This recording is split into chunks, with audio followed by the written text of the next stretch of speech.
How about now, Tom? Can you hear me now? Yeah, I'm all good, thanks. I can just hear you. Yeah, sorry.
Day number 3 coming your way in Brescia, and this Brescia ground has been magnificent so far. It's been the theatre for some pretty exciting games, including a thriller last night. I'm sure there's more on the way as well. Get set, get ready, time to go. It's Vinny Sandhu here, Mr. Maximo. This is the European Cricket Series, Italy, Brescia, and it starts right now.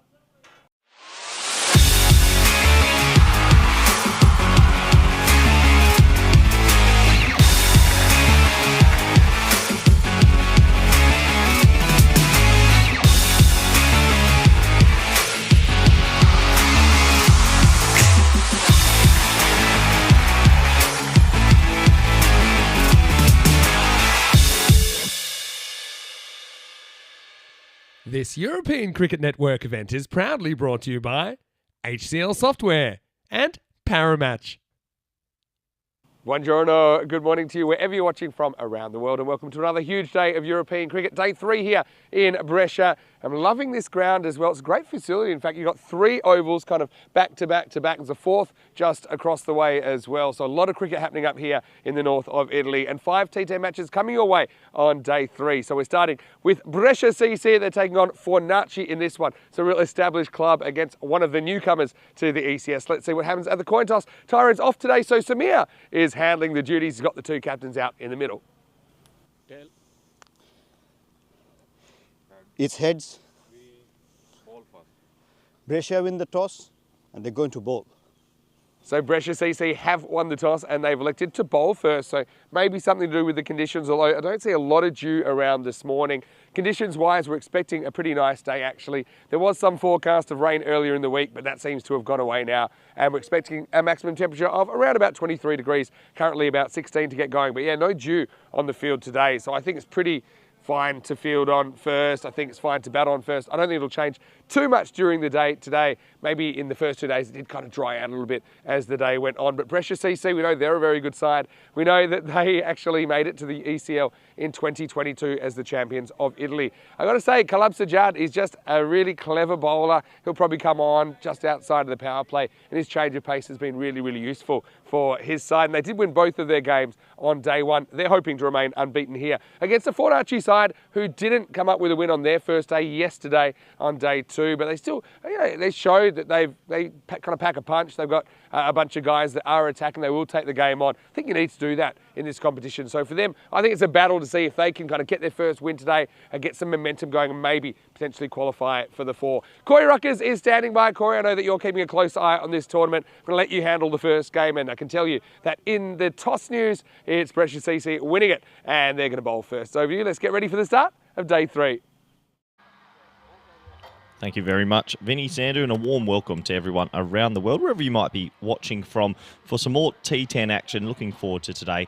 It's a sunny day out in Brescia, and the weather conditions should be good for 5 live games, all brought to you from the ECN universe. What a beautiful shot that is, looking over the ground. But let's have a quick little recap of yesterday, and well, let's just say it started disastrous for Cricket Stars. 34 all out yesterday morning. I was on that game live, couldn't what I was watching. It's been a long time since we've seen a team get rolled like that. And credit to all the bowling group. Adnan Mohammed, amazing figures of 3 for 1 in the morning fixture. They came back again, Cricket Stars, and showed what they really are made of. They ended up winning the next game by 8 wickets and very comfortably. And it just goes to show that in T10 cricket, anything can change and everything can happen all in the space of a couple of hours. They went on to win by 8 wickets in the second game of the day. That took us into the middle game, and the sun was beating down on all the players. Fornaci only making 102 for 8. Pick of the bowlers, Adnan Mohammed, he took 3 for 18. Zayn Ali, a 2 for 16. And Chividat, well, they ended up getting there in 6.4 overs. Another comprehensive victory. Fresh Topical, probably the team with the best name out of all the group. I love that name. 152 for 6. Joeed Sadran, 35 off 13. He got going. And in the end, that was too many for Cricket Stars to handle. And this was game of the day, game 5 last night, game 10 of the series. Fresh Tropical, 114 all out. Imagine if they had batted that last over. They weren't able to. And Chividat, 94 off 32 for Zayn Ali. He did exactly what he had to do, getting his team over the line in a close affair. And this is how the table ended up at the end of the day. And so pretty hotly contested. Chividat right at the top there, but there's a lot of teams in the middle that will truly believe they have a good chance of making it to that top 4. Albano at the bottom and Fornaci at the bottom as well. They need to find a win ASAP Otherwise, I think those teams in the middle will run away from them. So almost set to go. The umpires and players haven't made their way to the middle just yet, but it is a warm welcome to everyone, wherever you might be watching from. I can see everybody in the chat tuning in early. Let's have a look at these two lineups. Haji Defridi at the top there, but Brescia have won and decided to bowl first. A little bit surprised about that. Thought they might have wanted to get the runs on the board. So they'll need Javed Mohammed and maybe Naveed Imran to get the ball going around corners early. For Fanachi, look, they're a little bit reliant on that top order. Maybe Hussein, maybe Asghar, maybe Shoaib. They can get some runs on the board. I think they'll take anything around about 110 to 120. Those scores so for series. 120, it might open a pathway for them. Having a look at the supercomputer. 88 to 12. So heavy favourites for Brescia CC. But I've seen many an upset on this network, and maybe we will get another one this morning. And the players and officials have made them way out to the middle. So looking forward to this. Good weather conditions. Good to see everybody in chat. Dave's in the chat early. Rob, all the moderators up bright and early, or maybe it's evening time, wherever you're watching from. Got a good game on our hands and another good day of ECN cricket. 5 live games today. I'll be taking you through game 1 from the ECN studio. We've got Vinny Sandhu, Mr. Maximo, who'll be taking you through the rest of the day. And we're almost set to go. Looks like the captain, Sajjad's been quite aggressive, winning the toss, electing to bowl. He's got a slip in at the moment as well. So a couple of early wickets is exactly what the captain will want as a response after deciding to bowl first. Asghar and Ali have made their way out to the middle. It's going to be Javed Mohammed with the ball in hand. I have to admit, I do like the kits of Brescia CC. That sort of dark green and a little bit of gold in there as well. Looks like it's going to be Anwar Atiq, who's the lucky man, gets to stand at slip. Ball number 1. Here we go. Well, miles in the air, and this could be caught. You bet it is. Nice, safe catch. We're going to start the day with a royal duck. Well, I was on the air yesterday, and it was the first ball of the day, the first morning, and I commentated on Brescia CC in the morning, and sorry, it was just a debacle. It was 34 all now, and now we've got a wicket first ball, so I don't know what's going on, but I'm just seeing theory so far. And there is the royal duck. It's going to accompany him off, Royal Derek, to start the day. And the score is 0 for 1, 1 for 0. It depends if you're in the north or southern hemisphere. But a disastrous start for Fanachi. And since I've been on air in this little series, I've seen 11 wickets for 34 in the first innings. It's quite remarkable. A little bit of swing there. Ball got smacked high in the air, but a nice safe catch. And, well, we start the day with the royal duck. So Fernando, he finds his way out to the middle early. Gets good opportunity here. Probably wasn't expecting to be out there too early. Out. Oh, he gets a bit of bat on it. I tell you what, if he didn't get that little inside edge there, there was going to be a little bit of trouble. That was full and straight.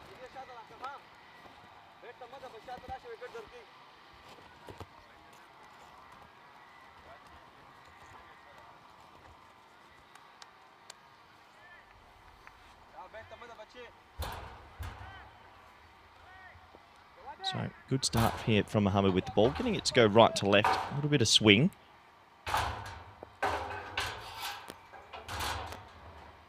Another ball. Lavish bit of movement. Giving signal to wide. Tough call from the umpire, but pretty strict playing conditions on all the players out there, and they know what they need to do. A lot of movement, isn't it? Been hearing this a little bit from a lot of the players that they think these balls are starting to swing just a little bit more.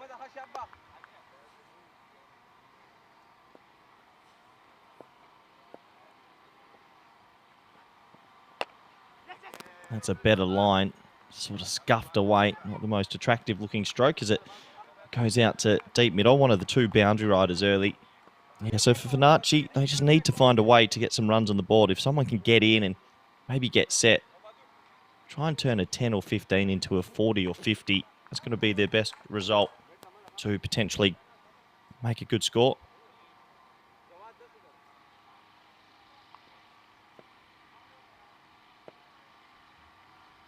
Mohammed to continue. High in the air. It's a better looking stroke and it's going to go all the way. The first maximum of today. Well, 6 runs to the total. It was a full delivery and he gets that one away. So maybe we will start to see some real batting going.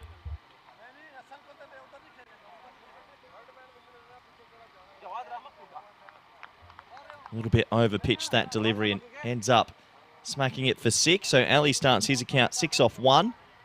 Can Ali get on a bit of a heater and get his team into a winning position?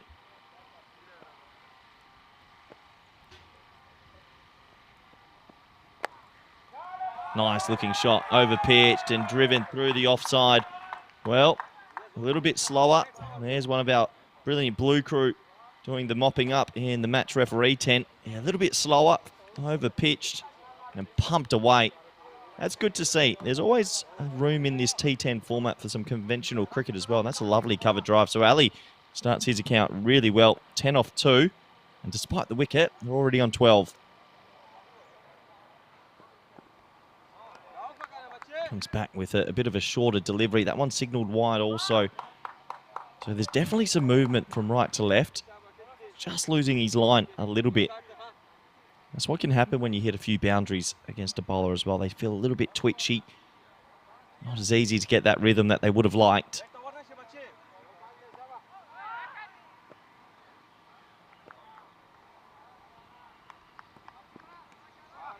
Oh, that's the old traditional leave. Well, you can't run on that one because he's not even taking evasive action. That'll be dot ball, dead ball. You don't see that too often. I did say he's swinging it from right to left, but goes into the Steve Smith sort of post-mortem after that, throwing his bat around. That will end a pretty eventful first over. Scores 13 for 1.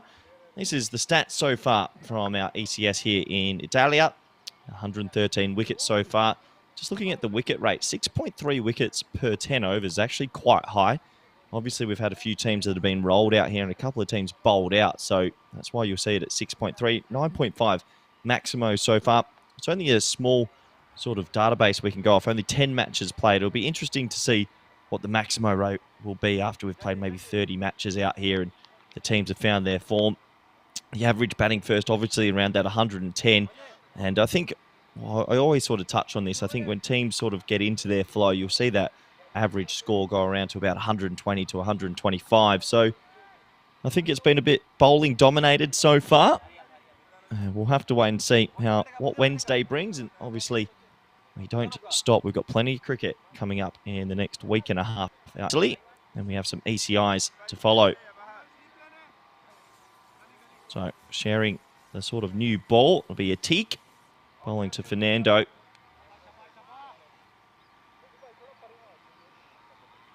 Yeah, good to see Rob Thompson in the chat saying that I've got a cricket IQ of over 200. Thank you, Rob. It's always nice to start your day with a compliment. I'll take it. Over number 2 then. Nice start from Atik. Just outside the off stump. Putting it on a good length and beating the bat. Definitely a little bit in this surface if you do get it in the right areas. Not much, but sometimes the ball doesn't need to do much to disturb the batsman's flow.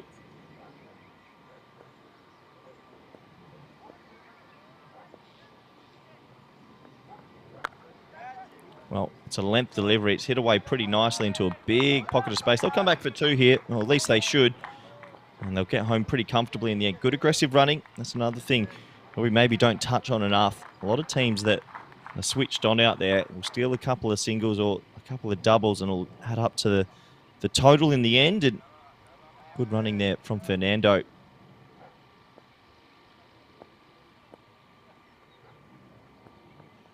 Oh, well bowled. There's a big appeal he's been given. Well, it's an interesting one. Did it skim the back leg, or was it an underneath edge? Let's have a closer look.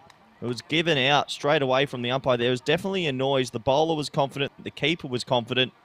It's one of those ones. It's cramped him for a bit of room. Oh, boy. Doesn't matter. He's been given. Respect the umpire's decision. Might have been the back pad this time. It's a tough one.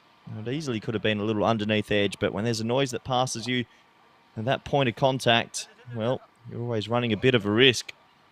So the second wicket will go. Finacci, maybe a little bit of a rough one. Tough to tell. But the score is 15 for 2 now. Brescia CC, who won the toss and elected to bolt, they'll be the happier of the two sides.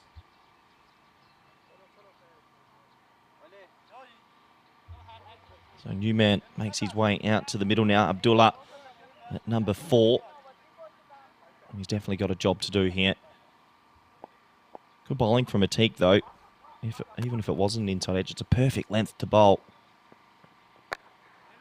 Like that. That's a really, really good length. They'll say yes, no, maybe. Not a single there, but that's sort of, we talk often, me and Vinny Sandhu, Mr. Maximo, about a heavy length in that ball, sort of just being bail height. We got that one perfect. So Muhammad Abdullah, I had him listed at 6, has come out at number 4, maybe a promotion. And you can see why. He wants to get on with it straight away. A little bit of luck, really. That could have flown all the way to 3rd. He'll just get a single.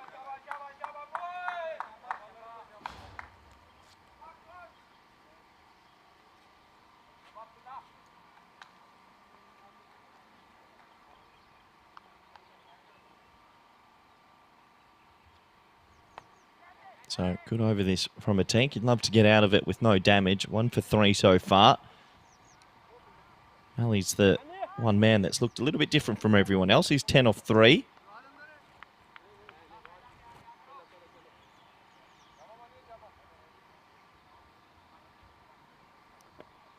Last ball of this second over. Cramps in for room. There'll be an appeal, but that's going down the leg sides. Good bowling there from Atik.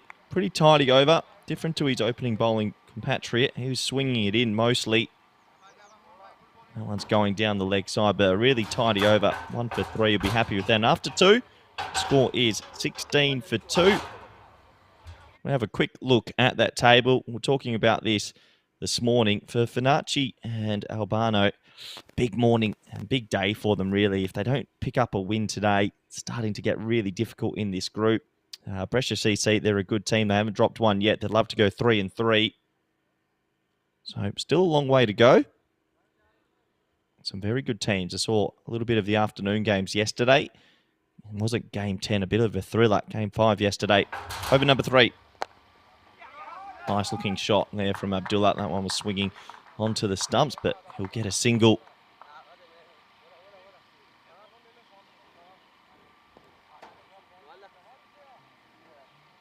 So Ali on strike. He's got a little bit of the hot hand. He played a lovely shot over mid-on for 6, but I loved his cover drive for 4.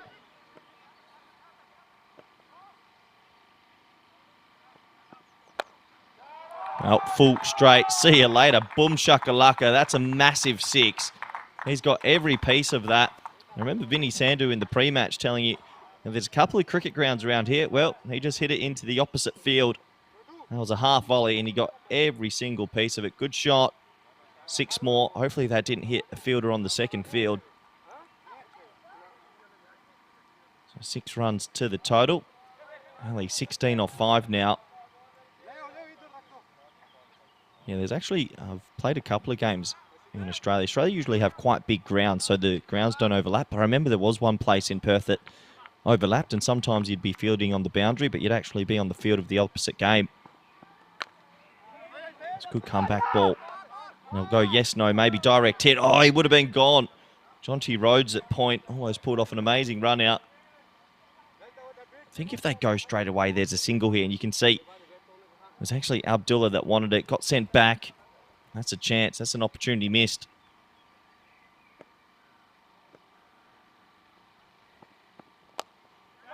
Oh, he splices that one over backward point this time, and he just watches it sail. That's gone for another 6. Well, Ali on a bit of a heater here, swinging away. Don't think it went to the area or the zone he fully wanted, but doesn't matter. Chanced his arm. He's got 2 6s in the last 3 balls. 22 off 7.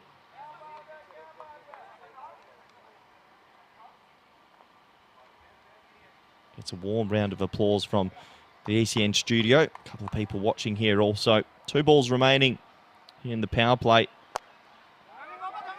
Sort of scuffed away through the leg side as well. No timing. A good bit of feeling. They'll double back for a tight second. Throws it to the long end, and you can see Mohammed the bowler not too pleased with that. But another good bit of aggressive running. Supercomputer before this game said Fernacci were a 13% shot. If they can just get themselves to that three figures, 100 to 110, you never know.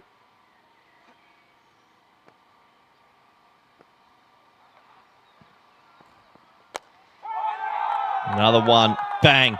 Well, Ali, he is on this morning, and they just need someone to catch fire for an extended period. There's Ali Hassan out there. Good to see him again. But he got every piece of that beautiful connection off the bat. That one will fly away for 6. So a huge over here in Brescia. And that is what we were sort of hoping for if you're a Fernacci fan. That one ends up going for 21. A good finish to the power play. Score currently is 37 for 2. Run rate of 12.33. You'll take that despite the 2 wickets. There's a bit of a platform to work with.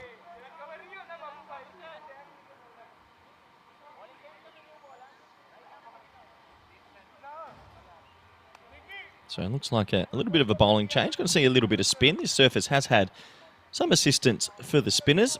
Sajjad, he said it's his time for a bit of a bowl. Often see a lot of teams revert to spin as soon as the power play ends. Sajjad is the captain, so probably biding his time. Expect him to bowl 2 overs here in the middle.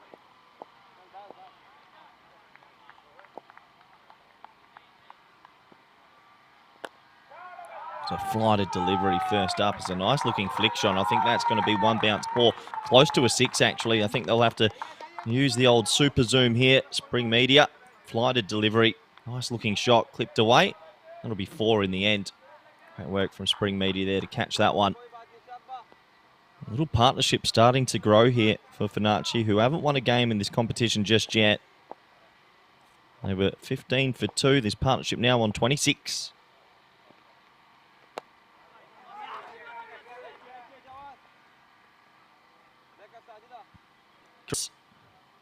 Sort of like their style of batting, just being brave, taking it on. Went for a pretty lavish stroke there, but when you've got this sort of base now, you can open your arms and be quite brave as a batsman. Again, another sort of slog sweep, standing sweep. Gets away with that one, Ali.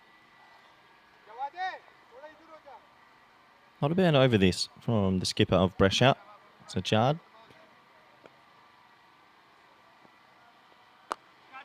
Shorter ball, he spliced it straight up. Oh no, oh no, oh no, oh no. Ali, you'll have to go. He'll be super disappointed. He was batting quite well. He goes for 30. Nice, easy caught and bowled for Sajjad. Good for the old fantasy points, the caught and bowled. Tracked back and a nice safe catch. It just got a bit big in him. It's one thing about this surface, especially for the spinners. There's a bit of extra bounce. Spinners do love bounce, so another wicket will go. He'll jog off the field. Quick turnover out here. And the score now 42 for 3. Good bowling from Sajjad, the skipper. Looks like Fahim Ahmed's already out there. Players racing on to get on with this game.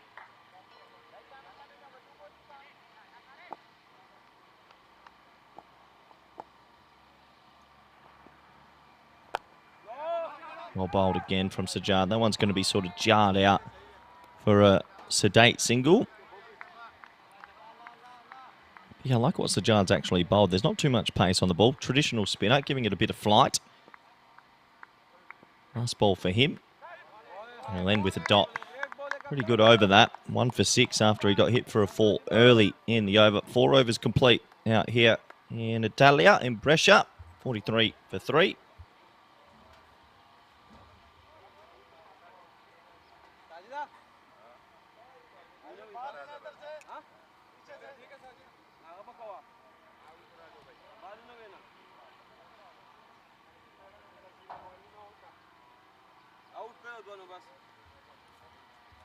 So, power play complete. They've used Sajjad, the spinner.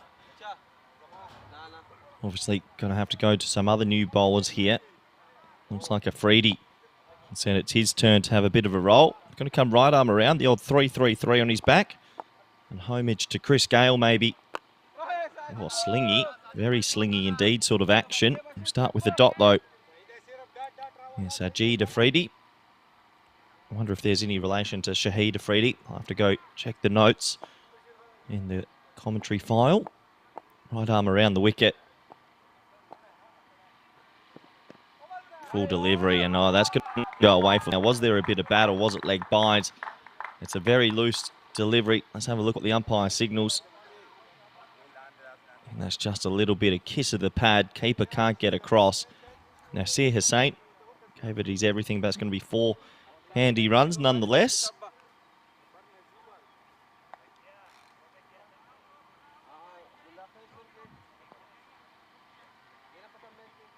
So, technically, all leg buys, sort of the orphans of cricket, just go in the extras column. Oh, that's a really loose delivery. And the umpire sort of looking to square leg to see if that's going to be 1 for the over. I think that might be all right, though. Looked like he was hesitant to call the wide. It's been given a dot. 1 bouncer for the over, though. You only get sort of 1 ball permitted above that shoulder height to head height. Next one will be a no ball. Well bowled. That's really well bowled from Afridi. Full. So that Yorker length, just the single. Yeah, so who else in this lineup can get going and hit a little bit of fire? They lost their best batsman at the top. They need somebody now to continue the flow after Ali was dismissed for 30 off 11. Who can keep going? Oh, what a ball that is. Back of the hand, slow ball. Out of nowhere. That is super unlucky that it's gone for 4. Oh, Abdullah chanced his arm. Thickish edge, balloons over point. That's a remarkable. I don't know how his wrist can even go that way. Still costs him 4 runs. Sort of right arm around the wicket sling. And then it was like the old Jimmy Faulkner back of the hander. Unfortunate for Afridi. Goes for 4. Does bring the 50 up as well. 52 for 3 now.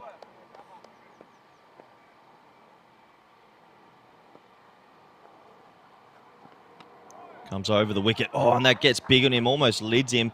Bit of bat this time that skims off his shoulder, I think, and goes for another 4. So, funny old over that. There was a 4-leg bias that flew past the keeper, an edge that flew over point, and then this one flies over the keeper again.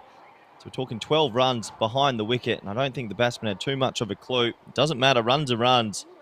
And after 5 overs, 56 for 3. Let's have a little chat about where we're up to and what we're going to in the rest of the season. After this series, we're off to Estonia, then the first ever ECS in England, back to Cyprus on call. We've got also lower in the list down the bottom, you've got Bulgaria there, Italy, Austria, Croatia, Malta, Spain on court in November 18th. And then obviously 2 of our bigger events. You've got the European Cricket Championship, really looking forward to that, and the ECCW. The women's come out on the 9th of December to Cardimer Oval in Spain as we get back to the action. But now, really exciting time to be involved with the ECN. Almost 365 days a year now. We go every day. That one's cut away pretty hard, they'll say too. Oh, it hits his foot and it's, oh boy, it's a little bit lucky there. They'll sneak a 2 with the misfield. That won't please Sajjad, who is the skipper with the ball.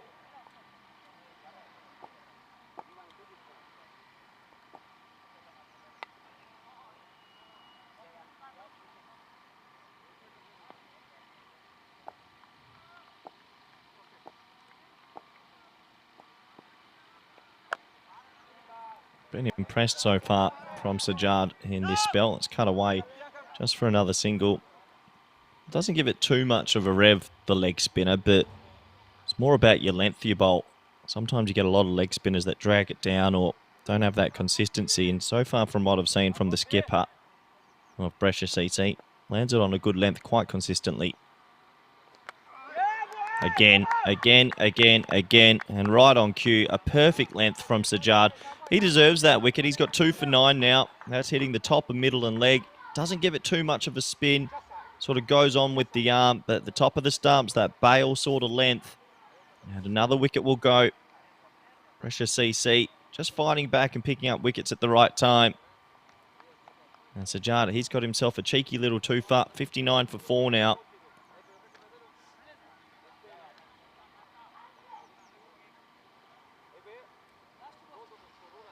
Does give an opportunity to some batsmen down this lower order. Mubashir Hussain comes out at 6.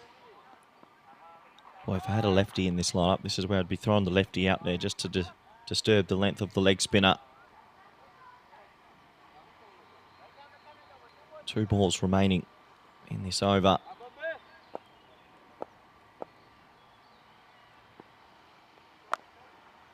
Another very, very good ball. Bit of yes-no maybe between the two, but that hit a big pocket of space, so always a single.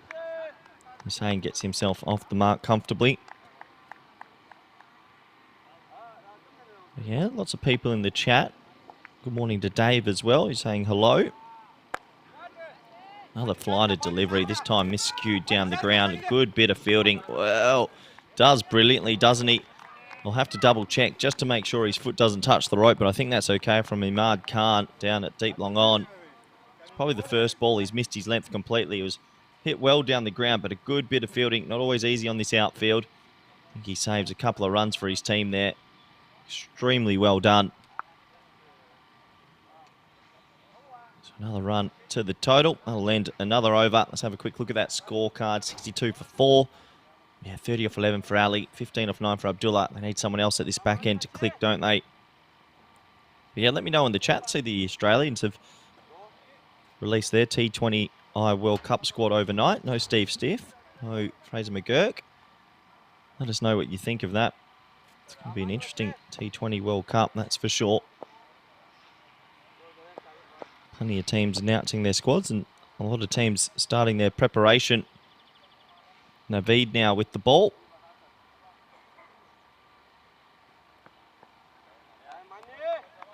Naveed with the ball, but doesn't deliver this time. A little bit of a false start. Yeah, looking forward to that World Cup in the Americas and in the Windies.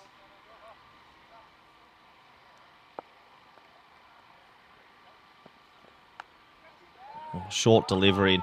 Sometimes when you've got extra pace, you've got to feel for the bowler because that's just flown right off the edge. This is a sort of spot that I know at the ECC and the ECL, teams were starting to put a fielder right in this zone because when your bowler's got pace and a bit of carry, the ball can fly off the edge. That's exactly what's happened there. Unfortunate for Imran Naveed, who obviously he's coming in to be a bit of a closer here. He'd love to pick up a couple of wickets. I think when you get down to this middle to lower order at ECS level, top of off stump's also a good line and length. That's another dot ball, but it is slightly risky. They have moved that man to sort of fly third man. Very fine. A little bit of a fly slip, if anything.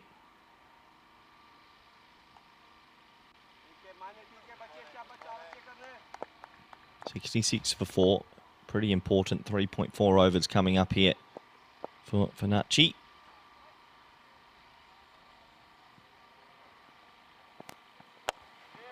Great length, but a great shot. Really great shot. He just check drives him for 6. Probably shot of the morning, really. Naveed, with that extra pace, sometimes it will suit batsmen. They don't want to play spin or sort of the medium wobblies. There's a bit of extra pace from him. He just check drives him straight over mid-on for 6. Great shot. And this is sort of that cameo. If they can get someone to have a blinder the last few overs, they'll get up to a score that's defendable. Again, that heavy length from Naveed. I think he could go a tad fuller on now. A little bit of a misfield as well. And Sajjad, the captain's not too pleased. A couple of runs leaking here. They won the toss, elected to bowl first. Would have been hoping to chase anything under 100, but at the moment, 110's on.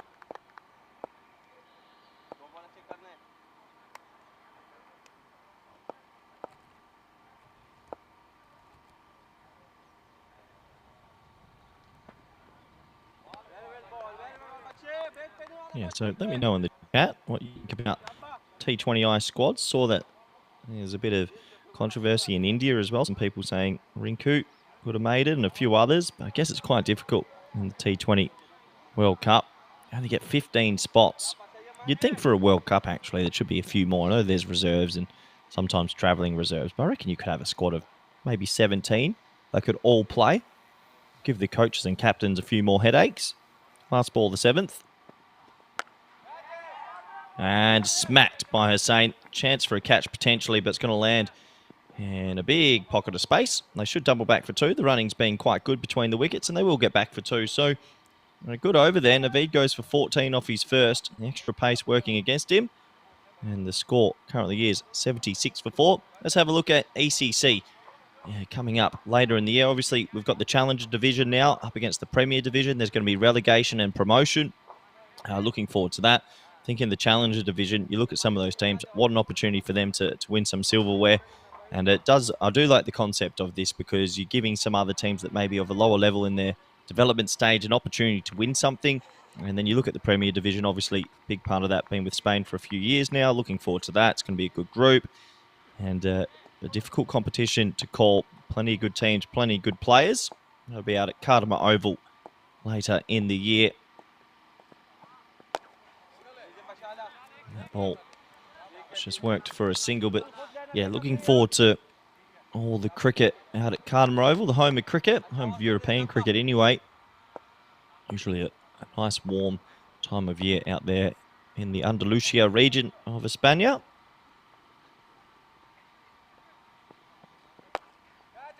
Well, high, Miles, shot, gets that over the offside, and Hussain is clicking. It was a bit of a slower ball, it looked like, from Atik, the opening bowler, who's been brought back to bowl this one. Maybe a little bit of a rolling leg cutter, but he got every piece of that, 6 over the offside.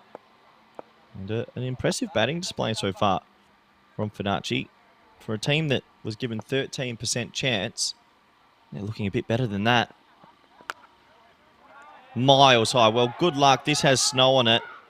And, yeah, oh, no. Oh, no, Atik. Here comes the double teapot. He drops the sitter.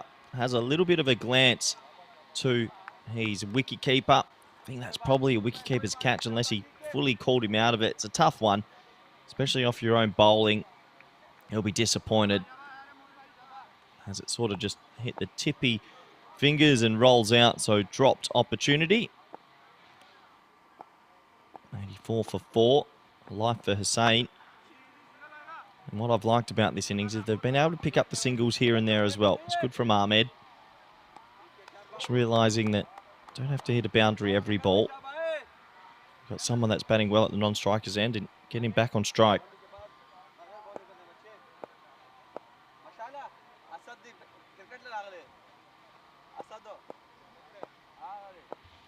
So let's talk best case scenario. You've still got 2.2 overs here. Can they somehow get to 115?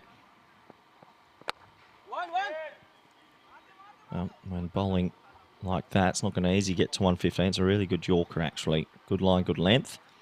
There's been some good energy out in the field as well from Brescia CC. They've been amongst the contest here. They know they're coming up against a team with sort of nothing to lose. Last ball, the over. Yeah, another full toss, spliced away. He'll just get a single, maybe missed out. Well, they go for a tight 2. It's a really aggressive running, but it's a great throw. And I'm pretty sure he's going to be given here. They'll have a closer look from the third umpire. Good throw from deep cover point. It was a tight second. I don't mind the aggressive running, but a really good throw. That might be another wicket down. Umpire's in good position. It's tight, but I think he's gone. Yeah, he's going to be out here. So good umpiring. Good work from everyone, especially the fielder out there at deep cover. And that'll be 1 and run out. So it falls the last ball that over 85.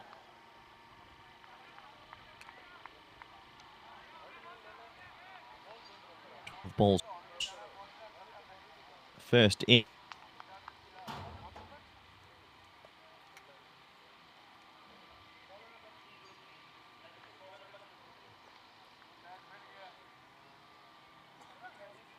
Been an eventful sort of first innings, hasn't it? Wickets have happened pretty regularly.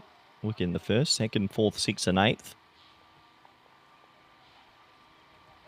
Looks like Afridi, with the sort of slinging action, will come back in for his second. What a shot that is. What a shot that is. Just Hussain standing still. Looks very strong through the offside. Over pitch delivery. Pumps it away. I think that's Simon hiding over there in scorer's 10. It's going to be a warm day out here in Brescia. Finacci will be very happy indeed with this total so far. Good finish here and a good bowling display could get their first win. There's that back of the hand slower ball and it's just absolutely mullered. Well, Hussain read it, he picked it, he pumped it away for 6. So a 4 in the offside, a 6 on the leg side. I've liked his innings so far.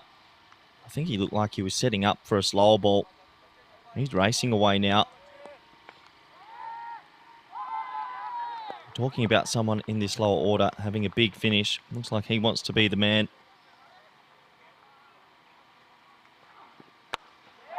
Again, and that is alpha. Whoa, what a shot. Don't park your car. There's Tino.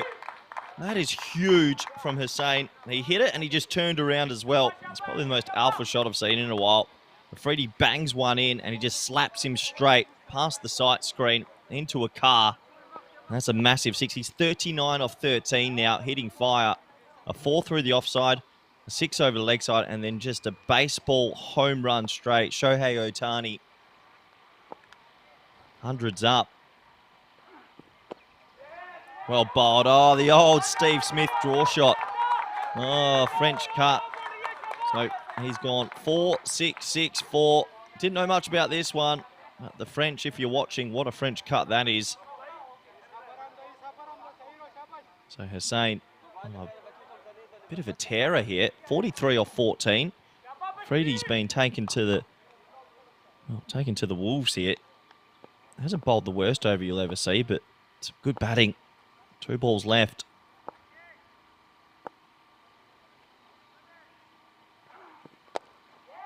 Again, smack. Is it going to be safe? Just. Lucky they had the deep cover back in place. Just the 1 run. Last ball this over. Shoaib on strike. I think I'm turning down a single, if anything. Pretty happy if this is just an even number or even a dot. I think I want Hussain to face the last. And it will be a dot. Not the worst result in the end. Good finish from Afridi, who, well, came up against a batter in full flight there. 9 overs complete. 108 for 5. Talking best case scenarios, maybe 120s on Finacci, who started this game as 13% chance from the supercomputer. They've jumped up into the 20s. It was the spin of Sajjad was the only bowler that really stood tall. Atik has good figures as well, 1 for 14, but Sajjad sticks out there with his 2 for 13. Get to that last over now. Can Hussain bring himself to a bit of a personal milestone? Don't get too many batsmen that come out at number 6 that make a 50. I think he was just saying to the umpire, I've got a bit of a cracked bat, but I'm going to keep using it. Here we go, last overtime.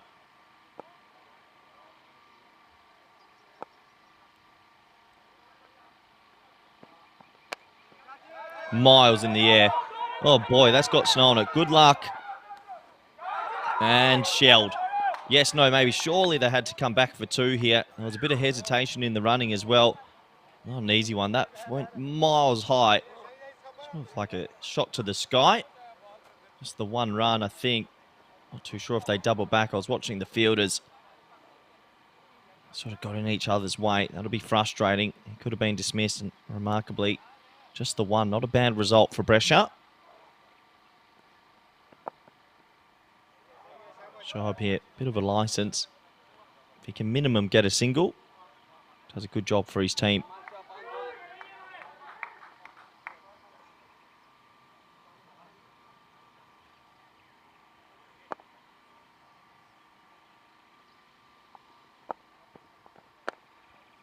Minimum will get that single. So pretty good batting actually from Shoaib. Just had to get bat on ball there.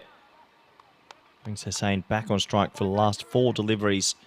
Another 6 or 4 here. Get him into that 120s.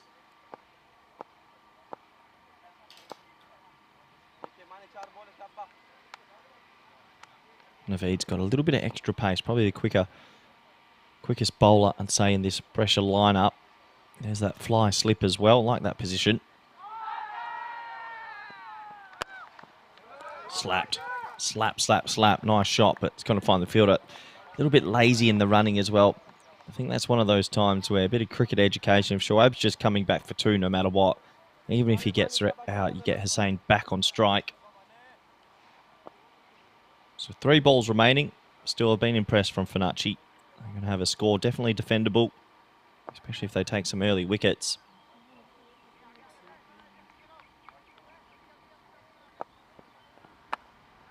Well, he gets it, and it's high, but does it get the journey? It won't get the journey, I think. Maybe 1 bounce 4. We'll have a closer look. Signalled 6, and Shoaib also puts his hands up for 6. He wants that 6. Nice shot from the lower order batter. Looked like 1 bounce 4 to me, but what do I know?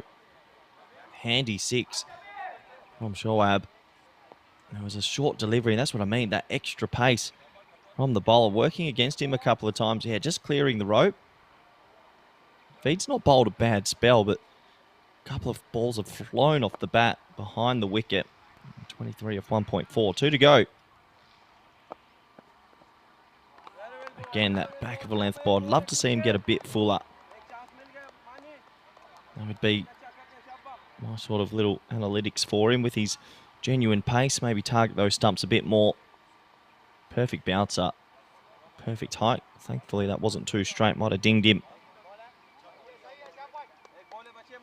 So the 1 bouncer for the over. Last ball of the innings. A good innings from Finacci, who was sent in this morning. Can they get 1 more boundary?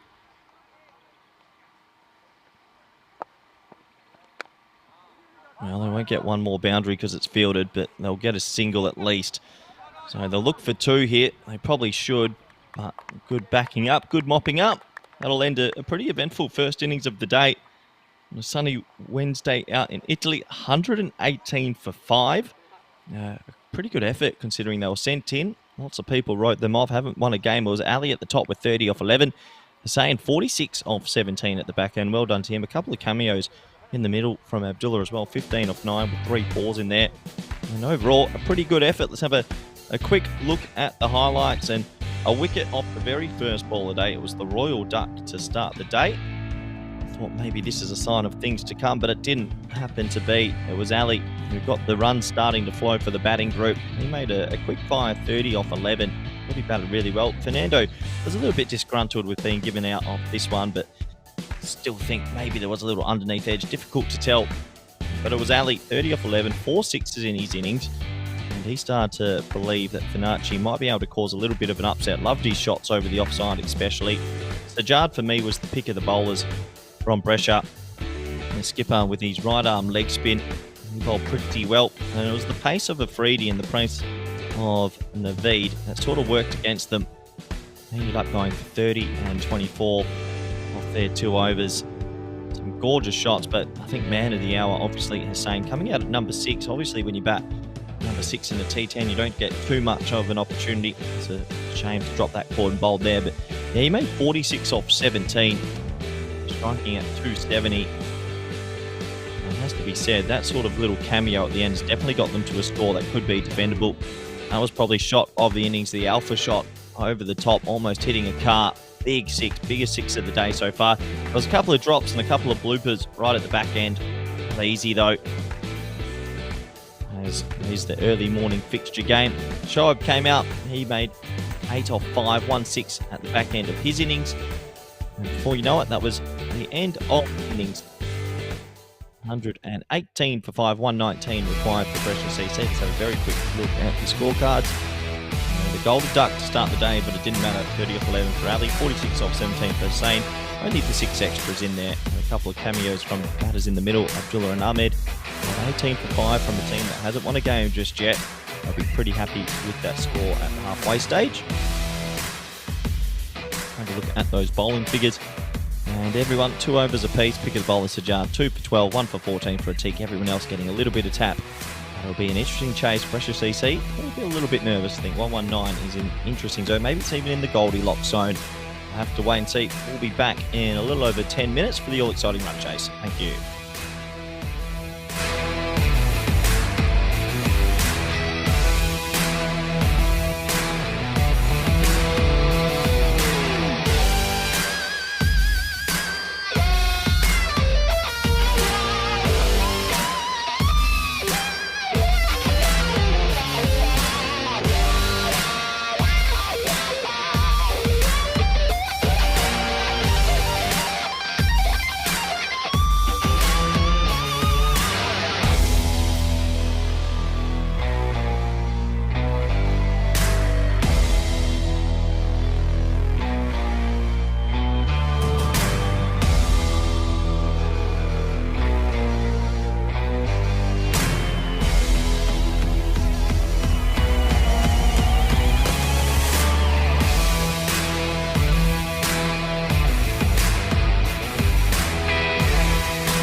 This European Cricket Network event is proudly brought to you by HCL Software and Paramatch.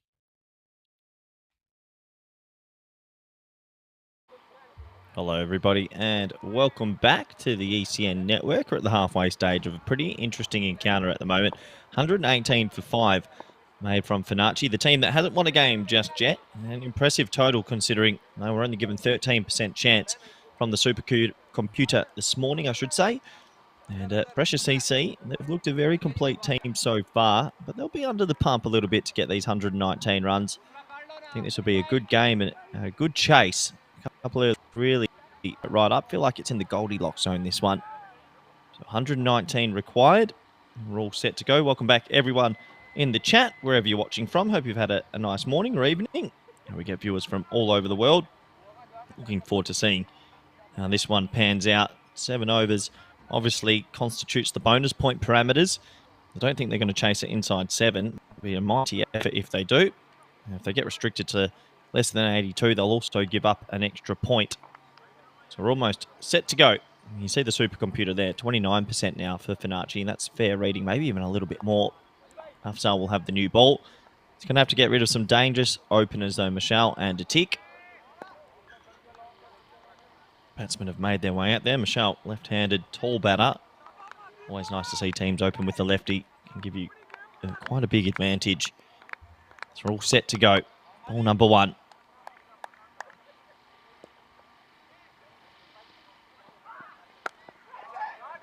Swing away. Well, interesting length, and it's got to land in a big pocket of space.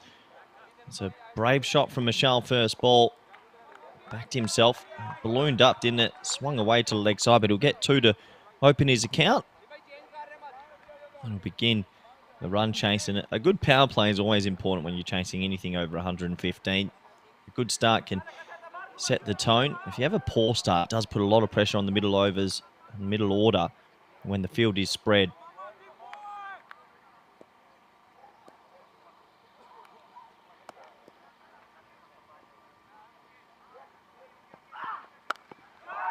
Wow. Gee, he's got every piece. And he sits deep in the crease and he says, well, 118 ain't enough for me. That's a lovely shot from Michelle.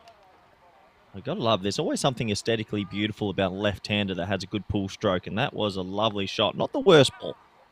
I'll say for not the worst ball I've ever seen. Back of a length, but not too short. He just read it really well. And that's the first Maximo of the chase.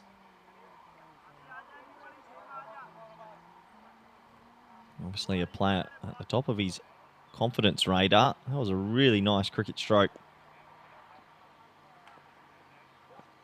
I think he's enjoying himself out there. Michelle doesn't get that one out the middle, but it was a low full toss and he'll get it away for 4. So maybe a little bit disappointed he didn't get it away for 6. That was a disappointing length this time from Afzal.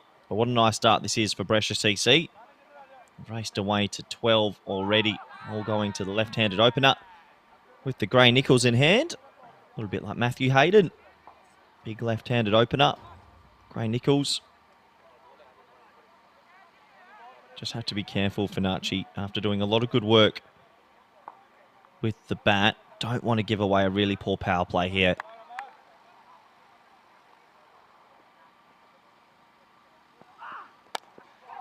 That is a lovely chip, but it could cost him his wicket. Is anyone going to get around? They won't. They wouldn't get there in time. It's going to be another 4. Michelle looks like a bit of a player, doesn't he? That's a bit of a flamingo drive down the ground. Got a couple through the leg side this time. Hitting it nice and straight. It's always good to see an opener not get too leg-sided either. Obviously playing the line of the ball. And Afzal is under the pump here. 16 off his first 4 balls. Michelle on an early heater here in this run chase.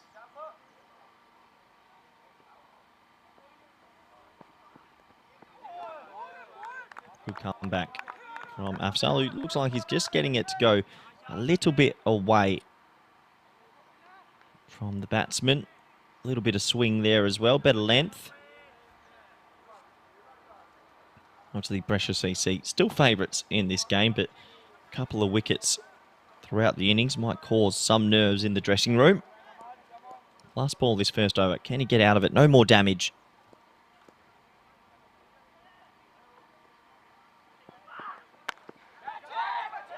Well, no more damage, or will it be damage in the end? Good running. You just have to think that little moments like this where players trying to get into the right position, take the catch, have to happen, especially when you've got maybe a score that's only on par. And Michelle gets a little bit of luck there in that last delivery of the over. He will race himself to 18, though. And we have a look at how many games since gone. Well, only the 33 games. Maybe we'll get one today. We've had a close game last night, game 10 of the series. This is a sort of score that is in that Goldilocks zone, I think. Anything between that 110 to 120. But it is a dream start for Brescia CC.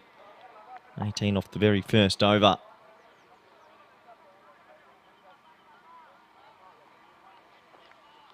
Looks like Ali will be given the new ball as well. Only 6 balls old, been hit around a little bit already. Atik's going to be opening the batting as well with Michelle. He'll get his first opportunity. 101 required of 54.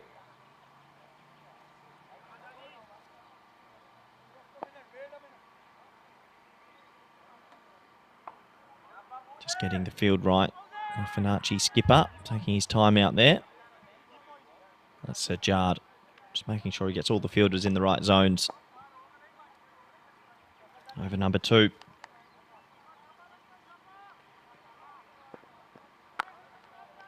Pulled away, not convincingly. We'll just get the single and we'll bring on Michelle, who's started very well in this innings.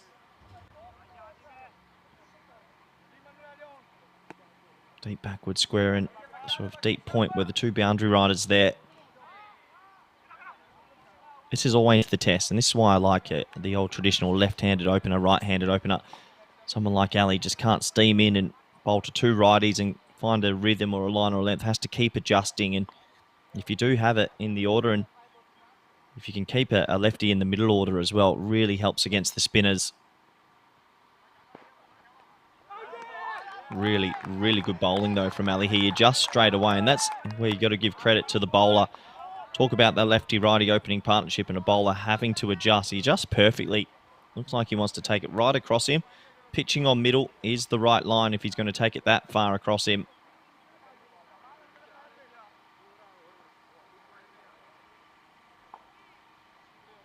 So flat 100 to win now.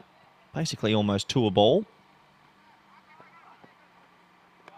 That one probably wide signalled, and you can understand why. Just adjusting too much.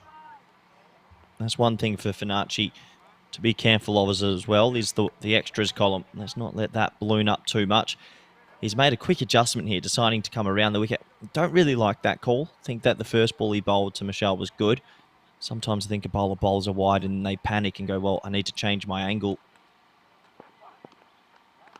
And there's the issue. All of a sudden, you're asking a lot. Bit of yes, no, maybe. It's going to be just another wide. But yeah, I'd probably like Ali to just stick with bowling over the wicket. Just because he bowled that one wide, he's come around, he's tried to adjust and gets it all wrong. So another wide. And 118 is a good score, but you bowl 10 to 15 wides, it's going to come back and haunt you.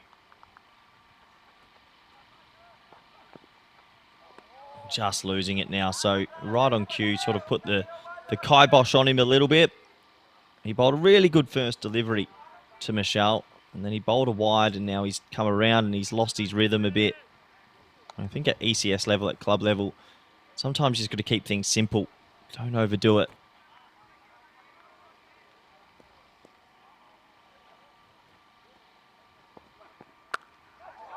Whoa, that made an unreal noise off the bat. They shouted catch it, but the only one catching that is, well, the fan zone out there on the leg side. Unfortunately, it's through mid-wicket, the fan zone. That one's gone through backward square. That made an amazing noise off the bat. It went so high. Quite big 6 from Michelle. And just the lefty-righty combination working a treat here. Couple of extras, a short ball for 6. All of a sudden, it's 20.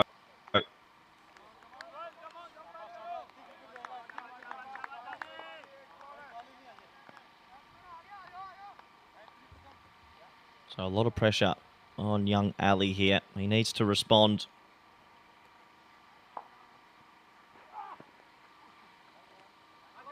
And he's just sort of feel for him a little bit here, just sort of completely lost his line and length. It's going to be another wide. And they're going to run.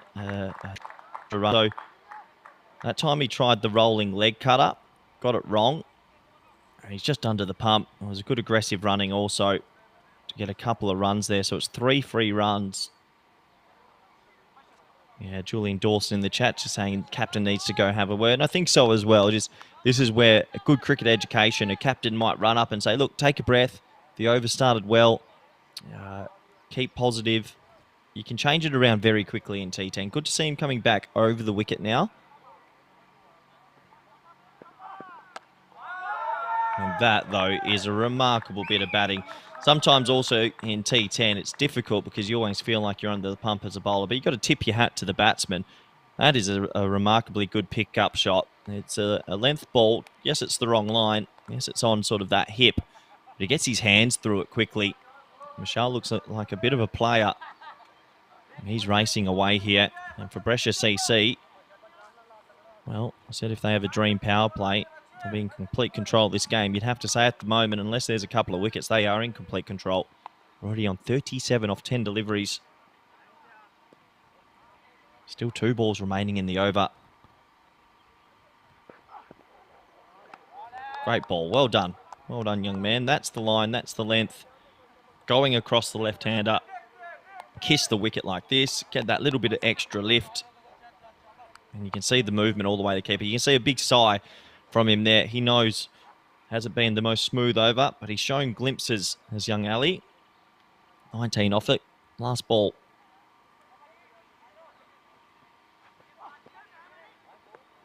Now, trying to boom him up as much as possible.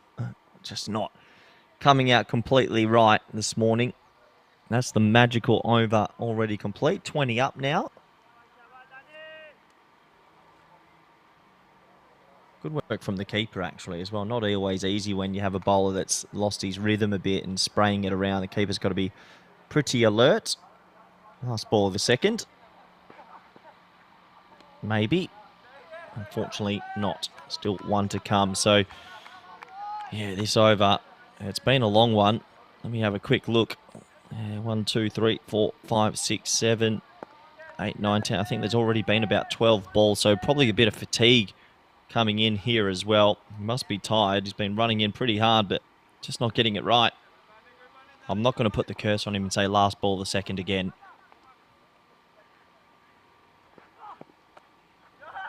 Well, if he didn't hit it, it would have been another wide, but he did hit it. Michelle's 34 off 11. Brescia CC are making mincemeat of this chase.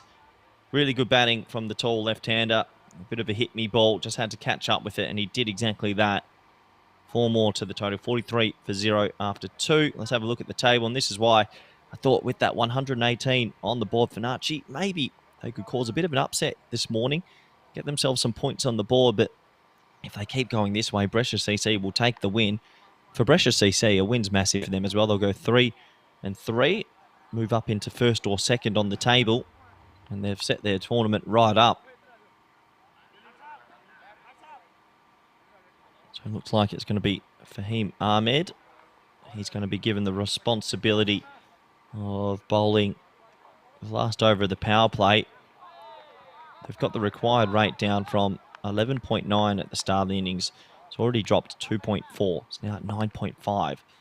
Really good work from the openers, and Atik's only faced 1. This is the problem with sort of teams that are always at the bottom of the table and struggling a bit. The extras column just creeps up, and I think we've 12 legitimate deliveries, but we've had 9 wides already. That hurts. Edged, and it goes away. Gets a hand on it. Boy, that would have been one of the best catches I've seen. Good throw comes in. Direct hit would have been out as well. Just stuck up the right Dukes. Actually saved a couple of runs, if anything, but amazing they still have a slip in place. Parries it over the bar. He had a moment there, did Danish Ali, who bowled a pretty poor over. If he had held that at slip with the one hand, that would have been catch of the tournament. I don't think we would have seen a better one. Slight appeal here. It's good umpiring. going down the leg side. Maybe a little bit of bat involved as well. I don't see any signal from the umpire just yet. But for me, it looked a little bit high and leg side-ish live.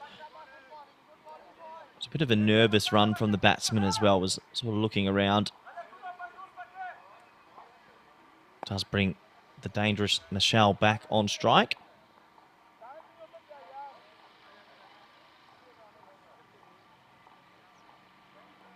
So 72 required off 46. If they don't get him out soon, game over. A fuller delivery, doesn't land it where he'd like, and you get a bit of foot fielding. Probably not necessary considering deep mid-wicket was running in, but just one more run to the total. Not a bad over from Ahmed so far. Did produce the edge off a tick, which was dropped at slip by Danish Ali. 48 on the board, almost a 50 partnership. Not a run to the total here. It's a tight one, but they should get there. It always shows you as well, if you go straight away as a batsman, especially on some of the outfields you play on around Europe, you're 99% of the time going to make it. Usually cover and mid-wicket. These sort of fielders are on the ring. They're not too tight in a T10.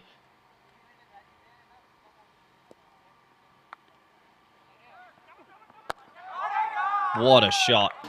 Oh boy, get that one in the Hall of Fame. Probably shot of the morning so far. Over pitched, outside off stump. It's not easy to hit it over cover. Some of these players around Europe make it look easy. And he's got some talent, Michelle. That's the 50 partnership. And there was a bit of Matthew Hayden about that. It wasn't there. That goes on to the second field. And they needed a perfect bowling innings, Finacci. Unfortunately, it's not turning out that way. 55 already up off 2.5. Michelle's 41 off 13, batting beautifully. Last ball, the power play. Every single time I put last ball the over or last ball the power play, they seem to bowl an extra. So maybe I need to keep quiet. Commentator's curse could be a real thing. 63 off 43. This partnership's really hurt them. Again. This man has got some skills. Over pitched and just opens that front leg so he can access the offside. And he sort of times it, jars it out if anything. Lovely bottom hand through that ball. One bounce, 4. He moves himself onto 45 at the end of the power play. 4 4s and 4 6s to Michelle. We're just going to double check to make sure that didn't go all the way for 6. It was pretty close, but I'm pretty sure that was a 4. 60 for none after 3. And you look at that first innings, there was 2 magical overs of 21-21, but because the power play's gone for 18, 25 and 17, they've already sort of nullified those overs. They're in complete control, Brescia CC, and I guess just have to watch the bonus point parameters. Are they pushing to try and do this in 7?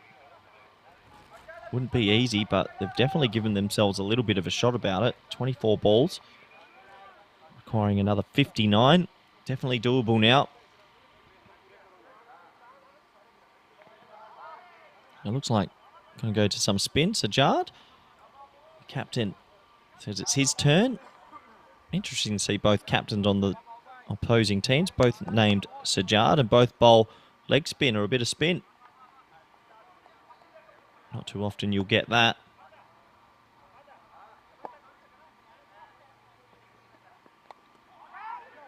Once again, it's another example of sometimes spin working a little bit here. It's going to be missed by the keeper, and I'll get through for a bye. That'll be frustrating for Sajjad, the bowler, because I think he'd rather bowl to the right-hander than the left-hander at the moment. Just getting a bit too big on Abdullah, the keeper there.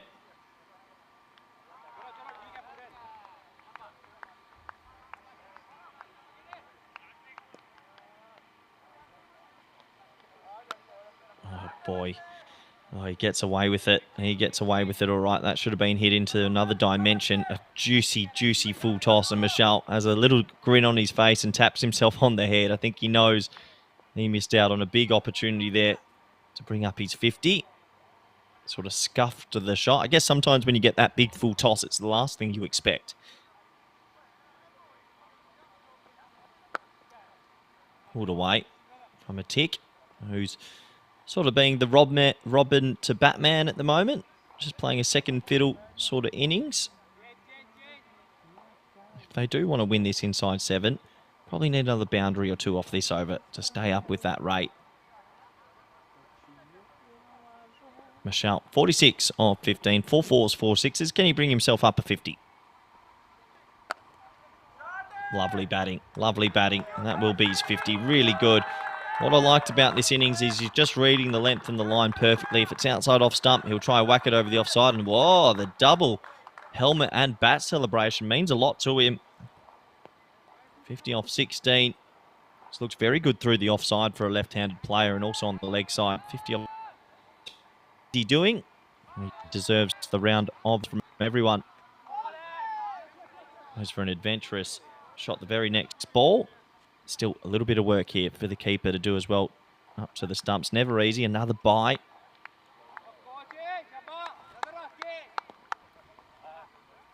Not the worst over from the skipper, Sajjad. Once again, just showing that leg spin. There's room for leg spinners in this T10 format.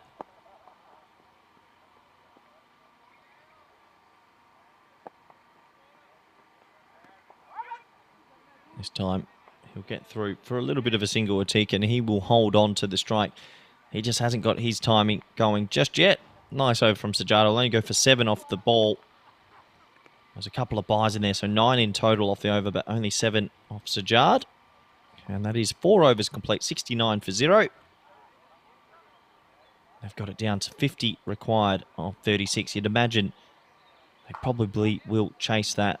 Can they somehow get 50 off the next 18 and get all 4 points? Not easy doing that over from Sajjad. Makes it very difficult to get the bonus point.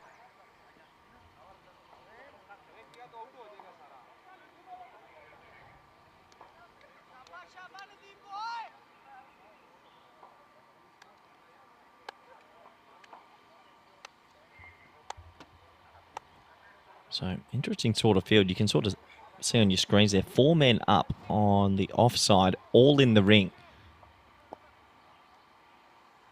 Difficult field to bowl to. Nadeem has been given the ball now. Good luck to him. That's why it's a difficult field to bowl to. If you have all 4 men up on the offside, I'll tell you a couple of things. First things first, if you bowl it outside the off stump at all, the batsman's got a free license to throw the hands at it. And if you get it over the top or in the gap, it's guaranteed boundary. Second thing, basically tells the batsman that the bowler's trying to bowl straight. And a lot of these players in this part of the world, if you bowl too straight and too full, you get whacked over the leg side. So I think that maybe he could bring fine leg, square leg up, one of the men on the leg side and give him a little bit of coverage over there as well. Especially with this pace that he's got. Not an easy field to bowl to, that's for sure.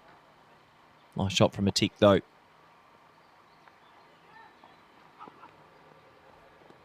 And he does the over adjustment, and the keeper's having a tough time of it. It almost went onto the helmet also. Good floppy hat, good gold and green gloves for the keeper, but that's a tough one to take. It was a big one. Watch it just bounce here. There you go. Right in front of him. 75 up now. Already. Just watching that bonus point. Parameters.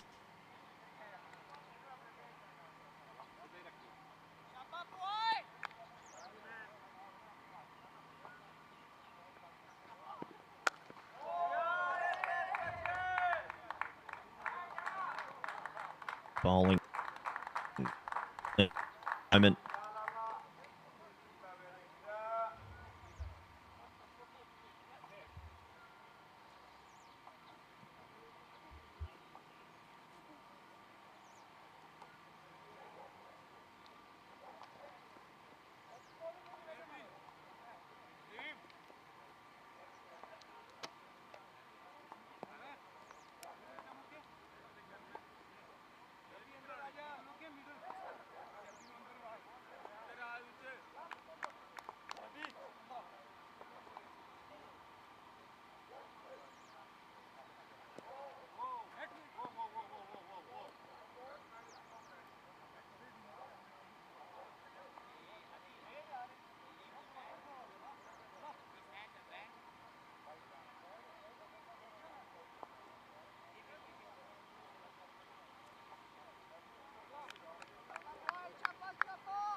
It seems like I just watched you for brief moment. He'll be back. Still, this man at the crease is going on about his business very well indeed. Stop. Oh, my word. I'm nervous about the time. This is pretty exceptional. Sitting here watching a couple of these sixes from him, and he's on a heater, isn't he? Batting beautifully throughout this innings. He's still hunting down all 4 points. Actually, he's 6-6 already. Mix in 5 fours as well in this innings, and overall, the tall left-handed batsman using the grey nickels. Reminds me a lot of Matthew Hayden. He really does with some of his stroke play. He looks good from ball one.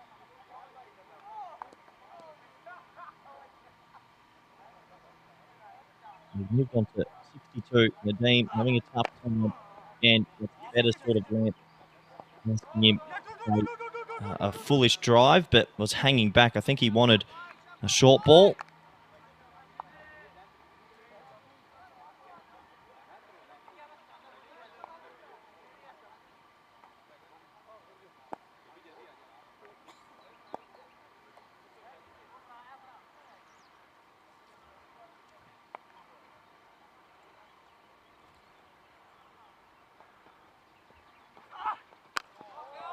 Oh, what a shot from Atik. You have to feel a little bit for Nadeem here. He's trying to adjust to the lefty-righty partnership that we've talked a lot about so far in this run chase. And he adjusts outside the off stump this time and it gets pumped away over the offside for 6. So good batting from this opening pair. Tick was taking his time in the run chase. That's a really nice shot. Obviously a player of high caliber. You can't just play a shot like that as a fluke. So 16 off 9 for him now.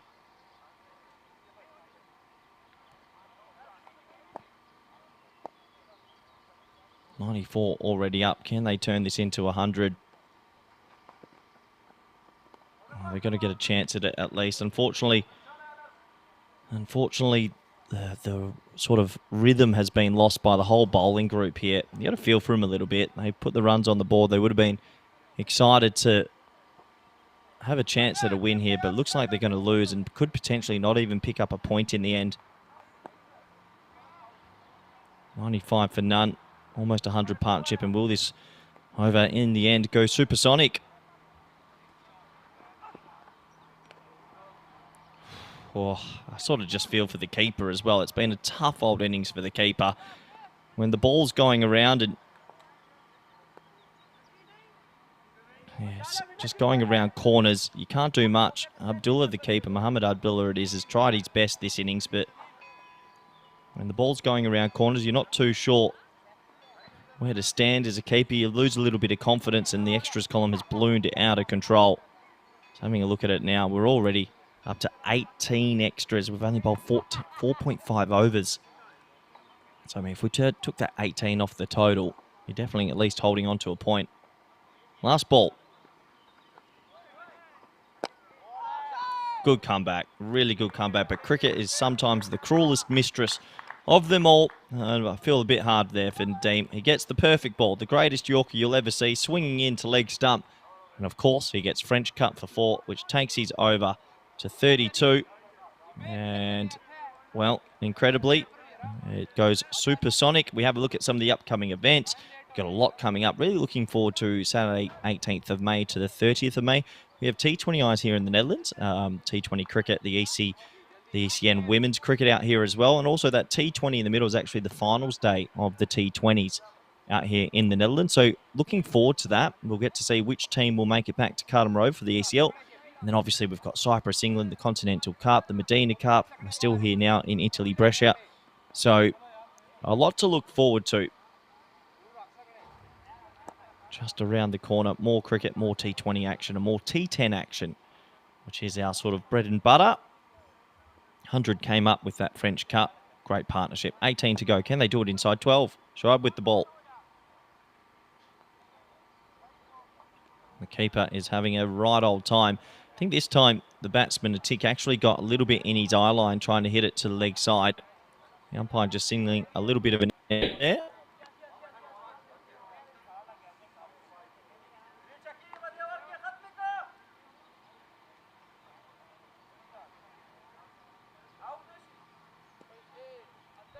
Lefty, righty.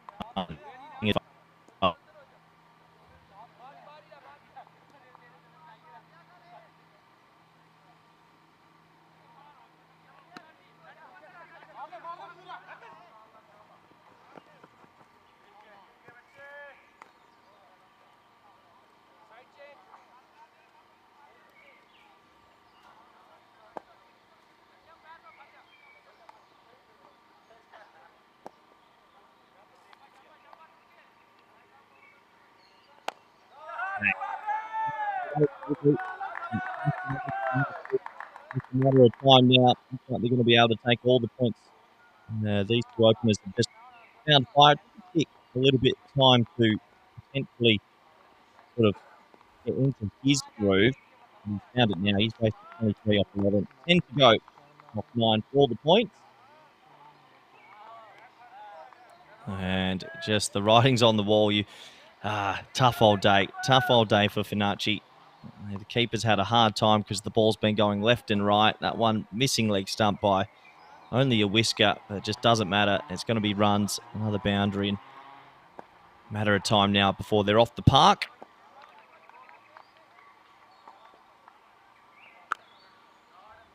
Now Tick's been almost the perfect second fiddle this innings, and another shot of a plan that, looking at the top of his game now, that wasn't the worst ball from Shub.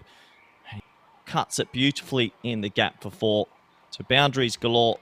They're going to get all the points here at Brescia CC. 4 points will actually take them to the top of the table. I have to admit, they deserve it. This run chase has been mighty impressive.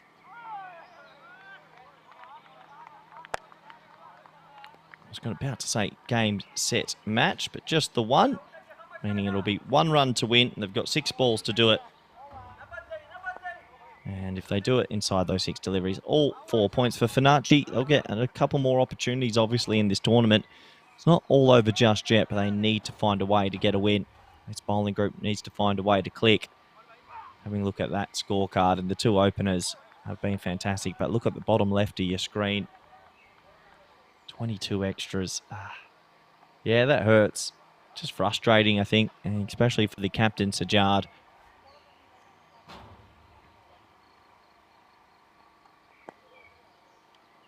So we're almost done here. 1 ball maybe remaining in this game, or will there be a couple extras? Fernando has the ball in hand. Matik wants to end it in style. And it will be ended in some sort of style.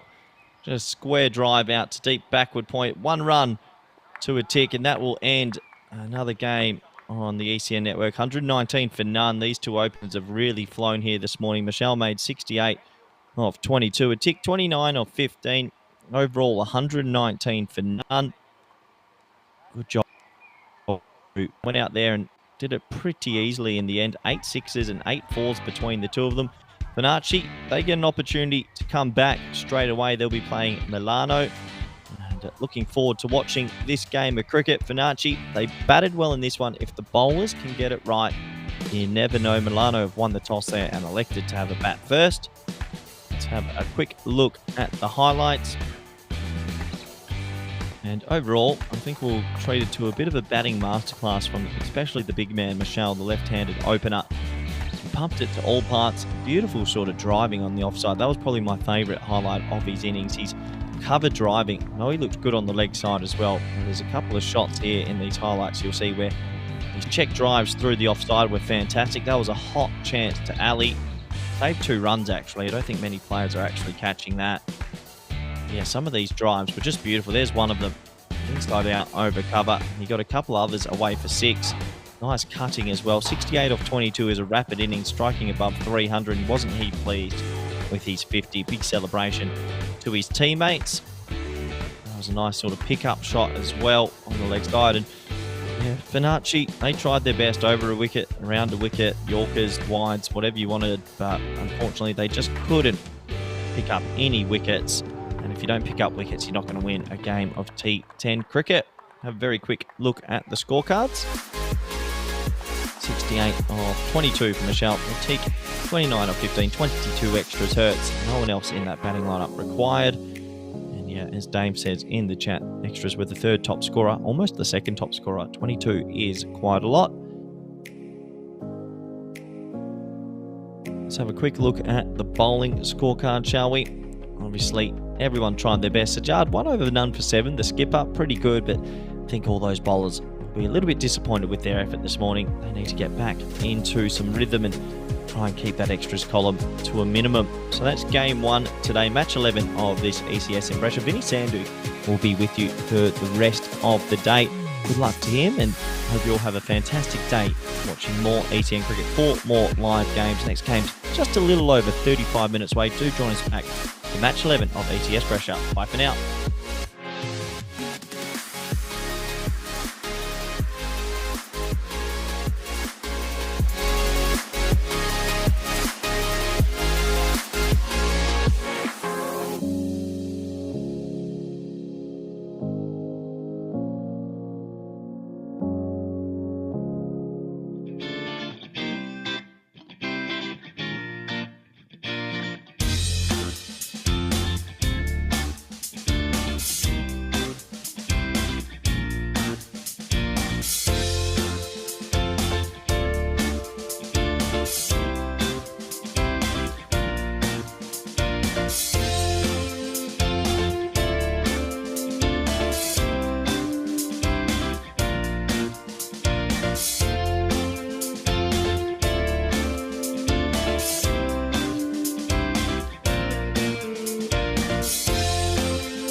This European Cricket Network event is proudly brought to you by HCL Software and Paramatch.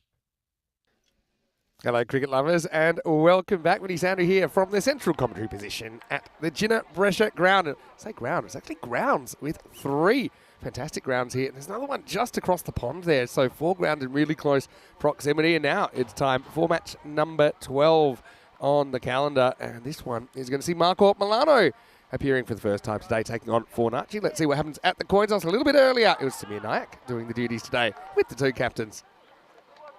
It's team Fornaci to call. Head. It's tails. Marco won the toss and they're going to bat first.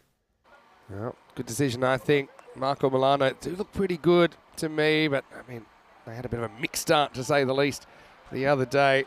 And we saw them for the first time in ECN cricket. Asjad Bhatt, their international player from Spain, and they're led by Mohamed Umar. Watch out for Antasham Javed as well. Manib listed at 3, Karim Shahzad in there as well. Abdullah bowled with a bit of fire. They do have some quick bowlers. Rafatur Rafat as well. He's a guy who can really get the ball through. The 1-1 record after their first 2 matches. Fornaci, well, they're actually 0-3 after that last loss, and they're given some chance, but not a huge chance here against Marco Milano. I think that those odds are pretty indicative of where these teams are at the moment. So, almost ready to get going. Welcoming everybody back, of course, whether you're watching on Fan Code or whether you're watching on our YouTube channel, ECN, European Cricket Network. Yeah, you could see a little bit of cricket and private game going on as well on the other field. Might get a bit of that from time to time. But, yeah, right now, Fornaci, couldn't get a breakthrough, could they, in that last game? Brescia CC continuing the run of just bonus point matches. Had so many bonus point matches. And, yeah, we had 4 yesterday. We had 3 the day before. So, I'm going to check if my memory serves me correctly here. But, yeah, just had a lot of, I suppose, fairly one-sided games. Had some kind of bonus point thrillers. Last night, match 10, that was probably the game of the tournament so far. But right now, we're watching the start of match 12, and there is Hamad Afzal. He's been a pretty good performer so far. As we get ready to get into it. First one bites back a lot from Afzal. And Asjad Bhatt can't really deal with the movement. Yeah, we had 3 bonus points out of 5 on day 1 and 4 out of 5 on day 2. And with that one being a BP as well, and we're talking 8 out of the first 11 matches. We've never seen a proportion that high. And normally, the average is about 30 to 35%. So 1 in 3 matches you'd expect to be a 4-pointer. But yeah, 8 out of 11. That's crazy. 72%. So Asjad steps across and will take the wide this time.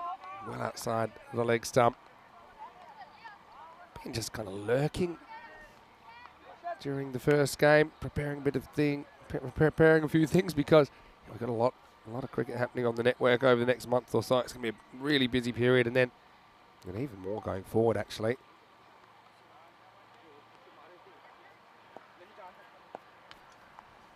Early wicket's the key here. Got long on back, fairly straight. Good backward square as well. You see Asjad being a little bit careful here early on.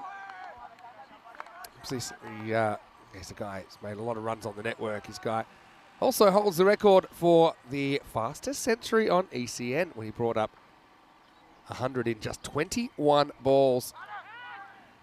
And that was for Sohail Hospitalet in Barcelona, where he resides. It's a great thing about Europe, I suppose. Being quite accessible to get around and fairly affordable to get around. So that's why we're able to do what we do on ECN. One of the reasons.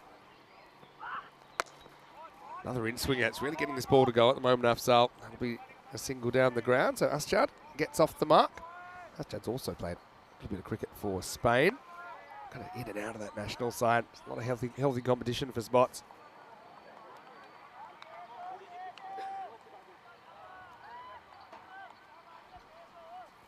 Fornacci. Can this be their first win? I suppose the thing is for them, where's the win going to come from? I suppose Albano struggled on their first day, but they're a lot better than they showed.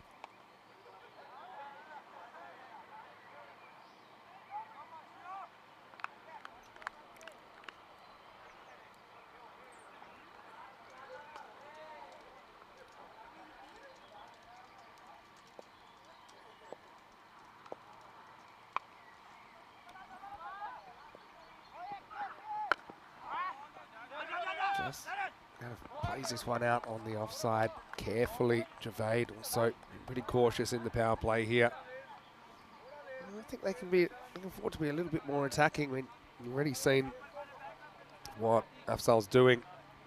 He's moving the ball in, so I think play for us, Judd. Probably step across and kind of clip to the leg side. Big open spaces out there.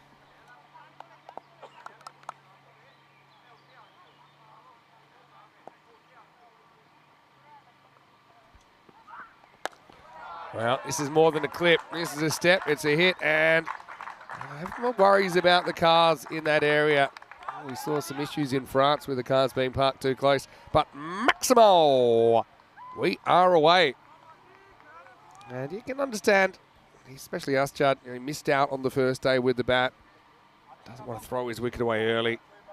And if he gets going, he's going to be a force in Group A. Oh, there's Steve McVeigh watching from Portugal. Who else we got in there? We've got William Michael Danskin.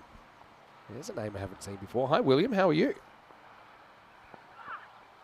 Short down leg side. Probably a wide. I think there's a wide for height and a wide for width. And it will be the one for the over.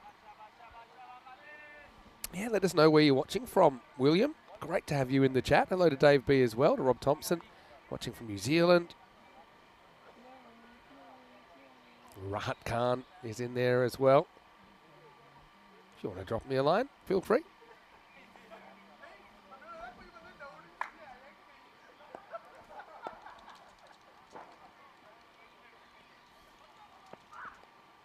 Another one down leg side. Just having a few problems, kind of controlling this swing at the moment, isn't he, Afzal?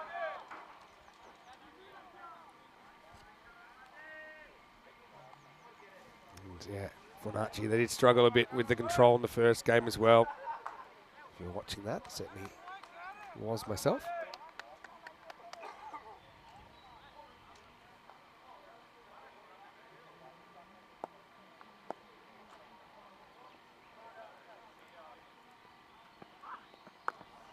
This one's a bit more on target. But they won't get a run. And so, yeah, kind of a bit of a mixed bag in the first over. So 11 without loss after one. Hey, let's do a bit of a random number for a team. I'll pick a team out here. I'll go 1 to 32 in my random number generator. It's saying 28. So 32, 31, 30. That's Jersey. Okay, yeah, Jersey. Actually just toured Spain recently. And Spain actually beat them 2-0. But they're a very good side. In fact, they made it all the way to Championship Week last year. They're one of 3 teams from last year's Championship Week that are in Group D. And they'll finally get to meet Italy. That game was washed out. And I know that both those teams had very similar records. Of course, Italy are in that group as well. Jersey, watch out for Asa Tribe if he's available. He's an incredibly good bat. And then Sumarare and Jonty Jenner. We saw them for Team Europe recently in the Western Shield. So, yeah, Jersey. Some very good players in there. Sumarare particularly, his change of pace was incredibly effective as well.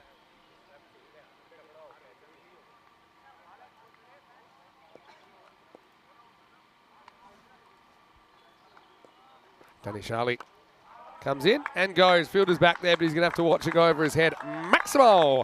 As Javade's away. Now William says he's watching from Germany. Now, good morning to you, William. And what part of Germany you're from? I know Germany has a lot of clubs. We're not going to manage to get there this year. I suppose over the last couple of years, Germany have had quite a lot of European cricket series. So it's a bit of a juggle now with the calendar like it is.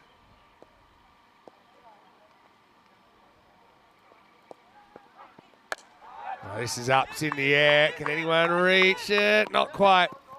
Yep. Probably two there. If they'd really hustled, but it would have been a bit of a risk. They just settled for one. It was a bit of a teaser for the fielders.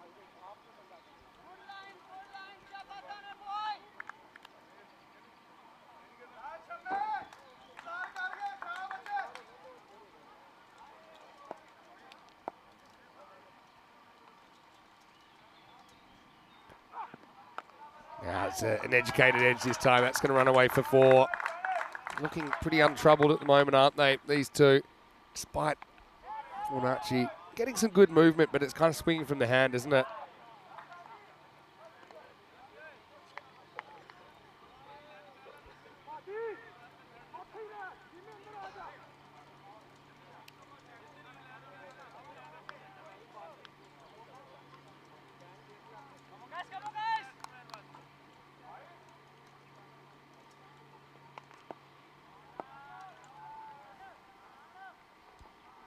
Comeback ball.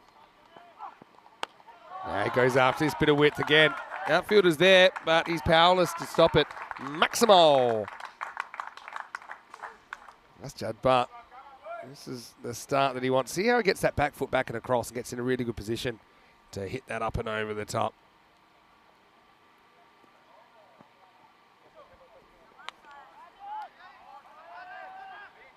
Dinesh in trouble. In danger of going magical here. 18 in this second over. Still two to come.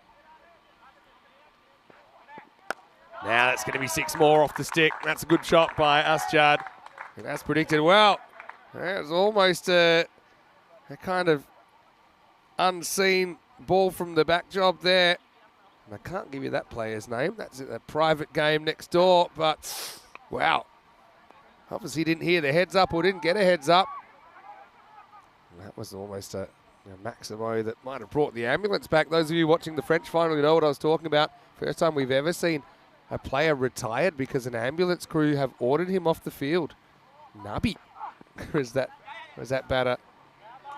We've had 2 really dramatic finals in a row. See the Portugal one. Ended up being a golden ball in the dark. And a bit of argy-bargy at the end of that one. And then the French ambulance gate incidents as well. Ended 2 overs here, 36 without loss. The second over goes for 25 from Danish Ali. Marco Milano mentioned they had a mixed start to their tournament. They're 1-1. Fornacci, well, 4 games to go. They better make their run soon, otherwise I think they're definitely going to exit it in the group stages. But Marco Milano, we saw them play in matches 2 and 3. They lost to Brescia CC 164 to 129, but did keep their point in that game. Then they rolled Albano for 64 and chased it down within the 7 overs. So they had a 1-pointer and a 4-pointer when they last played on day 1. This could be a chance. And he has taken it. Well, that's a really good catch by Mohamed Shah down the ground. Finally, Fornacci have a wicket today. This was flat, and Asjad, he'll be disappointed because he did make a start. This one just comes into him a little bit. Goes down. I wasn't sure. I didn't see the ball in that hand, but luckily it was in the other. And Mohamed Shah takes the catch, and Fornacci finally have something to celebrate in the field as Asjad departs for 24 off 10. And the score is 36 for 1.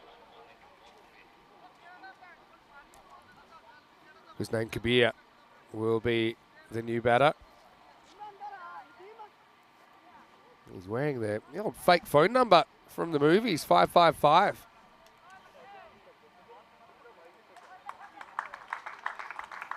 Asjad gets a warm reception, but I know he's disappointed he couldn't turn that into something large.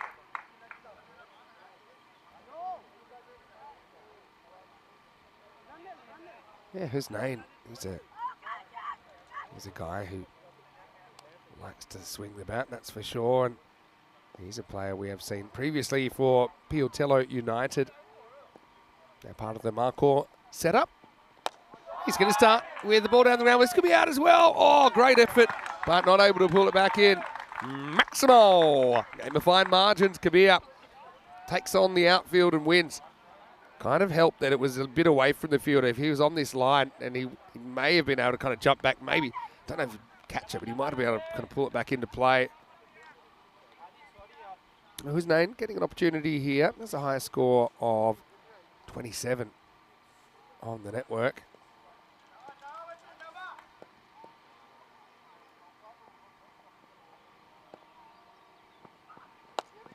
Goes after this as well, and there's no one back here. So that's going to run away. It's going to be 4 as well. Cuatro carreras más. Yeah, he has a high score of 27 on the network. That was against the Bergamo Super 11 team that we saw back in 2022 in the Milan series.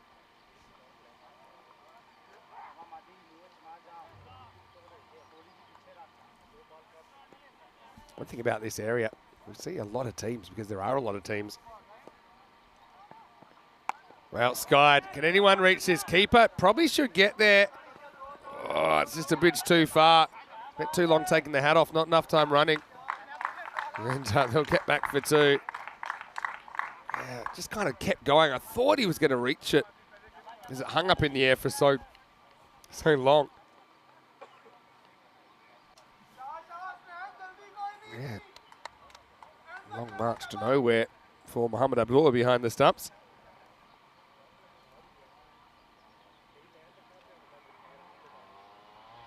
Charlie has popped into the chat. Hello, Charlie Hunt, and happy D-Day. It's the end of your university today. We all remember Charlie. Oh. Is this out? Yeah. He must have. Wow, hold on a second. Yeah, now he's given out. It must have been a big edge. Bigger than it looked on the screen because the batter started walking and then just kind of shot the neck around saying, hey, well, I think I've hit it. Does everyone agree? He has a quick look, and umpires go, yeah, you're going to have to go. So just kind of searching for the leg side there. Kabir, the ball was outside off. And you'd say, credit to him, he walks. Give him credit for that. So he'll go for 12. Certainly he was there for one reason only, and that was to keep the score moving. And he does. And the score is 48 for 2. New batter coming out will be Mohamed Munib. Marco Milano, they might be a new side, but they've got a lot of experience in there. Got some kind of firebrand fast bowlers as well. We'll see in the second half of this game. Afzal has 2 wickets now. That's a good ball, I think. So, Afzal will finish with a dot. This, for me, probably goes straight over the line. Yeah, it does. And now that's fine.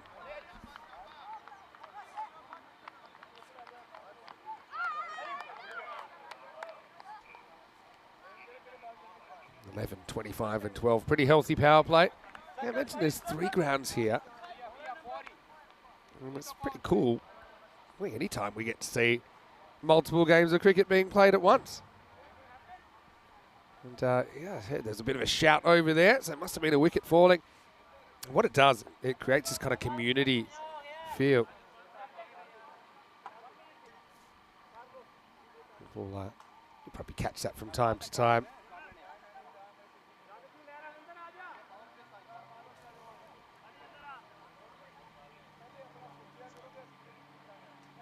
See in the background, see a little bit of it anyway. I think the camera tower is just obscuring a good view of it.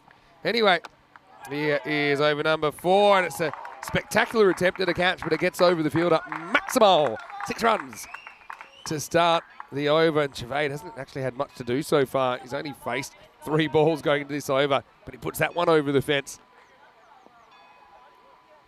Hello to Rahat Khan, who's watching from Canada. Well, what part of Canada are you watching from? It's a beautiful country. Believe it or not, we might be showing some of the Canadian team later in the year when they tour the Netherlands.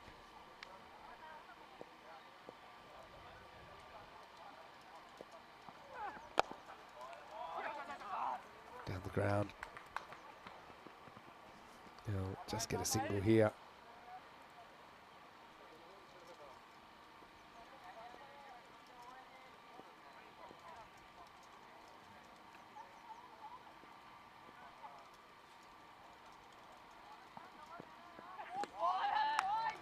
Good areas here. This is Fahim, who's getting bowled for the first time. I've liked his series so far.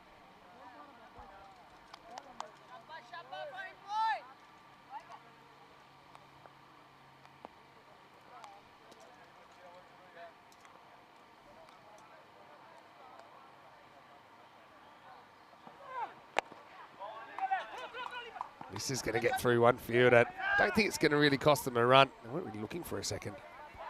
But we might have got there.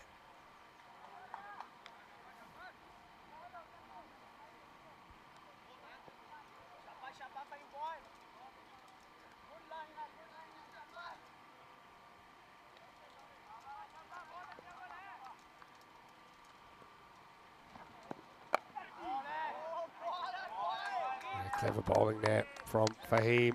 It's kind of changing it up slightly. You can see about it kind of feeling in front.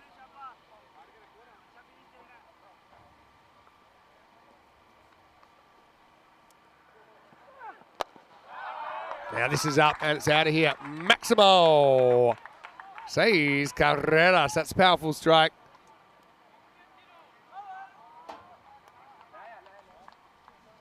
That's a really nice kind of check drive from Javade. He's good up the order, isn't he? So that takes us to the end of the fourth over. 62 for 2. Marco Milano in pretty good shape at the moment.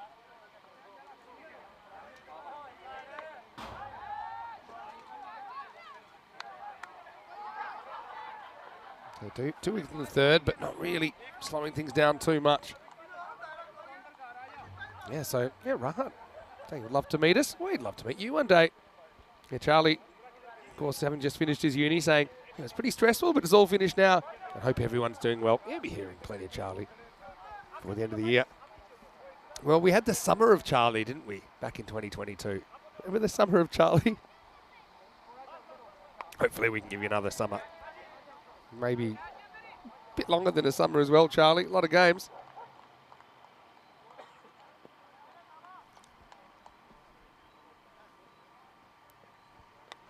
Oh, it's a genuine edge.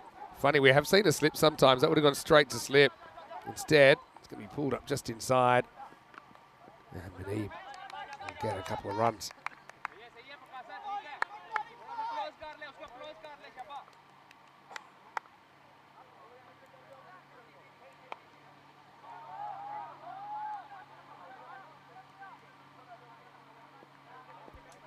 This is Sia, who's come in now, and he's getting his opportunity. It's pretty good so far. It's the first time we've seen him in the series, but he seems to be bowling a good line here. Again, the effective spin can't be underestimated in this series. Already he's made a big impact.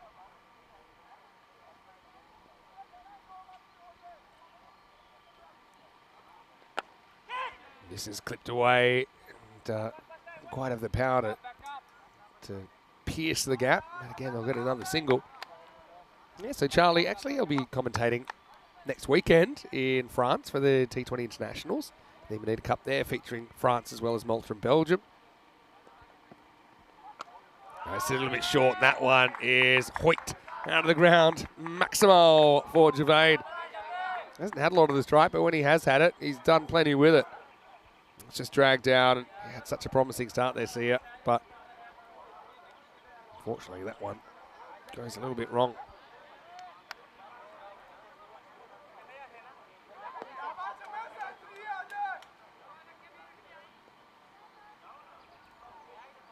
Bit cloud cover today, so maybe not the sunshine we've had over the first couple of days. That's more like it. That's where he needs to be. Yeah, so Charlie will be commentating in France, and then we'll be doing a bit of Estonia. Actually be covering a bit of Wimbledon as well. So looking forward to that.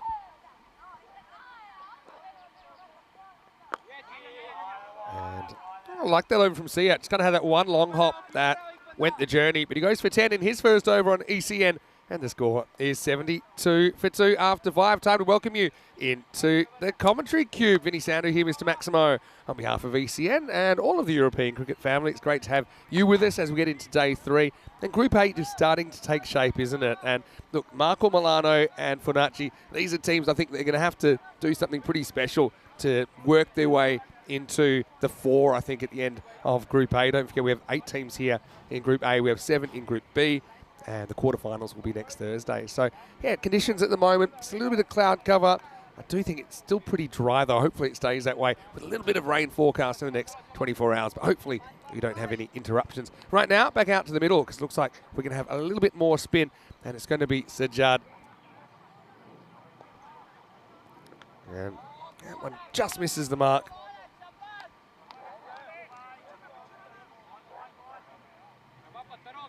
Maybe.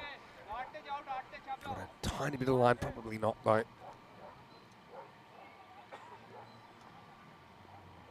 That one's okay. So, yeah, good line so far from Sajjad. Probably wasn't a bad place to miss first up.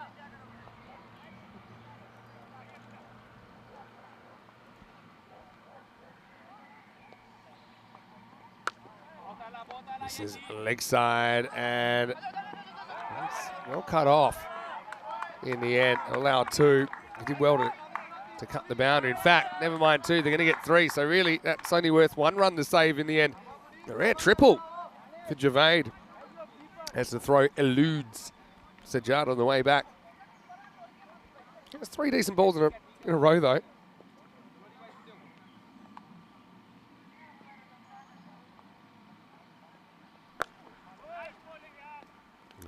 Worked down the ground by Manib. He's having a bit of trouble getting going.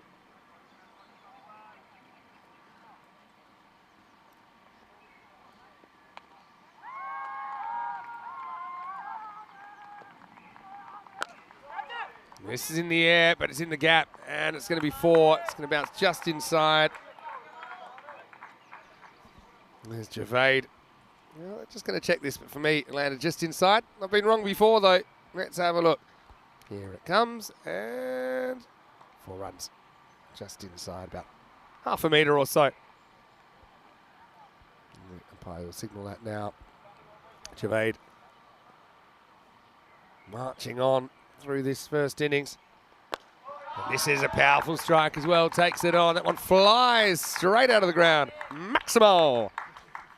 That grizzly bear almost ends back in the woods. A very, very solid shot. It wasn't really a bad ball. It's what I call kind of a challenge length. You can easily miss-hit that. Might go straight up in the air. Maybe hit it to one of the outfielders, but that was right in the screws.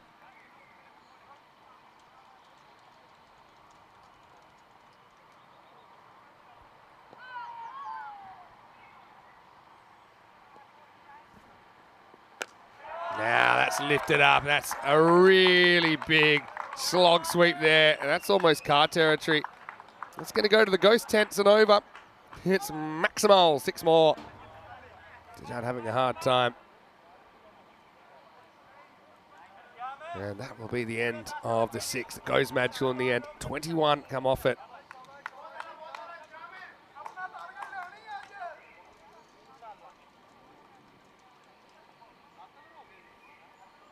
So 93 for 2 after 6. Kind of 155 pace here.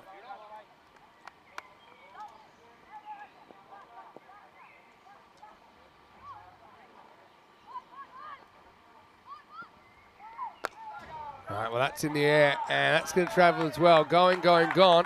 Maximal. And 6 is coming at both ends now as a new over starts, and CR, he's getting a second over. Can understand that. But these two certainly handling themselves pretty well at the moment against the spin.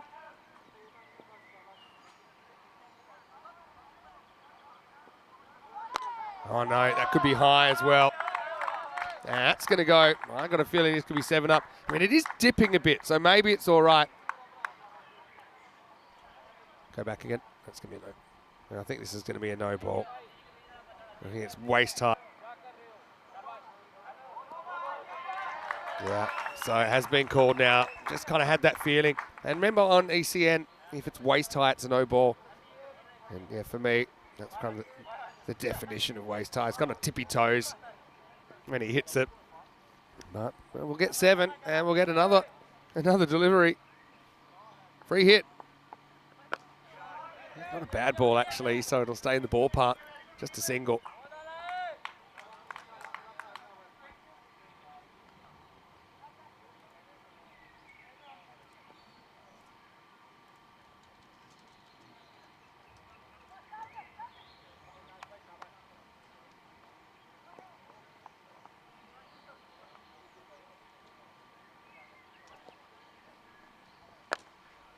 This is hit kind of into the gap as well, but does well to prowl around to his left there. It's Fahim that does the fielding.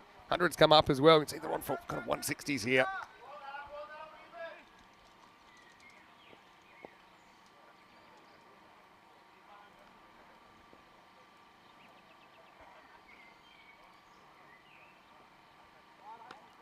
Well bowled. I mean, Sia's had some good moments. Unfortunately for him, he's also had a few balls disappear. But I kind of like the use of spin. I think you got to tip your hat to Marco Milano. They've just struck the ball really well in these middle overs so far.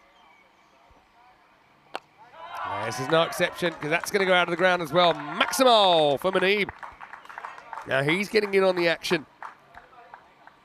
Building a pretty sizable first innings total here.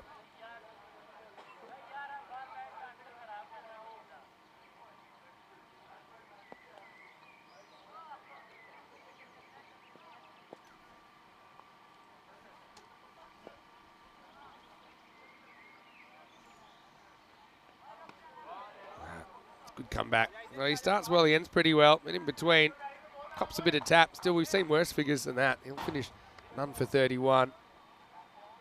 And Marco Milano, after winning the toss, electing to bat there, 114 for 2 after 7. Gives us a chance to have a peek at what's coming up. And yeah, well, Summer of Charlie. You'll get to hear some Charlie in France, which isn't on there because that's actually a T20 International series. This is just ECS we're showing, but it'll do parts of Estonia and England, and I'd say a bit more.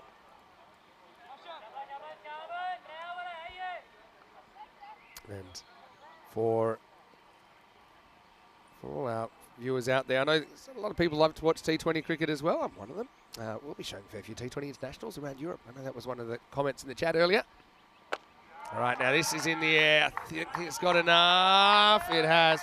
Maximo as Javed brings up his 50. And he brings it up in 17 balls. What a nice moment for him. He certainly struck the ball sweetly. He didn't have a lot of the strike early, did he? Javed. Now he's going to go leg side. He's going to get 4 more. Yeah, Javed, he does have 2 50s previously on the network, including that 70 not out against Bergamo CC on day 1. But his top score was actually 84 not out against Bogliasco in 2021.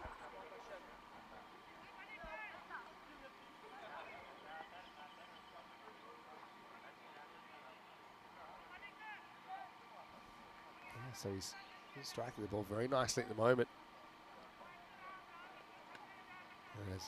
This is Mubasher Hussain coming on, so continuing with the spin attack, probably feeling some of the medium pace stuff didn't really work out for them in the earlier game.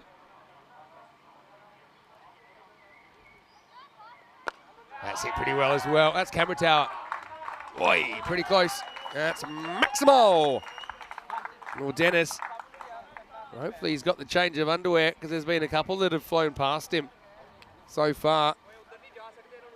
We'll get a good close-up of this one. Takes some fortitude to get up in the tower.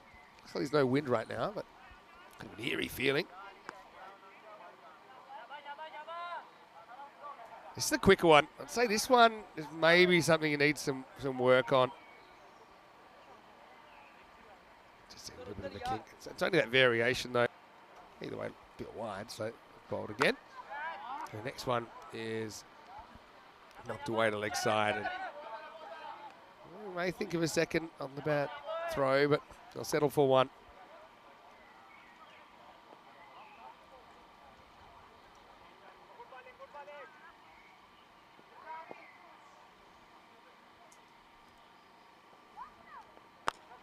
This is hit in the air, back and out of here. Maximo. So both these two going to town a bit on the spin.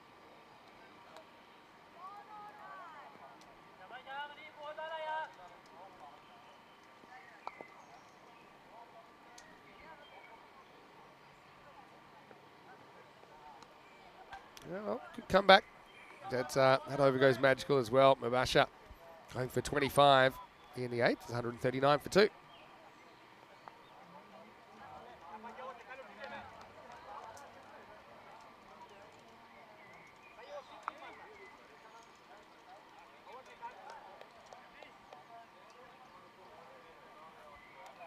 So now they're on kind of 174 pace.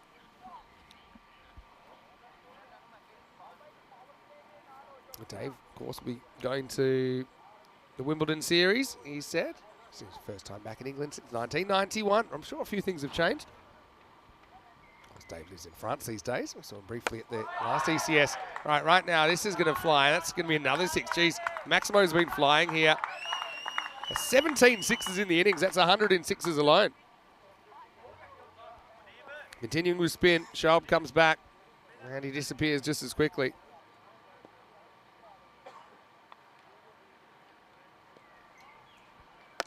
That's hit into the gap, won't be 6. Fielder almost kind of diddles himself. We see these get overrun a lot because the ball slows down very quickly, and if the human being doesn't slow down as quickly, they run straight past the ball.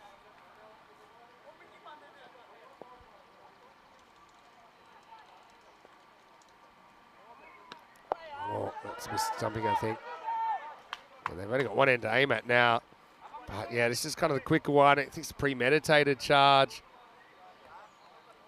And yeah, if he takes it, would have been out, but he didn't take the ball. It's just one of those ones where, I suppose there's 2 types of stumping, I say. The type where you have to rush and the type that you don't. And sometimes you do have to get a bit snatchy. That was probably one of those times, because if he kind of took it like with perfect technique, probably gets back. So that's one of those things.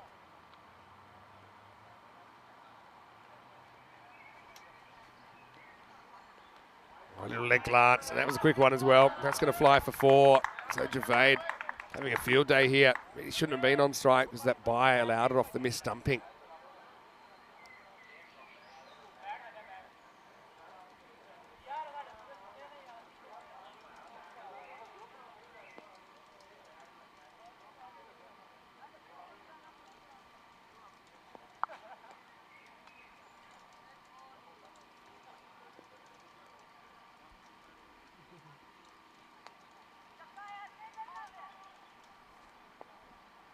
Just misses the mark. You are really bounced. Yeah, that's a good example of why the keeper has the helmet on, because just look at how this takes off. Just gets the hand in front of the face in time. Meanwhile, I think those fielders in the outfield on the other ground might need some helmets as well. That's another one that's disappeared. Maximo! Another 6 to the total. 158 and climbing. Hello to Fortnite, who's saying hello from England. Oh, we're in England. You're watching from Fortnite. Great to have new viewers all the time. Quite a few in England. If you are in England, I know not everything's that close to get to, but we'd love to see it at our first ever ECS in England.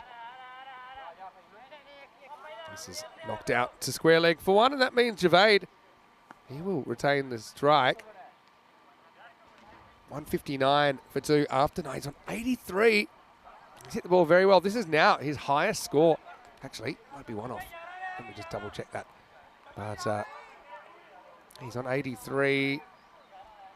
His highest score was back against Boliasco. Yeah, it was 84 not out back in 2021. That was at the Milan Cricket Ground. Darashiko, the only century scorer in this series, I should say. And had a close call last night in Zayn Ali, 94 not out. Had the opportunity to bring up Ton, but instead he got it wide. Finished the game. But anyway, it's been 89 now for Javade. Uh-oh, that's car territory. It's more like hill territory, actually. He's on 89 now. 89 runs. And light covering a rain as well right now. Hopefully it's just passing.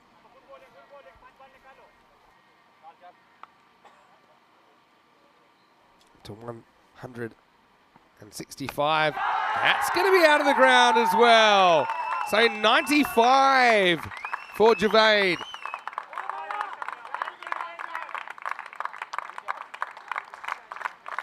He's getting a good ovation at 95. I wonder if they thought that was 100. Might be one ball away, the way things are going.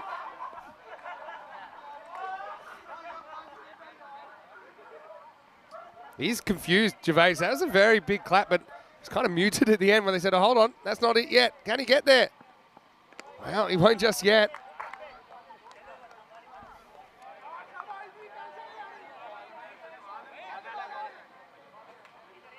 I think somebody was keeping score in the dugout. And they're getting a bit of a ribbing now because they thought that was 100. It wasn't. Oh, and he almost loses his poles. How often have we seen this year on ECN? We've seen batters dominate, and when he gets to the 10th over, just can't quite bring it up. We saw it with Leask, for example, in the Western Shield. All right. Well, you don't want a one here. Well, you got to run. No, they're not going to take it. I was going to say you could maybe try one and have one more opportunity if you can get back for 2. But anyway, needs to hit a 6. Oh, it's the same scenario we had yesterday in a sense that Gervais is going to get one opportunity to bring up his century here. One final opportunity. Needs to hit a 6. If he hits a 4, he's going to finish on 99 not out. A 6 for an ECN century for Gervais. And he's going to be caught behind. Well, there you go. Oh, well. Hey, he's going to be upset with that. But really, let's not forget how well he's batted in this innings. Pretty good catch, by the way, by Abdullah behind the stumps. That was climbing. But he's going to go off the last ball. Well, he almost had that feeling because he did get a good cheer. And it was about 95% of a 100 cheer that he got. That's a ill walk off. And by the way, the score is going to finish 171 for the loss of 3 wickets. Let's go back and have a look. Ashjad Martin looked good, didn't he, early? He had 3 big maximos and a 4. Just looked like he might be having one of his innings, and even the fields on the other field were in the action, weren't they? But he just kind of dragged this one. Not really clean contact. That was well taken by Schaub. Then Kabir came out at number 3. Maybe a bit of a surprise choice. But he looked pretty keen to get on with it, didn't he? He would only survive for 12 runs. But then this Muneeb and Artisham Javed partnership really took hold. They came together at 48 for 2, and they would end up putting on 123 runs in their partnership. Only broken by that last ball. Just enjoy some of these maximos. Tried the spinners in the middle. Didn't really work out too well on the scoreboard. We saw 26s in the 10 overs, and then Javed had that opportunity to bring up the ton. But he couldn't quite do it. Believe it or not, he goes 6-6, and then he had 4 chances to bring up the century. But he goes dot, out. So I suppose it could have been more. At the end, 171 for 3. Abdullah with a couple of the catches in there. But Javed dominates with 95 off 31. Muneeb, he was also pretty good with 30 off 16. And the score, 171 for 3 in the end. I mean, everyone copped a bit of tap, didn't they? But I think Afzal can hold his head high, 2 for 23 off his 2 overs. Fahim Ahmed as well was able to hold things down a little bit, 1 for 26. So we'll take a break and we'll be back pretty shortly for more cricket from Brescia. It'll be the second half of this game. I suppose the thing here, Fibonacci looking kind of low 120s, I think, to at least keep their point. To see if they can do that, or can we have another 4-point win here? It's been raining them in Brescia, and hopefully that's all it rains. Vinny Sandu here, Mr. Maximo for ECN. We'll take a quick break, back shortly with more action. You're watching the European Cricket Series.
This European Cricket Network event is proudly brought to you by HCL Software and Paramatch. Hello and welcome back to the Brescia ground here in the north of Italy. Great to have your company as we get ready for the second half of this one. Marco Milano building a big score, 171 on the board. And you can see with that score up there, the batting team will need 120 to keep their point. 119 or less would mean that Marco Milano would get all the points. We've had this crazy run. 8 games out of 11 have been 4-pointers. So, got plenty of bowling options. What's his name? Kabir. Looks like he is going to bowl first. Give him a bit of an opportunity here. And he's a guy, an occasional bowler. There's 3 wickets on the network. And obviously trying to make a good start, get a few wickets, get into the middle order.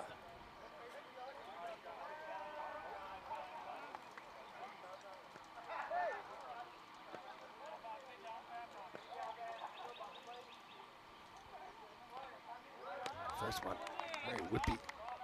And will be called a wide. Slip in place.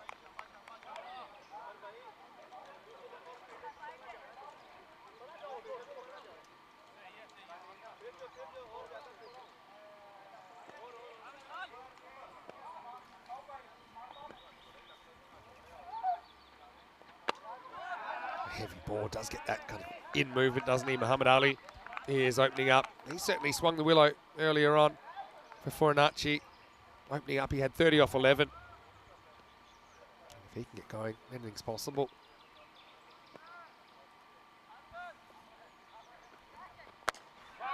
Up in the air and over the top, that's 4. That's what we saw from Muhammad Ali earlier on.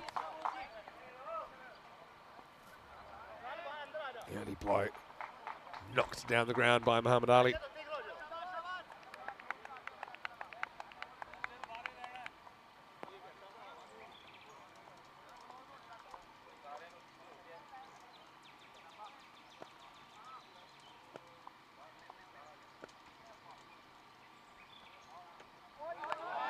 Jumped, doesn't it, from Kabir. Done well here so far.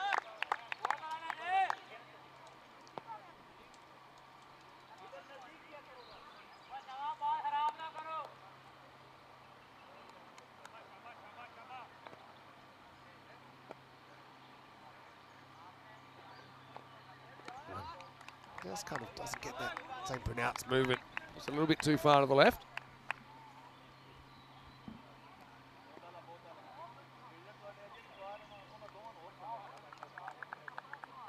TC is in the chat. I know that you're a card-carrying lurker, TC, but good to have you.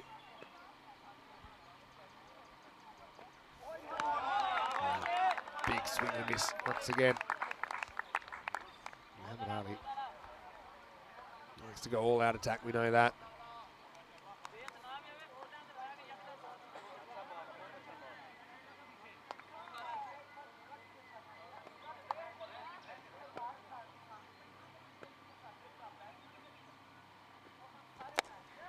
Well, that one is going to be a bit of a teaser for the fielder. Can't get there. So 4 runs to Muhammad Ali. Good batting. He's inside out on this one. Lets it swing onto the middle of his bat. It turns the face slightly, opens it up.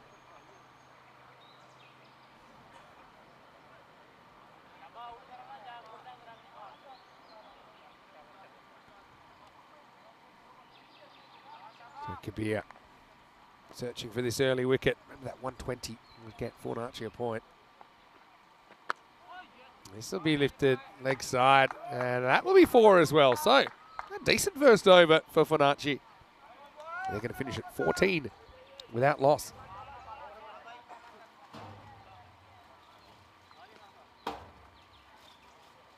So we've had 34 matches without a golden ball.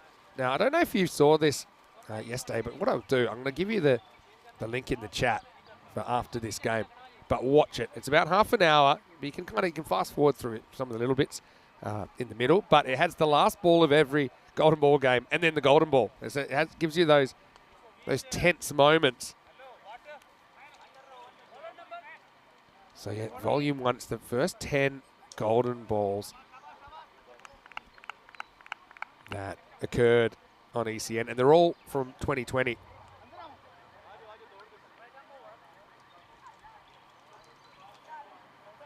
And honestly, it was a great little trip down memory lane. We actually watched it in the car on the way back to the centre of Brescia, where we're staying, so it's about a 30-35 minute trip for us every day, and that's how we spent it. So yeah, check it out.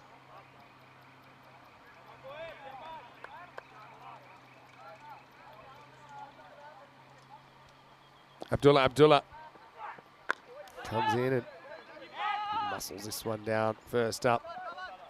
Just a single. Abdullah previously played for Kings 11, so yeah, Kings 11 kind of have adapted into, I suppose, filtering a few players into some other teams now. So Jaspal, who's previously captained the side, he's playing for Friends 11. Simran Jeet Singh is playing for Punjab. This is going to be hit up and over the top. 4 runs. Yeah, it's going to be 4, but yeah, this back foot is pretty close. It just keeps it in the air there.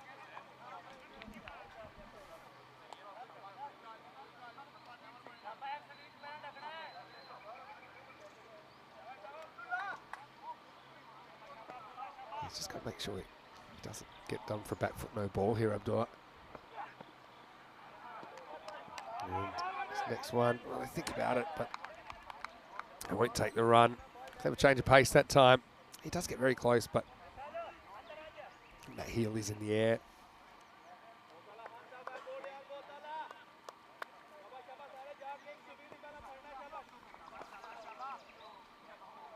Fornacci given some hope, 3%. Landing was no problem at all, and nice full length gets past Muhammad Ali.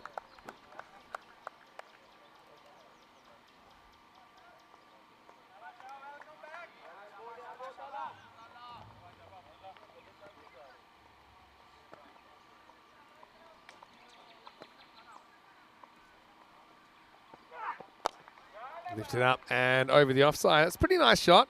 It'll hold up in the sand a bit, but it'll still get for 4. So, yeah, nice shot by Muhammad Ali. It's real key to this innings, isn't he?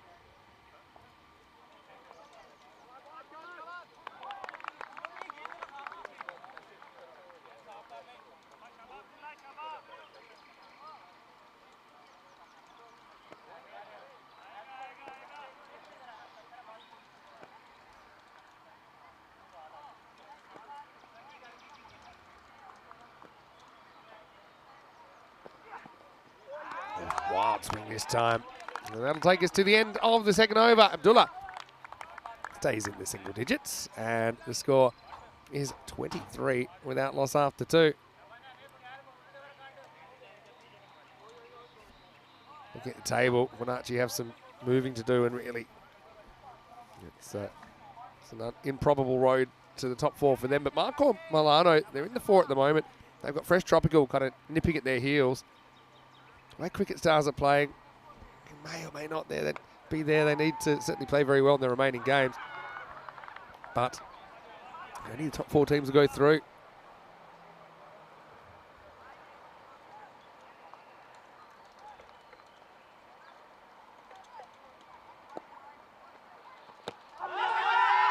Big appeal. Umpire's not interested though.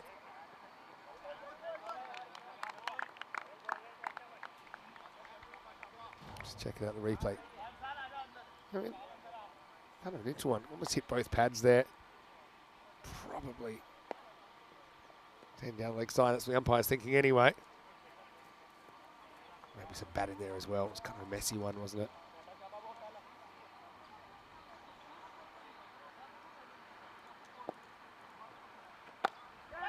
Lifted up in the air, and It's just going to hold up. Oh, well, it's a great effort, but guess what? He's going to look back for the ball, and the ball's already over the rope. This is remarkable, really. I will say it's a really good effort from Faraz Ali, but I don't know what's funny here. I mean, the stop is admirable that he attempts, but he's looking back into the field of play, and he's saying, right, where's the ball now? Oh, well, that's no good. Great effort, though. 4 runs will be the result.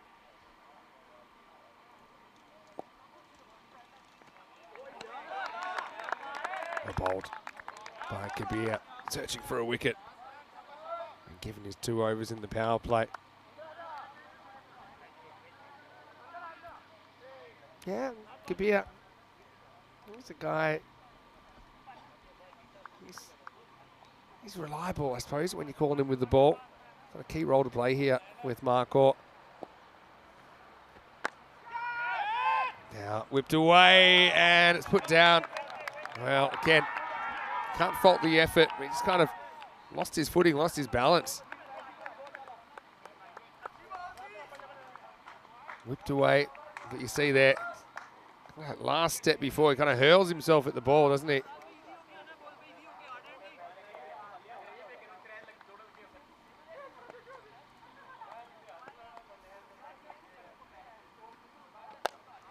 Flicked away, and that's nicely just chipped, I guess. We'll only get a single.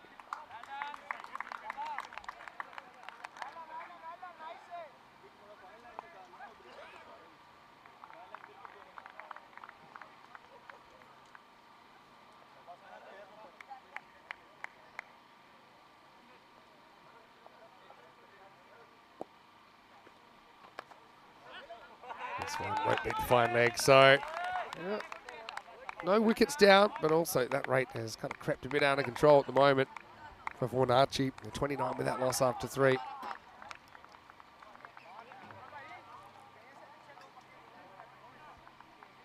Plenty of high-scoring overs. In fact, every single over was a double-digit over and 5 magicals.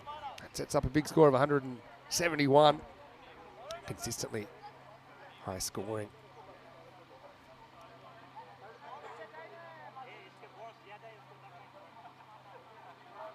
Dave saying, Rico's commentary, slightly different than the first ever Golden Ball. Well, that was Rico's first ever series, to be honest. Rico, the story goes, he was actually there to umpire. Well, they need someone to commentate, and the rest is history, as they say in the classics.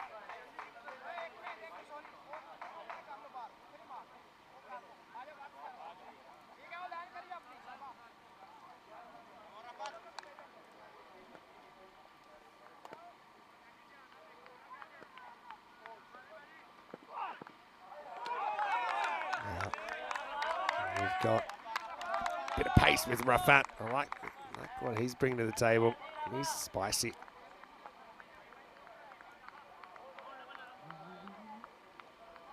He's got a little bit of a wild streak about him, doesn't he, Rafat?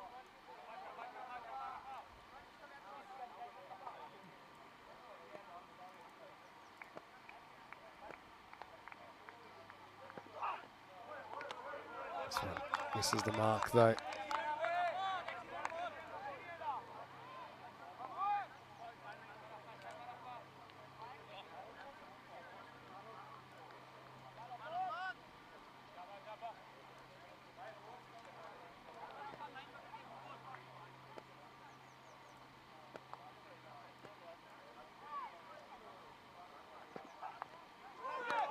Big swing and a miss.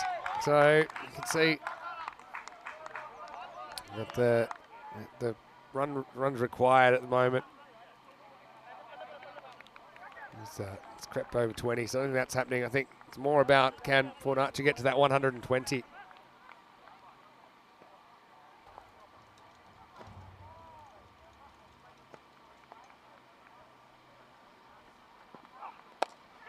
Goes up and over the top. Fielder out there, can't quite get it. Now the mask, probably good protection from the sandstorm that blows up. Vishal Hussain out there. But the result, I'm pretty sure it's going to be 4 runs. Yeah.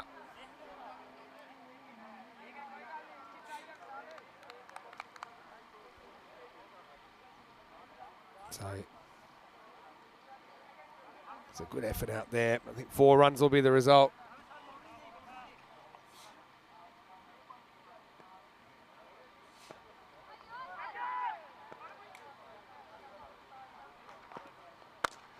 Yeah, gets a bit lucky that this falls safely. So obviously all the wickets in hand. Muhammad Ali, you know he's going for broke here, but not really able to just do what's needed at this stage. Rob Wright was thinking about getting Derek the Duck somewhere. I assume you mean a tattoo, Rob. Where are you watching from, by the way? This is flicked away. That's going to be 6. Nice shot. Well, Siyak has been given the opening batting duties in his first game, and it's a nice shot. He uses the pace of Rafat. Flicks it away for 6. Maximo. Emmanuel's asking, where's umpire Anton gone? Well, he lives in France, you see. And I think with the travel and with some of his work, he couldn't do that many days of the ECS. Now, he'll be playing his trade in France. If you can get to that ground in Dreux, I recommend you visit it. Even better if Anton's there. All right, in the air. Now, this looks catchable for Asjad. Goes back and holds on to it. Yeah, really nice bit of catching. CR goes to the skies. That ball really did fly. Asjad, he knew he had a bit of room to play with here, so he settles under it. This has got that kind of internal clock, and the internal kind of GPS saying, yeah, you've got a bit of room to move there. So, yeah, nice catch taken.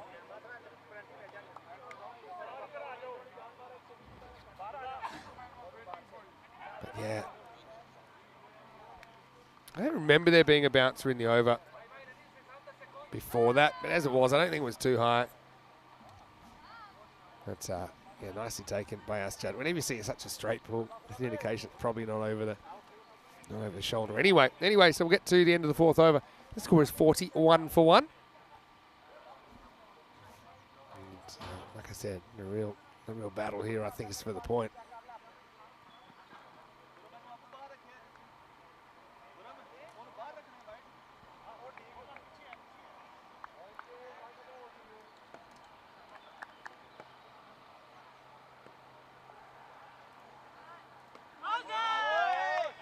First one sneaks past.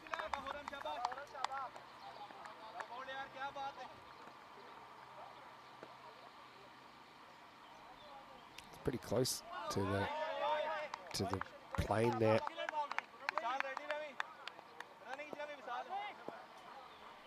This one just loses the mark outside the off stump.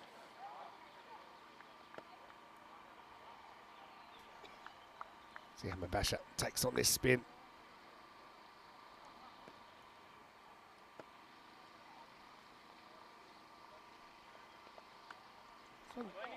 Breaks back, but not quite enough. We've seen spin play a very important part, haven't we, in this series? Now he's going to get a chop on. So that's the end of Muhammad Ali for 26. And once again, slowing things down works, and Milano get that wicket of the key striker.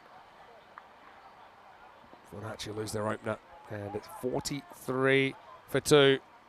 Both openers back in the shed now. 2 batters at the crease that haven't faced a ball yet.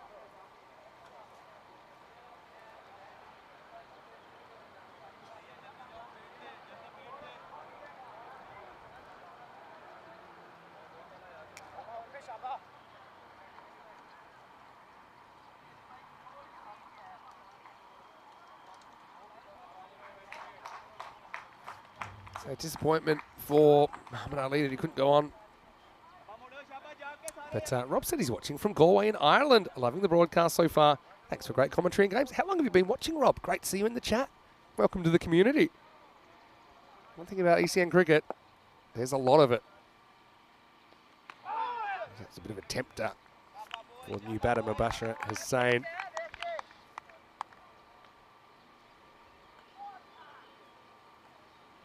Sharp work from Hamad Malik behind the stumps, but no stumping opportunity.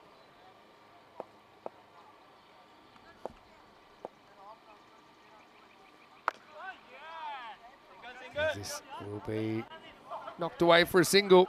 Yeah, so Rob's thinking about getting a Derek the Duck tattoo. Now, where would you put it? That's the question. Where are you going to put it? I know that we've got Dave, a.k.a. Mandrake. He was the first ever man to get an ECN tattoo. He's got the logo. I think Corey should do it. Show some commitment to the company. Suggest that to him, maybe. This one is just kind of swept out to the deep square leg for a single. So it's a long way back even to get that 120 now.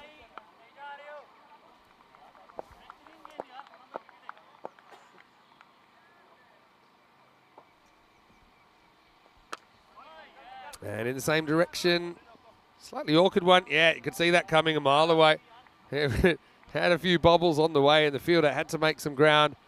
Couldn't make the stop, so Mabasha will be the recipient of that bit of gratitude. Right, bit of generosity, I should say, as it's 49 for 2 after 5. Let's welcome you into the cube. Vinny Sandhu here, Mr. Maximo for ECN. And yeah, Rob, welcome to you. Here's a personal welcome. How long have you been watching ECN? And I'm always curious, how did you get involved in the first place? How did you discover ECN? I know everyone's got a slightly different story. It's real organic growth. I mean, we're heading for 400,000 YouTube subscribers. Literally millions of people are watching every day on Fancode as well. So that's obviously something that kind of staggers you when you think of it that way. But yeah, the season started in January, 15th of January, going all the way through, I think, 20th of December. So stay tuned because plenty more cricket coming your way this year on ECN. As we get ready for the start of a new over, let's head out to the middle. And it looks like Rafat is going to continue.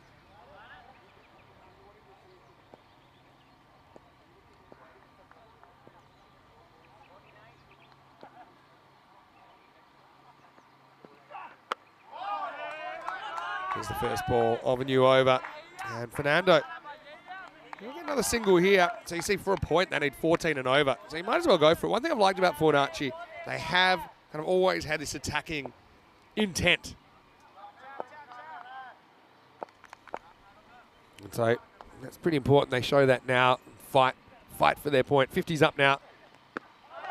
Some of the bowling's been a little bit too spicy for them at times. And the guile last over of Shazad only conceding 8 runs in the over.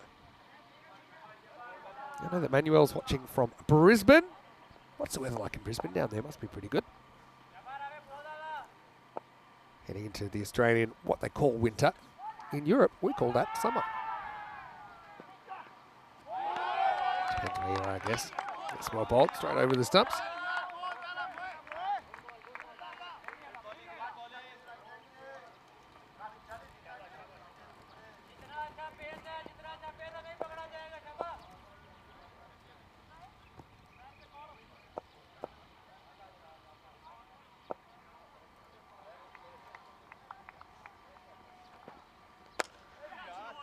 Down the ground, it's pretty straight there. Wow, proper Tortuga job there. Wow, Aschad just got completely done by the bounce. Let's have a look. Yeah, it's that first bounce. So he's basically computing where he thinks it's going to go. Maybe you'll see it here. I mean, yeah. I mean, it did go, but probably should have still made a play on it. It's going to be edged down deep third. I suppose here, you're not in Barcelona anymore. In Barcelona, they've got the artificial turf, and it's got its own kind of quirks. Mostly the bounce sometimes, but yeah, that one took an unexpected turn. Took a left in Albuquerque.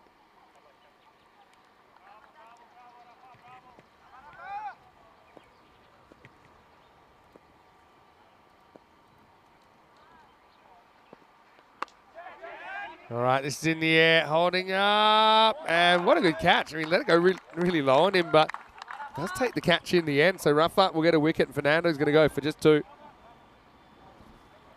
But kind of digs it in on a heavy length, and so third wicket will fall, and the score is 55 for 3. 6 overs down.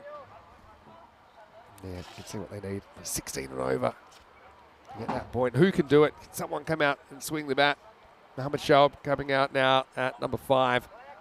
I'll be facing up because that's the end of the over. Rafat finishes with figures of 2 for 18.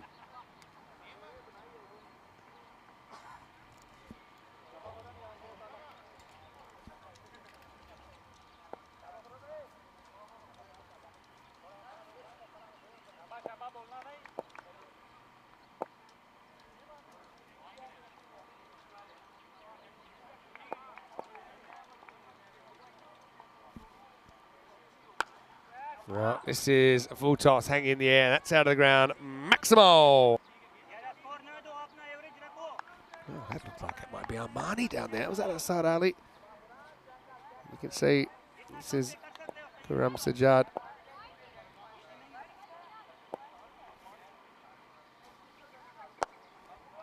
You see Shazad really takes all the air out of the ball, doesn't he?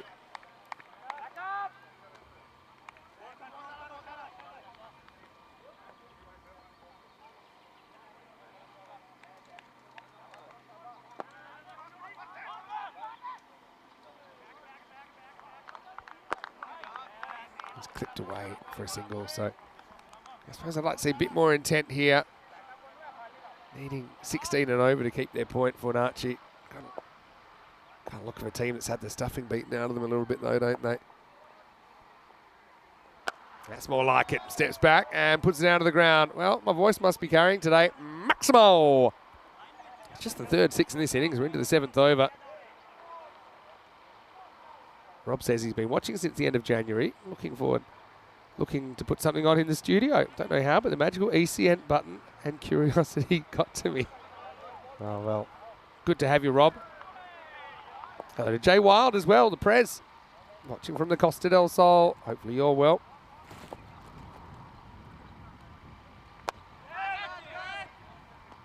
Lift it up. And we won't get more than one here.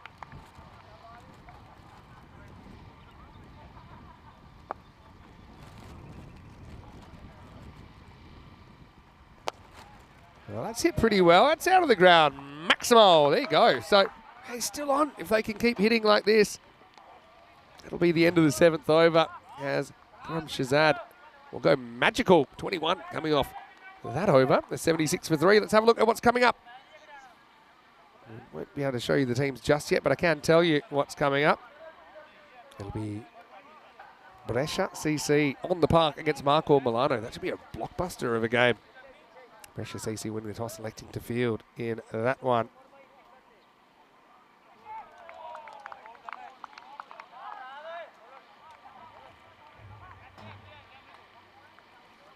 Okay, 44 off 3 overs required.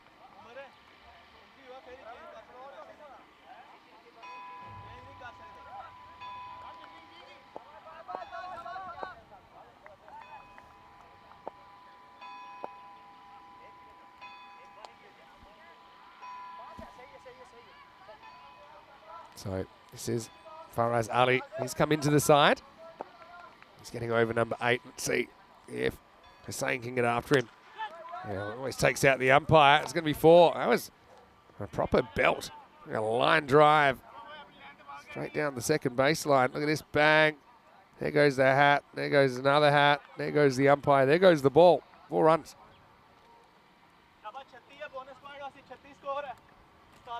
I'm always curious to hear how people got into ECN in the first place. Still a fairly small organisation in the size of things, but the amount of matches we're doing is unprecedented. So we spend all of our time basically broadcasting matches. There's not really a lot of kind of focus on maybe expanding the awareness of it kind of outside Europe and outside some of the key viewing areas. So I love it. You can watch it from wherever you like in the world. So much of TV and sport is kind of geo-blocked. All right, that's up in the air. That's going to fly. I think that's going to be 6. It is, I'm going to say 6. Yeah, Maximo. We'll have to see where this one bounces. Yeah, I feel that's carried the line. Yeah, that's 6 by a fair distance. He's got the path over there. It looks like a fake boundary, but that was well over the rope. 33 off 16 for a point then. And Hussein swing them to a point. Keeper likes this. Bowler doesn't. Umpire doesn't. And everyone ignores Hamad Malik. Maybe hit the ground or something. Bowler not interested and just turns his back on Malik saying, nah, you're not going to convince me. And you're certainly not going to convince the umpire.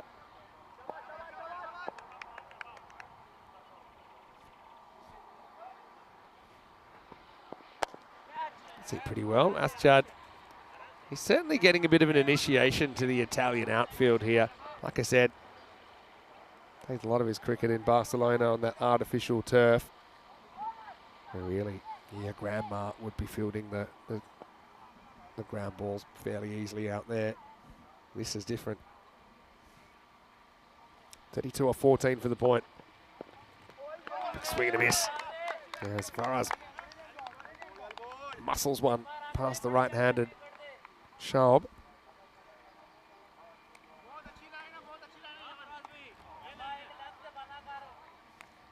Fornacci, they're no easy beats. That's one thing I will say. They're kind of almost there in both departments, aren't they? Batting and the bowling. That's a nice shot. That's going to be cut for 6. Maximo. Well, there you go. That's exactly what they want out of Mohammad Schaub. Just kind of stands his ground, doesn't back away. Stands, delivers a very good cut. And that takes the end of the 8th over. It's 94 for 3.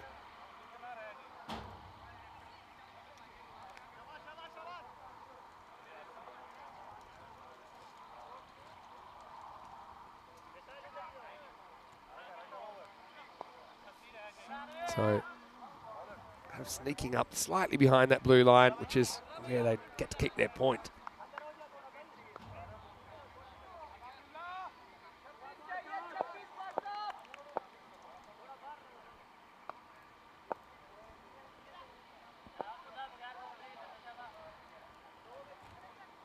All right. Right, it's going to be a lucky one. That's going to be 4. So, yeah, French cut. Of course, we spent some time in France recently. So the French cuts there, they're probably appreciated a bit more. But this is still handy. Got to creep up. They need 26 off this last 2 overs to get the point. That makes it 22 off 11 required.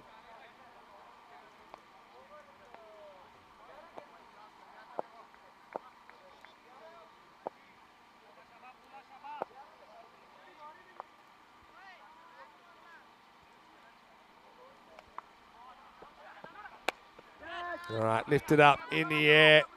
Bowler backs back. Awkward one. Probably needed to catch it fingers up. And kind of turns away in disgust.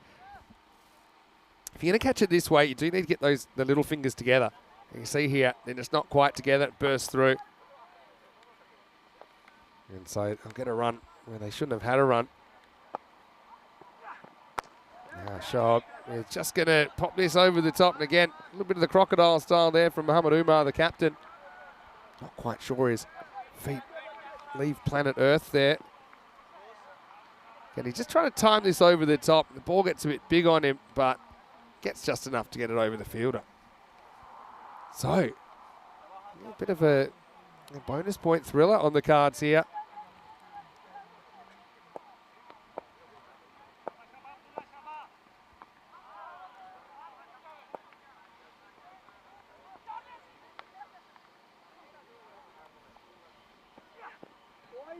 You see Abdullah, he's trying to outpower the batter, isn't he?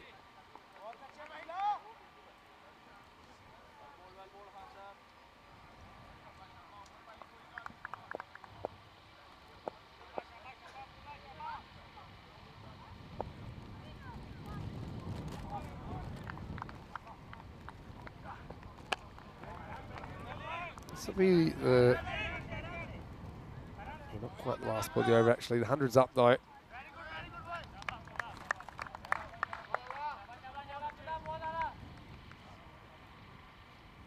What do you think? Can they get this 19 runs? So, I would say Hussain has been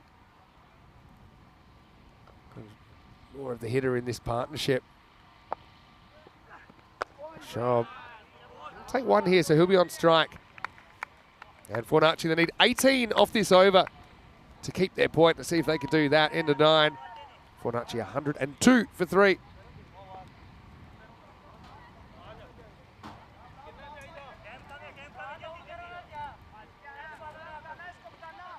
I'm sure that's been communicated. 18 to keep their point. See if they can do it. This looks like it'll be Faraz Ali to come back and bowl out.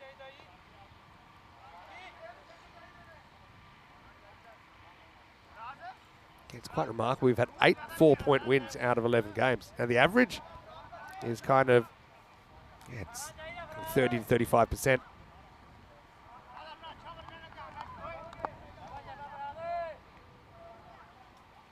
To Faraz, defending 18.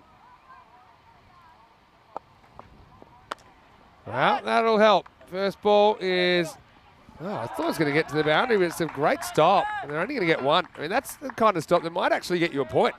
An extra point for Milano.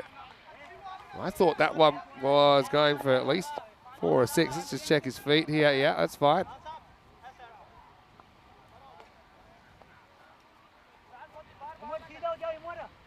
Maybe his umpire signals a 2, then gets told, no, it's not 4. Probably saying it's not 4, and the walkie-talkie would have said it's 4. Anyway, just 1.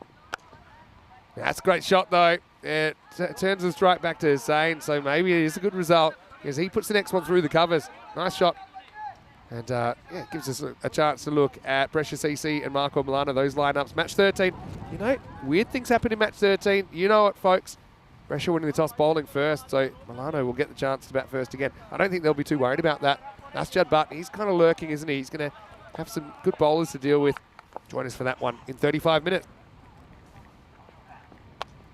Now, this isn't it. That's going to fly a long way as well. That's going to be 6. Maximo. And make that 7 off 3 for the point.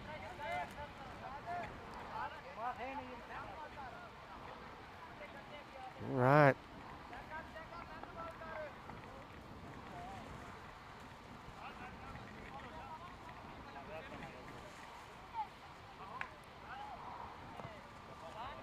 One more boundary should do it, you'd imagine. By the way, that's 50 for Hussein. He snuck up on us. 51 off 21. 4 and a 6. Now he's going to go leg side. Again, only want the 1 here. They'll catch up on his 50 now, probably, but I think the bigger thing here is when they get the 6 off 2. The thing is, there's no ties for the bonus point, so you've got to get the 6, even if there's 1. This ball, you're going to need 5.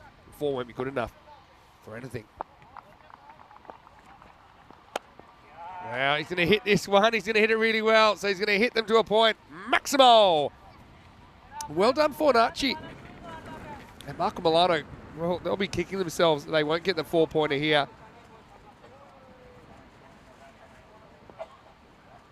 Especially for a side that, you know, in the mix for the finals, that point could make the difference. Time will tell. Fornacci have achieved a point. There you see it there. Now, they got a free shot.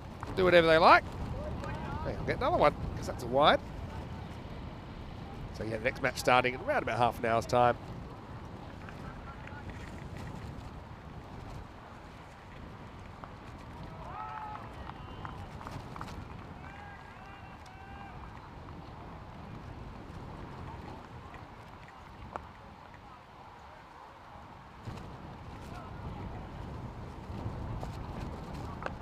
Wow, in the air. Who wants to catch this? Hasn't been a good one for Gorton Bowles. Oh, they're going to crash. They're going to drop. In the end, no one's hurt, and that's probably the main thing. So, Faraz had his chance for the wicket. Unfortunately, couldn't hold on. Fornacci, they battle their way to a point, but that's all that they're going to get out of this one. The margin will be 49 runs. Your final score is Marco Milano, 171, Fornacci, 122. And the rest of what's coming up, like I said, half an hour away from the third match of the day. Brescia CC hitting the park. The 2022 ECL representatives take on Marco Milano. Let's roll the highlights. And there's no taking a backward step from Fornacci. Like I say, they're no easy beats, but yeah, they're just slightly short of some of these other teams in the departments and maybe lacking a little bit of depth and experience in their lineup. But I've liked their approach. You can see that the fielding, there's a bit of the good, the bad, and the ugly. That was a bit of a comical one, wasn't it? Where he kind of flicked it over, went back looking for the ball, but it was already out of bounds. And for the Fornacci team, pretty quickly, I think they shifted their focus to try to get that 120. I think that 170 was out of reach. Muhammad Ali Batted pretty well for 26 early on, 6 boundaries in there. Sia at the top of the order showed a little bit, ended up with 12 off 8, including a Maximo. But really, this innings was held alive by Mubashir Hussain. 52 not out of 22 balls, and Shoaib with a pretty handy knock of 23 not out of 9. This is how things ended, but they just got to the point the ball before, and so that's the main thing. Had to fight hard, and that's why I kind of like this system as well, because Fornacci, they take something away from that game. They take something very tangible away from the game. Just sneaking in for a 1-pointer, and Milano have to settle for 3. But Brescia same with 52 off 22, leads the scoring with 4 sixes and 5 fours in there. Had some support from Mohamed Shoaib towards the end, 23 not out, 26 earlier from Muhammad Ali at the top of the order. Bowling-wise, I like some of the pace options they've got. Rafa to Rafa, 2 for 18, I think bowled really well. Abdullah also didn't go for too many. Karam Shazad picked up a wicket with some slower stuff. We'll take a break. We'll be back in around 25 minutes, take you into the third match of the day. Brescia CC will be keen to impress, taking on Marco Milano in match 13. Until then, many sound here, Mr. Maximo. Hope you're enjoying the action wherever you're watching from around the world. Stay tuned, maybe have a little bit of a snack, but then come back as we've got 3 bite-sized cricket games to go on day 3. You're watching ECN, and this is the European Cricket Series.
This European Cricket Network event is proudly brought to you by HCL Software and Paramatch. Hello and welcome back. And across the pond, you will find plenty of cricket action here. The Brescia grounds are the host of this edition of the European Cricket Series in Italy. And coming up, we have the third match of the day, match number 13. And sometimes some spooky things happen in match number 13. Brescia CC on the park for the first time, taking on Marco Milano. Let's see what happens at the toss. We have Samir doing the duties today with the two captains. Marco to call the toss. It's tails. Brescia won the toss and they're going to bowl first.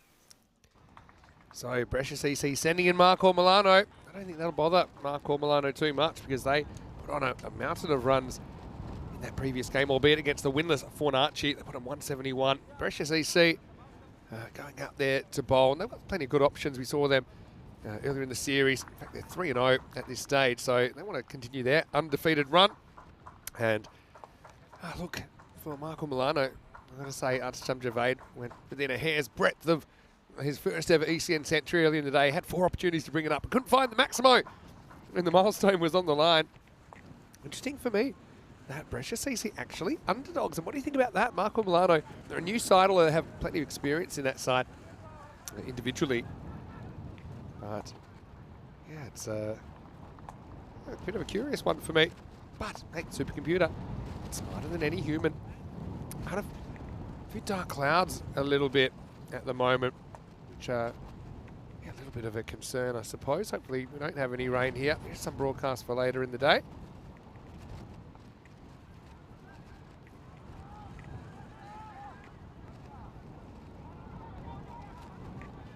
So, almost ready to go. You can see there in the background, a bit of cloud around.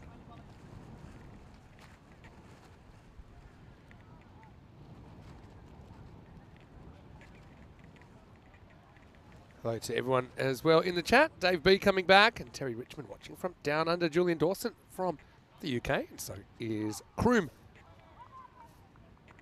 It's always good when we're running on time.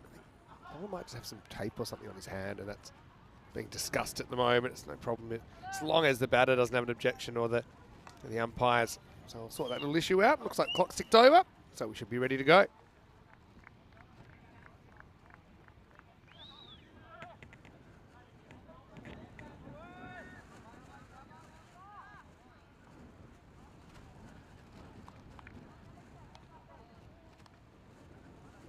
So, Javed Mohammed will get us going.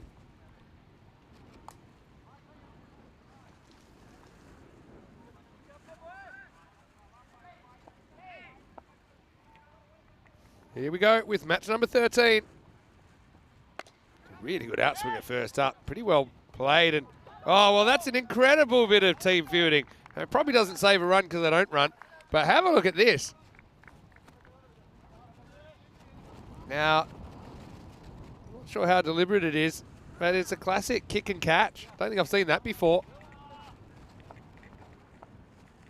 Brescia have been given another 2% from the computer, maybe just based off that. Nice little outswinger from Javed Mohammed next up.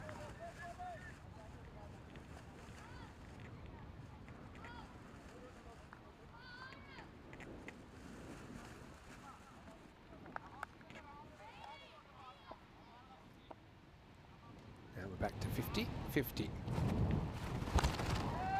Maybe not after this, because that's a nice shot by Asjad, but goes up and over extra cover. Cuatro carreras, and the scoring gets underway. I was just eyeing off some cricket news from around the place. We mentioned some of the T20 squads coming in for the World Cup.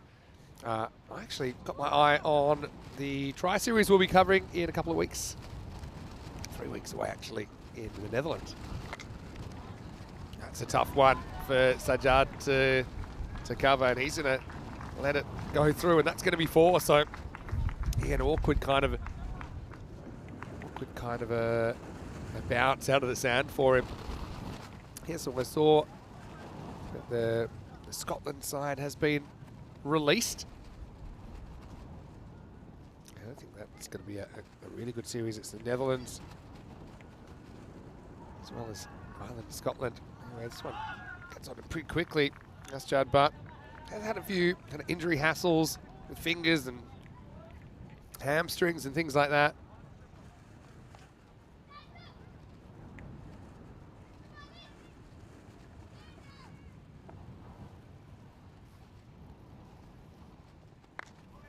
Lifted away and it's dropped. And Asjad gets a break. He's going to get 4 as well. Kind of on the move, couldn't organise his hands. That's Hassan Naveed. That's square leg, just in front of the umpire. And yeah, gets 2 hands to it. We never had kind of a stable kind of base there. His head was moving around. If your head's moving, your hands, it's really tough to get them in the right spot. This takes us to the end of the over. Score 12 without loss after 1. Having a look at the 15 teams we'll see in this series. And looking ahead to Group B, Jandra Brescia and Gina Brescia have both gone to the ECL before. You've got Trentino Aquila, who we have seen on the network before, likewise Milan United. But you've got 3 new teams in there, Friends 11 as well as Punjab and Vicenza.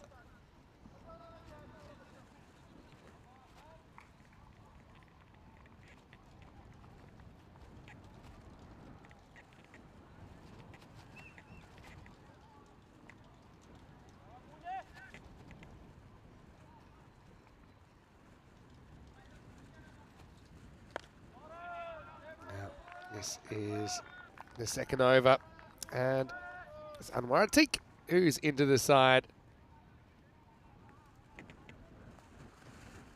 He'll be hoping to make an immediate impact here in the power play. Anwar is a player we have seen before.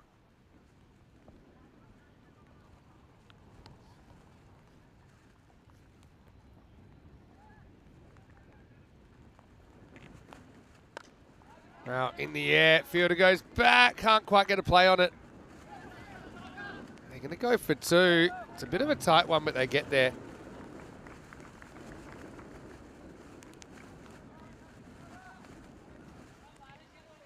End of the bat there, just creeps over the top. And Imran can't make the play.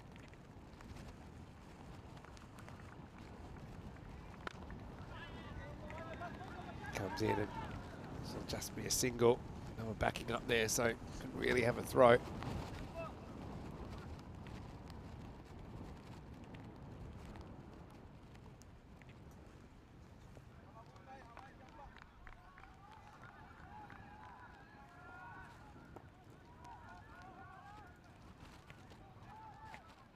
Big hoik across the line. Nasjad misses out.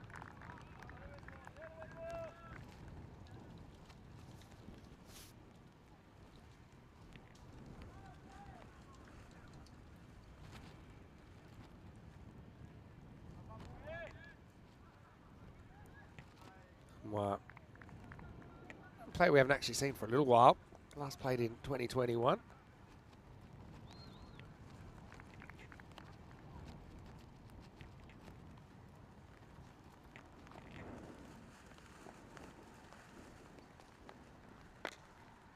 That's pretty well struck. It's going to be a slightly awkward stop. He does very well there, Imran Naveed.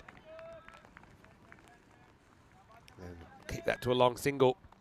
Yeah, so just speaking of the Scotland side, that we'll see in that tri-series in the Netherlands. It's a big series for us because that's 3 teams about to go into the T20 World Cup. Netherlands, Ireland, Scotland. Scotland side, there's a fair few names we've seen on the network before. That's lifted up and out of the ground. Nice shot by Javade. Picks up where he left off in the last game. Maximo! That does bring up his 100 for the day. There's Amadullah Safi. 100 fresh tropical. We're going to go for the alternate strip today. Well, here comes the rain. We'll check which way the wind's going, but hopefully it's a passing shower. We're expecting some bit later on. And that will take us to the end of the over. So 16 come off that in the end. No, just the 10s, pardon me, to come off that in the end. And the score 22 without loss after 2. Quick look at the table. Brescia CC, equal leaders. Good result here. We'll see them go to the top. That's actually fine, I think. First one stays the right side of the border. Yeah, Brad Curry's playing for Scotland. Ollie Hare's someone we've seen playing for Scotland 11. Michael Leask, who just played in the Western Shield, also plays for Forfarshire and has played for Scotland 11. Jack Jarvis, player of the series in the Western Shield. Well, there's 4. Just at a glance, this one I think will be called wide. The rain came a little bit, but it's kind of just a very quick shower. And it looks like it might have already passed. But there is that possibility. You can see there, somebody's prepared. Great camera work. It's great National Geographic work. People spotting. It might be Dennis up there. Here's Dennis. So watch out if you're in the area. He's lurking. And you know it's not quite summer yet when Dennis is still wearing a shirt. He's going to be very quick to peel it off. Some of our fantastic crew here at Spring Media that help us bring such wonderful pictures. Hey, did anyone watch the Golden Ball compilation video? Tell me if you have in the chat. One will float wide as well. Yeah, so put it in there again a little while ago. And what did you think? Did you notice how the production has come on in leaps and bounds?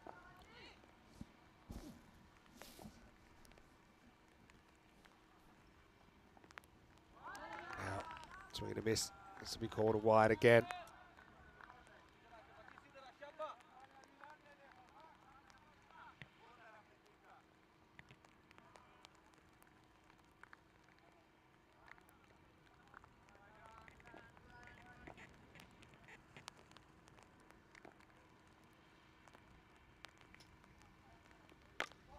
Goes up and high into the sky. Well, this might be catchable. Imad, that's a brilliant take.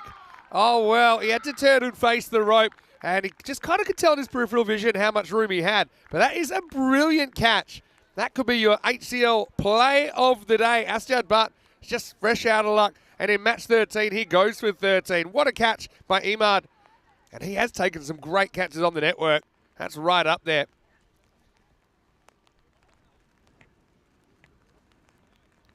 And for Asjad, well, more soul searching for him. This will bring Husnain Kabir to the crease.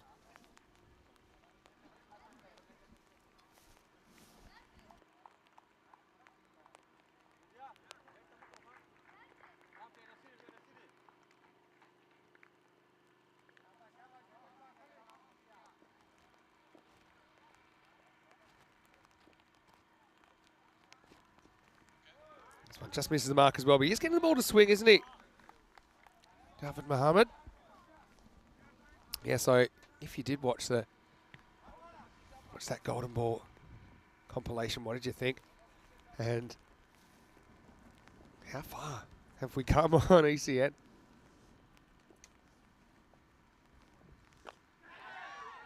Tap this one. Could be out.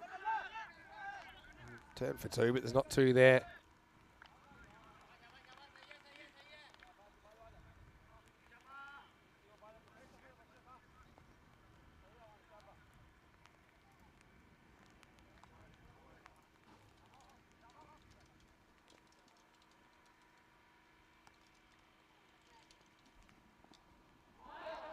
And so, next one, big swing and a miss.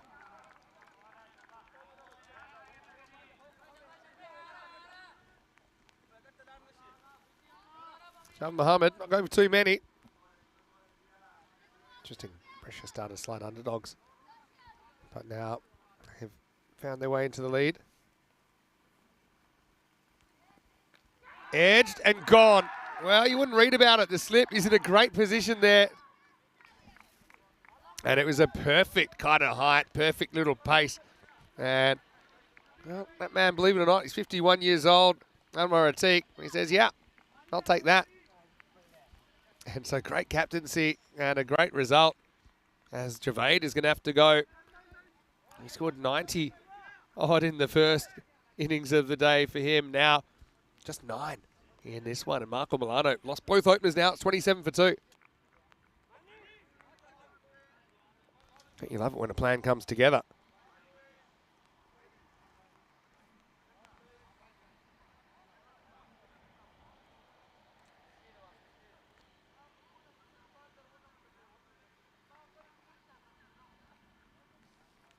So, yeah, a couple of very good catches. I mean, slips catches are never easy. It's more the fact you're not expecting them. Concentration so important with slips catching.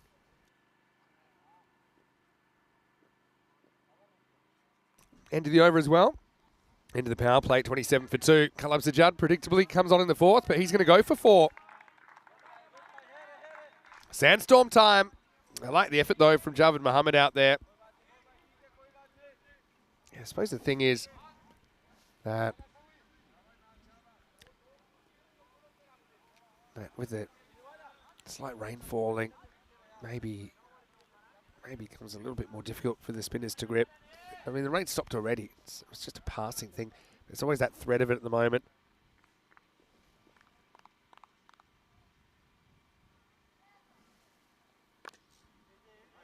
I won't get a run here.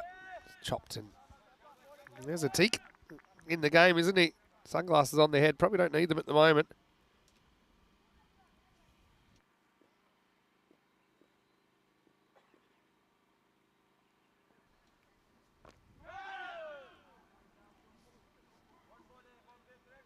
Now, just tapped for a single.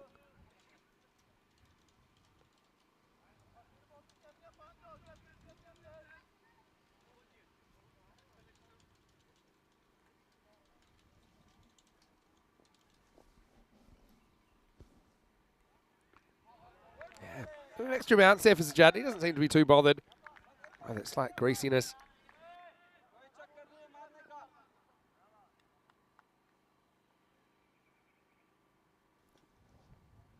When he does drag down, though, it's into the gap. That's going to be 4. So, Manib gets going.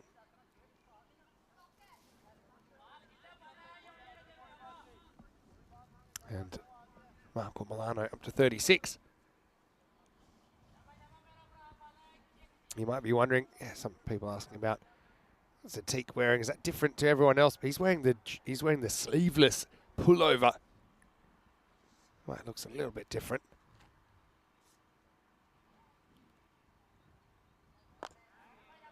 Pitched up and hit down the ground. So Sajjad, still a decent over. Maybe not as good as some of the overs he's bowled in this series, but he'll go for 10, and it's 37 for 2 after 4.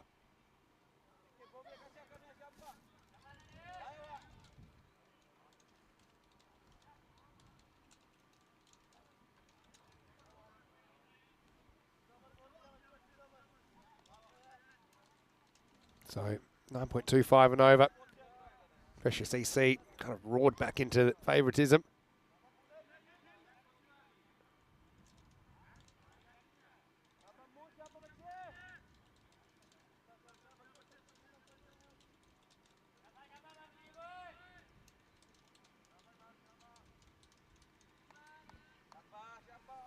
So Atik, he's going to come back. Yes, he's got that sleeveless pullover.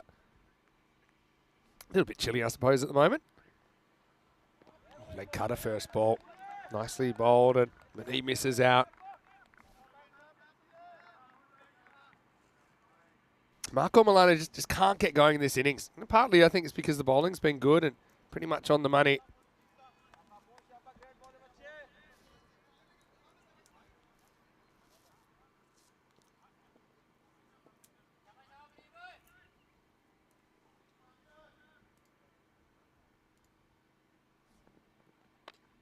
There's an edge and almost goes to the slip again. He's gone a bit further back. That's Jawad Mohammed. Obviously, took a catch at slip. Now, this is more kind of just a short third than a slip, really. But 4 runs to the total. Marcor up into the 40s.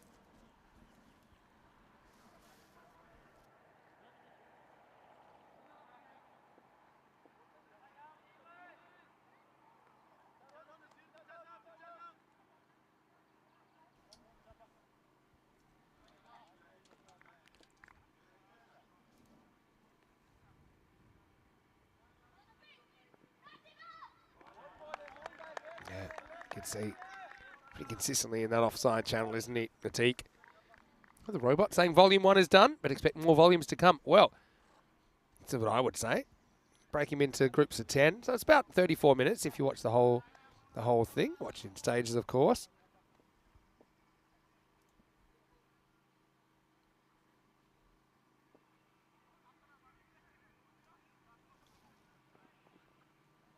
Again, at one side of the wicket, this is what I mean. They have kind of bowled it in challenging areas. A couple of pretty good catches. How about Imad Khan's catch? That was a brilliant one.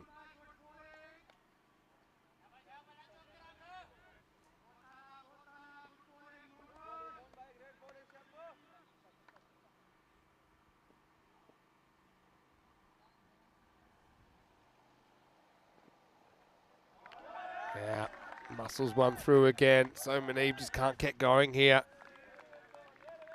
9 off 8 now. Again, it's hard to hit that leg side.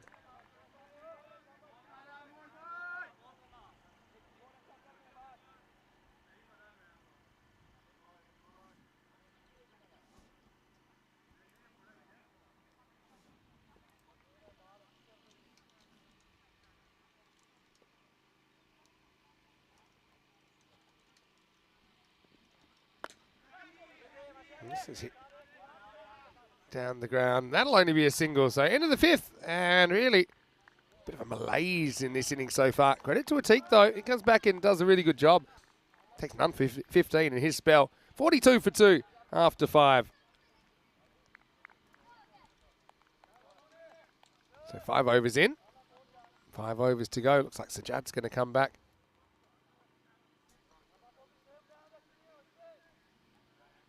Right now we're in Brescia in the north of Italy. We will be back in Italy for another series in August. We'll be at the Roma cricket ground there. Also, there's going to be some great cricket in Italy coming up in June. I have to come back. This is the ball you might have missed there. Here's Sajjad coming back, and lucky to get some bat on that. Otherwise, looks like he's going to be stumped by a country mile there. Manib trying to get something going here. That's a pretty good shot, and it won't be stopped. Great effort, and well, the sunglasses might need a little bit of a polish after that. Javed Mohammed has been throwing himself around.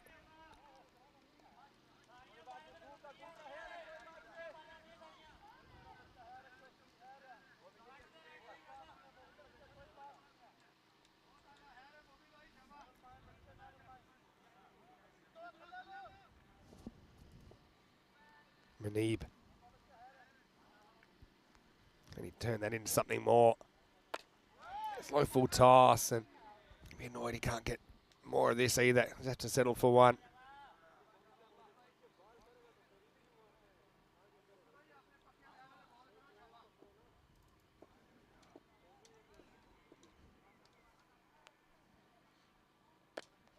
Well, it takes a bit of a risk, goes across the line, but it's going to pay off. Maximo! And the 50 comes up. Who can stand up here for Markor behind the 8 ball?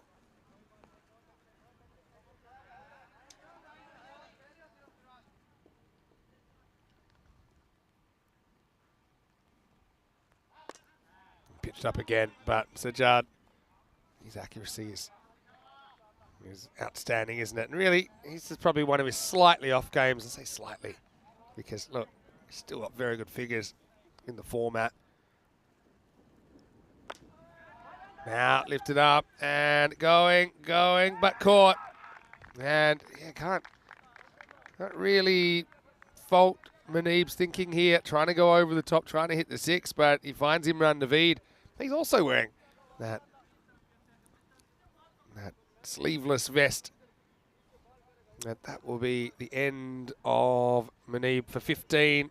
And Kalab Shahzad, well, make sure he doesn't go wicketless. His last ball gets caught on the boundary, and it's 1 for 22 for him. It's 54 for 3 after 6.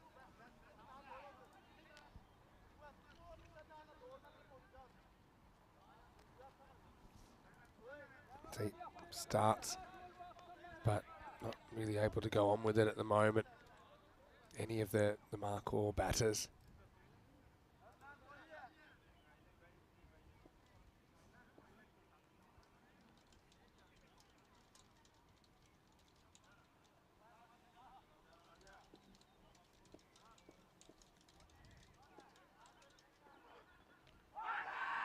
Hits him high-ish. Umpire has a good think. Your leg by. Yeah, for me, just hit him high. Coming back a lot off the seam as well.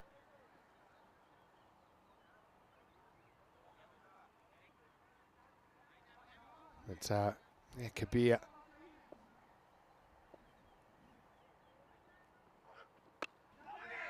Well, this one is in the air momentarily, but it's just short of Sajjad.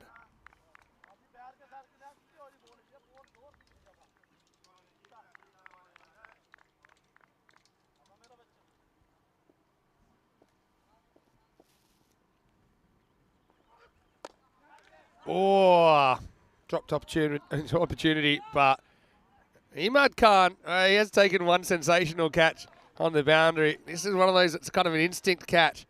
Oh, he didn't have time to get the left hand up there.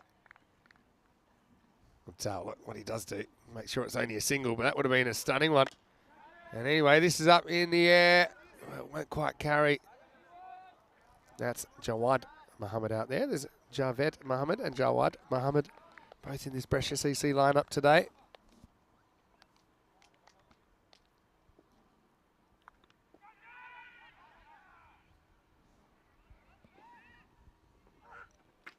Oh, he's taking out his own helmet. Now he has to run, and he's probably going to wear it again. No. Well, he almost gets hit in both sides of the head in one ball here. Yeah, might have actually deflected, and then, I mean, Umair's care factor is pretty low. He says, yeah, come on, let's get through for a run. Pretty sure that'll be a single. Hits the bat onto head. He said it does come off, and probably just needs a quick check out here. I think maybe they've already had a word to him. It was a pretty decent head knock. Anyway, it's fine to continue. And now this one gets the body. So, Imad, oh, I'm going to say he's a real fast bowler now because he's been able to crack the batter in the head. Batter kind of basically making his own bed and having to line it there. That'll leave 7 overs down. 59 for 3 after 7. Okay, time for a random team already. So I'm going to say that we're going to go number 3. So that's Bulgaria. Okay, so Bulgaria, they're a team that obviously we know them pretty well. They actually played pretty well in the ECC last year, and they were able to get into their eliminator. So they finished in 4th. I think it was Estonia that they were able to beat out there. But here's the thing. They ran into Belgium, who finished 3rd in the group and got belted for 200. And that kind of showed you the gulf. There were some groups last year that kind of had 3 teams at one level and 2 at slightly lower level. At the international level, remember, you can't get in wild cards or anything because it's all got to do with the ICC criteria. So I just think they're a good example of a team that I think will certainly have a good shot in that challenger division. Get ready for over number 8. This is going to get under the keeper. I do think gets a piece of it. Probably 2 there if they want. Late decision to go from Kabir. It'll be an easy 2. Yeah, ECC in that 4-week window.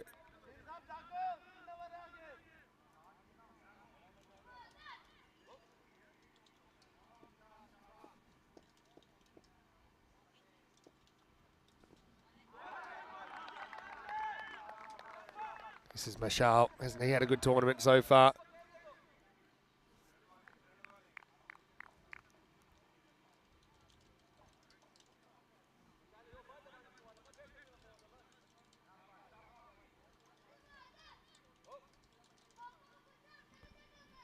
Mashal, geez, batted really well earlier. He's a very versatile cricketer as well, Mohamed Mashal. Also seen him playing ECS in Romania before. Well, going to try it again. Not too worried about getting rocked in the face. He says, all right, the odds are it won't happen again. He's trying to say that's off the gloves. Umpire says, sorry, didn't spot it. Probably was off the gloves if he said that. Yeah, well, I mean, maybe a bit of glove onto arm. I think the umpire just saw the arm getting tempted into that little deflection.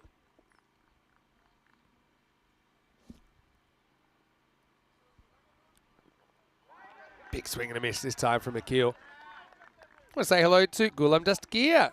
Now, would this be Gulam Dastgir of Baraka Prato? I hope so. Gulam, we were actually just talking about you and that 100 that you scored when you went from 82 to 100 in the last 3 balls, winning the game off the last ball.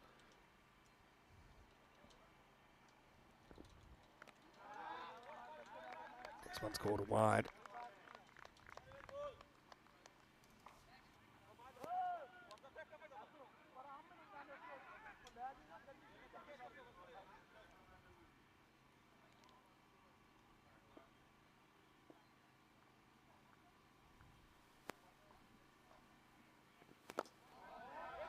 Push and run. Pretty good Yorker there from Marshall. He hasn't gone for too many either. Yeah, so the supercomputer might have been asleep at the wheel in this one, the way things are going. Marco Milano just continue to be restricted by this Brescia CC lineup. But Marco Milano actually started 55% favourites. Not playing like it at the moment.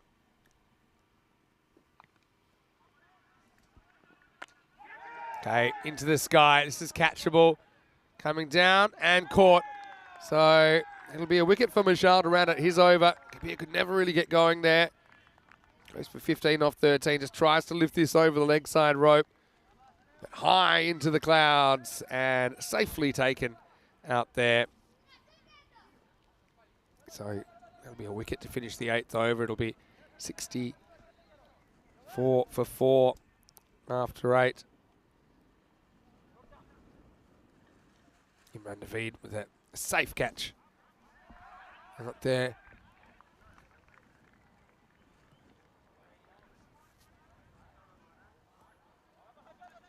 Not sure if that was Naveed actually. He's been credited with a catch.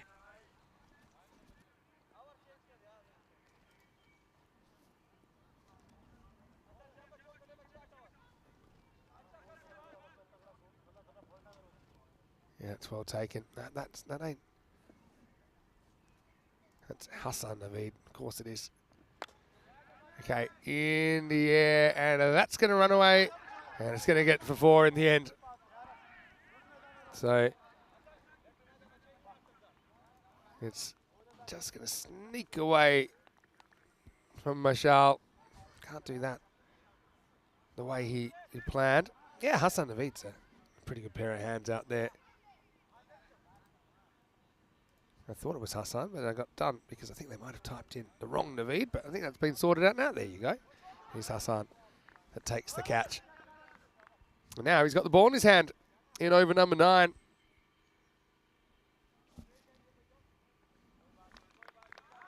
And so those of you that watch the Golden Ball compilation, what was your favourite one? There's a few good ones in there. I'll tell you my favourite. And again, there's a few. There's a few to watch out for. But I quite like Golden Ball 3. He kind of shapes like he wants to ramp, then changes his mind here. Umar Akil with the bat at the moment. Just gets a single. So I quite liked, there's big Nusratullah Sultan from Ariana CC. Big unit. He hit it when the horses were in the background. This is in Landskrona in the south of Sweden. And the throw came back in. Would have been run out by a mile, but keeper got a bit of a tough bounce, fumbled it. Arch rivals, Ariana CC, Ariana Akif. Big derby there. It's pretty well bowled by Hassan. They want 2 here. They're going to take it on. No, they won't take it on. Change their mind in the end. Yeah, but he celebrates by thumping his chest. 3 big chest thumps, claiming it, even though, to be honest, he hit it straight to the fielder in the outfield. There's plenty more coming up Hello to Monica, I think we're watching from Colombia. Good morning to you then. Tempted Yorker gone wrong, and that's going to go over the rope. Maximo! Any more of that. This innings just slipping away from Marco Milano. Good strike. Yeah, so Kroom saying too many golden balls aren't healthy for you, but exciting. Yeah, for sure. And what do you think about Rico early on? Some people say that my commentary back in 2019 when we show some of those games, that's Vinny baby voice, but we had Rico baby voice commentary from 2020. Partly the kind of quality of all the equipment's gone up as well since then. Big swing and a miss from Akil. Tries to go the Maximo again. I have enjoyed kind of golden ball roulette that we've been playing, spinning the wheel and seeing what golden balls come up. We can talk about them, a bit of a story behind them. I'll give you another one that I liked. It's Golden Ball 8, where Nippo has 5 jumps to celebrate. And as this is lifted up around the corner, and that's going to be out of the ground as well. Maximo! Just on the hip. He actually does bang it in deliberately, doesn't he? Probably need to stick to trying to hit that Yorker. It's a nice little pickup shot, and that'll finish the 9th on a high. Akil moves to 20, and it's 82 for 4 after 9. So can they kind of lift themselves up to that 100 plus? Looks like Imad is going to bowl over number 10.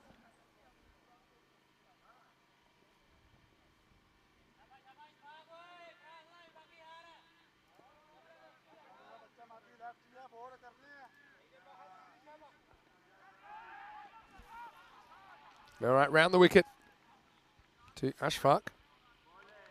Wild swing, misses. So yeah, Marco Milano, I think they'll be a bit disappointed. They've underperformed compared to probably what their expectations were in this series. 1-1 on the first day.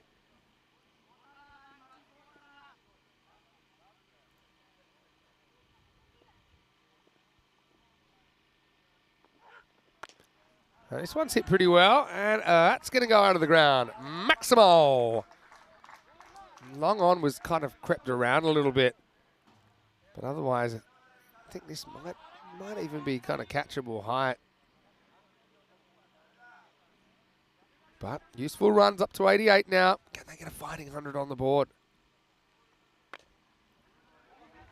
Just pins his ears back on this. Wants 2. He's hungry for the strike. Now we're going to have a debate. And that's not a debate that Ahmed's going to win. He's saying, look, I just hit a 6. Give me another shot. He said, look, yeah, but you also swung and missed it 1. So in the end, you can see Umer Akil has been there longer. He's on 20 versus the 7, make that 8 that Ashfaq's on. He says, look, I'm hearing what you're saying, but I think that I need to be facing. So, yeah, interesting internal power dynamics there. Basically, Ashfaq is going to have to go. It'll be 1 and run out. The score is 89 for 5. Does hit the 6 he wanted. He's trying to say, look, I know there's not 2 there, but I wanted him to sacrifice himself so that I can have another crack at Imad because I just hit him for a 6. I felt good. Well, this is something that maybe Umer was planning all along. And he said, I've got a few tricks up my sleeve. And he goes and he just flicks this one away for 4. We've seen this go wrong a couple of times in the innings. Yeah, right, creeping up towards the 100 now. It's 92 for 5. 2 to come.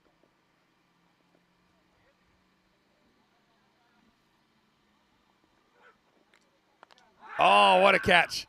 That's a brilliant grab.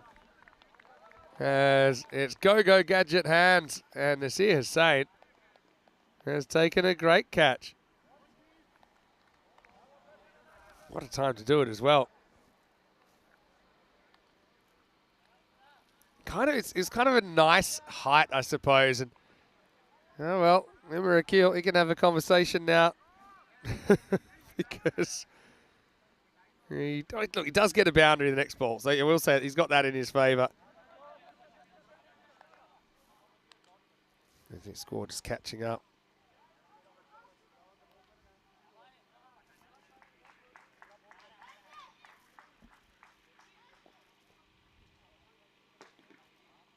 So I've got that as 90. I've got that's 88, 89, 93. I've got that 93 for 6. I think that's where we might end up. But yeah, just a slight delay.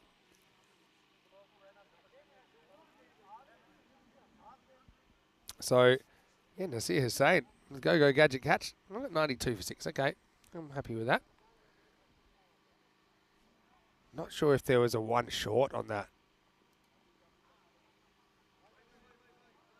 So it should be 1 plus run out.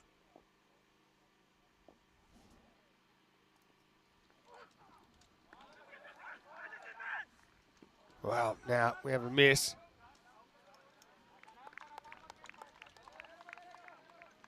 And that will do it. Well, I think we're trying to work out, trying to play a bit of catch up here.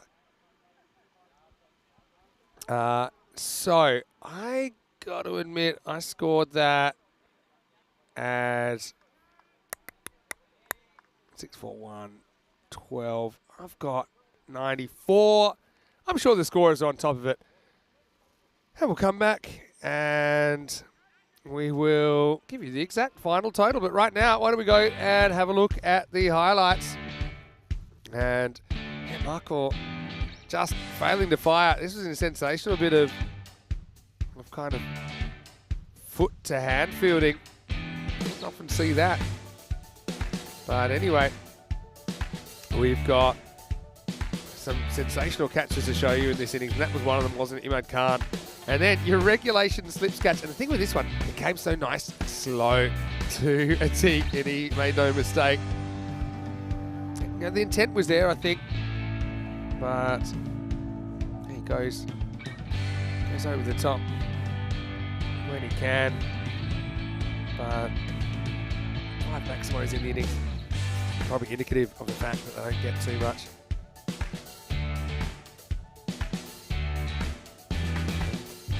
That was one of the rare ones.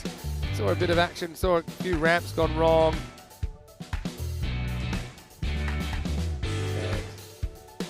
And in the end, really able to get the kind of production. That was a brilliant catch in the end. Nasir Hussain, 6 out the glove. And then somehow misses from here, but didn't matter because they were able to get the wicket at the other end. So, yeah, the score, I'm being told, is 92 for 7. Guess double, maybe a triple check of that. Keel. Top scores with 24, but no one else able to reach 20 for Marco Milano with the ball. 2 wickets for Jalbin Muhammad, singles for Kalab Sajjad, Imad Khan, and Mashal just bowling the 1 over, coming for 2. We'll take a break and we'll be back very, very shortly. Vinny sound to him, Mr. Maximo, match 13 to conclude. After the break, right here from Brescia, you're watching the European Cricket Series.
This European Cricket Network event is proudly brought to you by HCL Software and Paramatch. Hello and welcome back. Great to have your company wherever you're watching from around the world. And we'll get ready for the conclusion of match number 13 here. 93 was the final target. It was all added up. And I agree with that as well. 93 for 7 off the 10 overs. Means that 94 is the target. Now, if Brescia's EC could do it in 7 overs, that is quite achievable. It's about 13 and a half an over or so. Then they would take all 4 points. We've had a lot of 4-pointers here, haven't we, in Brescia?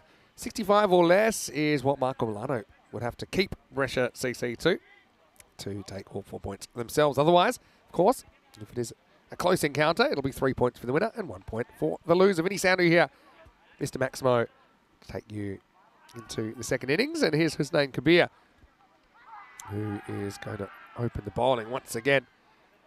Was getting some good movement earlier on when he was opening up in Marco Milano's first game of the day. They beat Fornaci 171 to 122 in match 12.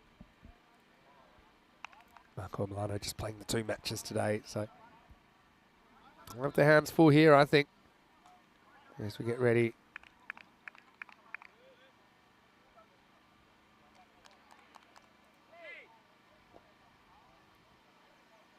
Let's roll. And first ball is knocked away to point. They won't get a run here.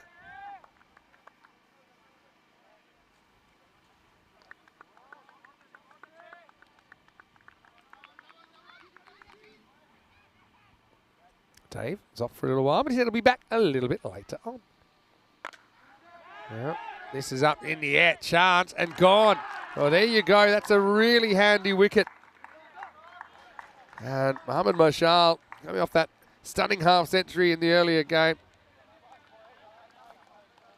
But he's going to have to go. And how quickly things can change. Well, there's Derek. It's the 2-baller for Mashal. Brescia CC will actually lose their first wicket of the day because they put on 119 without losing a wicket earlier on. Then Atik and Mashal did the job then, but this time around, their partnership only lasts 2 balls at 0 for 1. Here's Imad Khan coming out at number 3. Let's catch out there as well. And it's Ashfaq Ahmed that takes it easy as you like.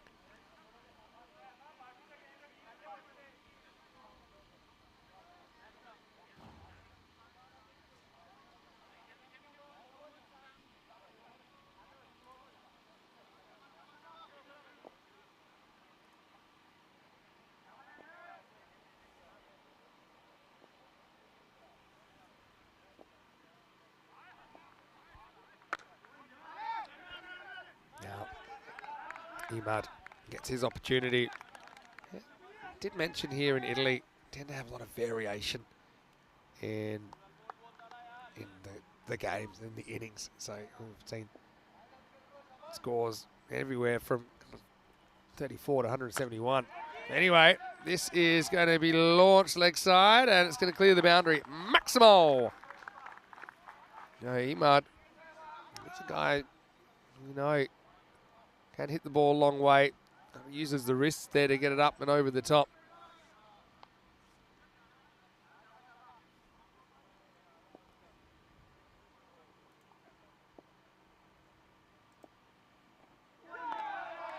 Now, we get another one muscled through from Kabir.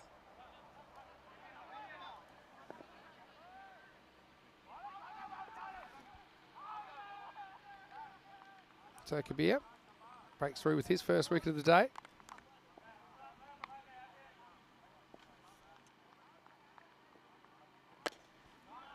And this is driven through, and this is going to be 4. Nice batting from Imad. 4 carreras. That'll finish the over. It's 10 for 1 after 1.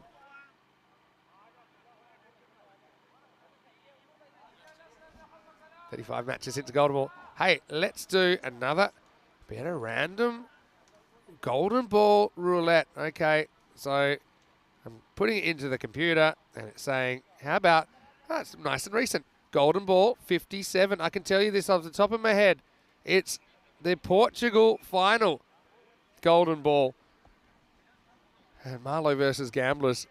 And actually Zane Nukvi, who's playing for Fresh Tropical in this series, he was playing for Gamblers SC in that series. In fact, he bowled the golden ball. Amir Zaib, the Rock. He was able to hit a 6 off the last ball of regulation to take it to a golden ball and then put the golden ball out of the ground as well. So 9 golden balls this year, 3 have been won by batters and 6 by the bowlers. What a finish that was, 14th of April. So that was only, what is that, 17 days ago.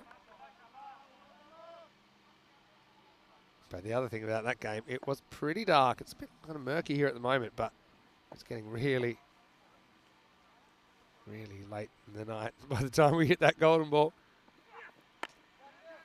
This is Abdullah coming on. He's going to get whipped away here, and that's going to go for 4. That was a test for the outfield, wasn't it?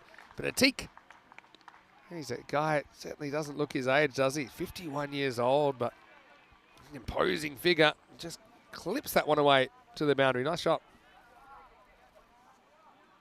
I mentioned yesterday that we've had some teams play multiple golden balls. So we've had 5 play 3 golden balls. We've had 7 play 2 golden balls.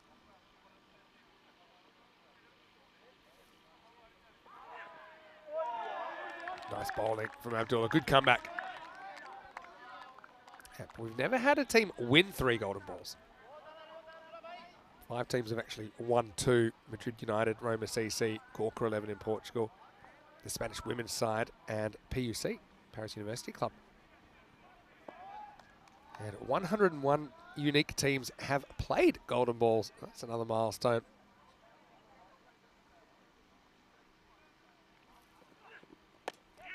In the air. Well, this could be caught as well. And it will be. So there you go, Atik. He can't fire, and both openers and both contributors, that huge opening partnership earlier on, are gone. Just tries to go over the top and doesn't quite make the contact. So Abdullah breaks through for his first wicket. This doesn't quite time it up, does he? He's had to judge that one, Umar Akil. That's exactly what he does.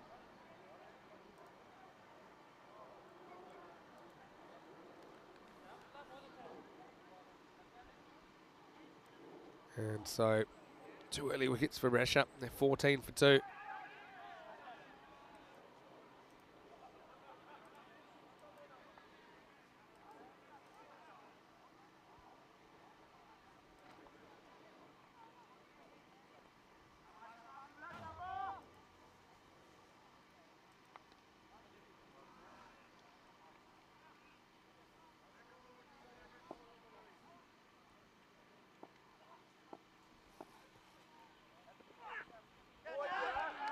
Swing and a miss this time.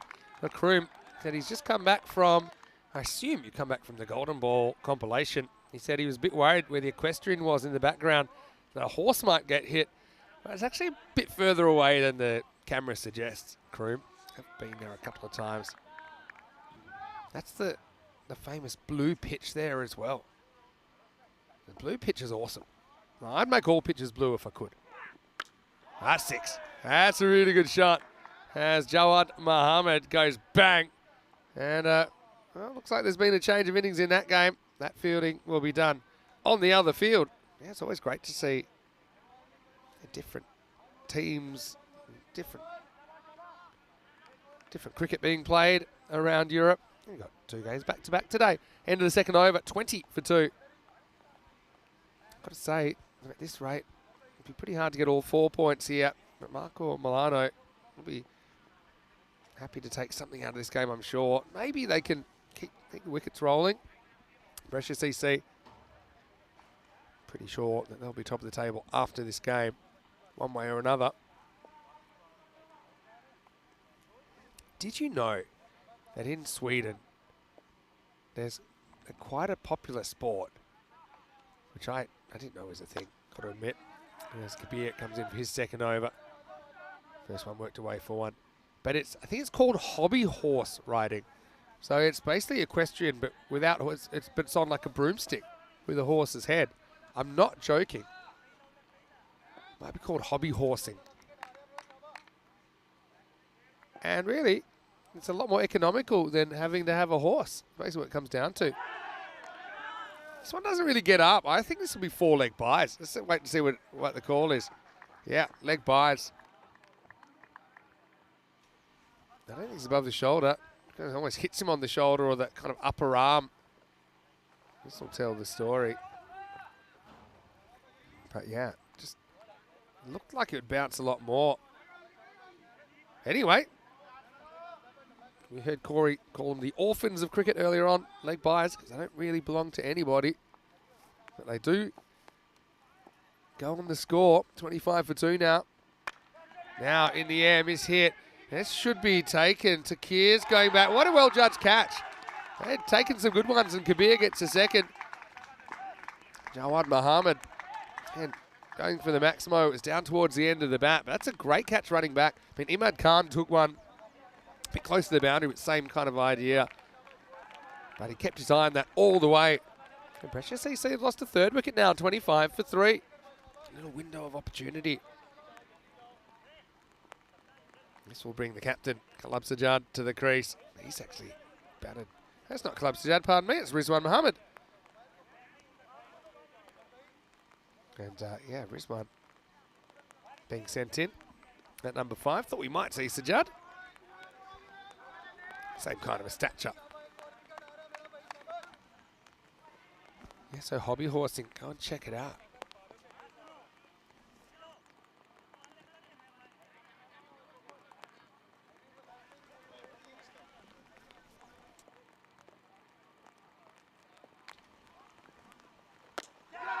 Punch down the ground, won't beat us, Judd. That's that. Yeah, I mean, go check it out. It's big in Scandinavia. And my favourite is the show jumping, because actually the humans are having to jump through. It's the same. They've got the same kind of, you know, the horizontal barriers. Oh, rain's come in. Oh, rain's come in after 2.4 overs as well. That's a big no. He just kind of looks down and says, hey, slipped. This is one of those times. I doubt that we'll have an absolute washout here. But this is going to be called a no ball. It must have been for the second bouncer in the over, so maybe they did call that one earlier. A free hit doesn't get cashed in anyway. But remember, once you get 3 overs, you've got a legal game. Hopefully, this doesn't stick around too long.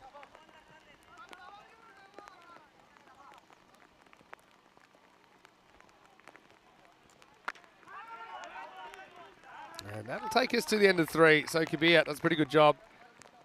2 for 12. His figures 3 overs, and we got ourselves an official contest. 26 for 3 after 3. I suppose the thing right now is that Duckworth Lewis be pretty close, I think. If anything, I think Brescia CC might be a shade behind because they've lost those 3 wickets, but it'd be very, very close. I don't have it on me right now.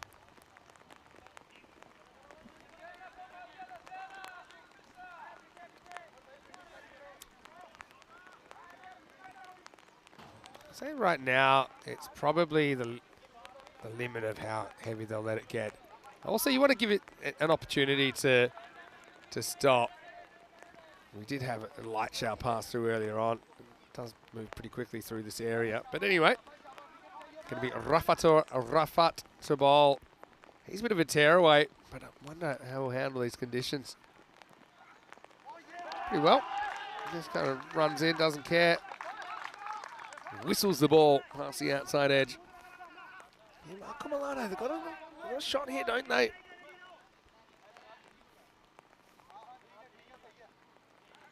Bit more of a balance between bat and ball here in Italy compared to some locations. Hello to Andy House. Nice to see you in the chat. That's 6. From the moment it leaves the bat, pace in, pace out, watch out. If you're on the other field, you're under attack in that area. drawing the short straw if you're fielding out there, if you ask me. But Maximo! 6 to Imad Khan. As long as he's there, I can't see them missing out on this target of 94. Again, it's not unbelievable to think that they could put together a couple of big overs and perhaps still chase it in 7. That was a giant strike from Imad. Wants to go again. This time he goes over mid-off, I should say. That's on the roof of the tents. Maximo! Well, Imad shows he's not a one-trick pony. And that's the thing. Remember Imad, he started opening the batting for Brescia CC at the ECL in 2022. Just couldn't really get it going. And yeah, ultimately, Ali Raza Islam kind of took his spot at the top and he bat in the middle. But I mean, when he's on, you can see how dangerous he is. Rafat, nothing too wrong with that ball. Similar to the ball that beat him first ball of the over, actually. But it was absolutely thumped over mid-off.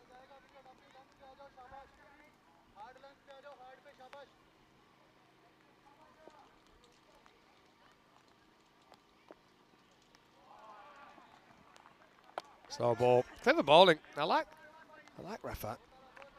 He comes in, gives you everything. He's quick, but he's also got some of those variations I think make him pretty handy in the format.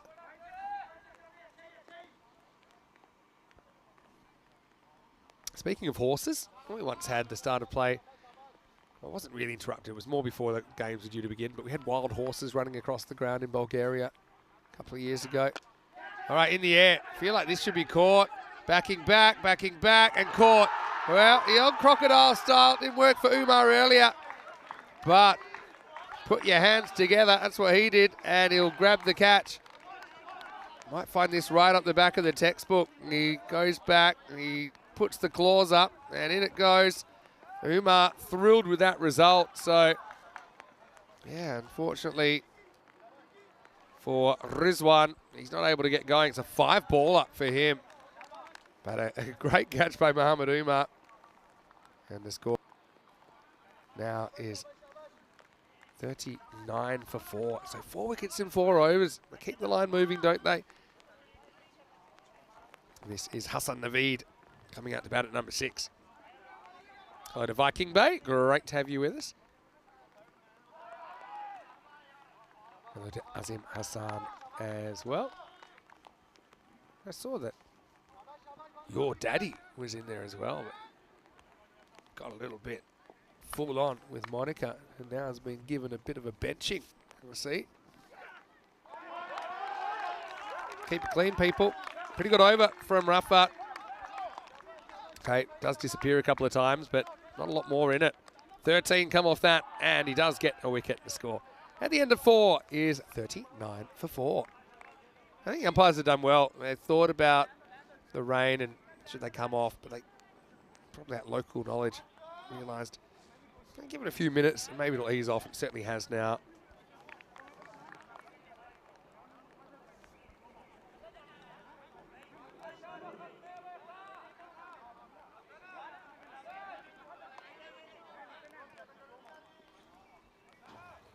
Wakar Tokia is going to bowl. We had some fab fast bowlers. That's what I called them earlier.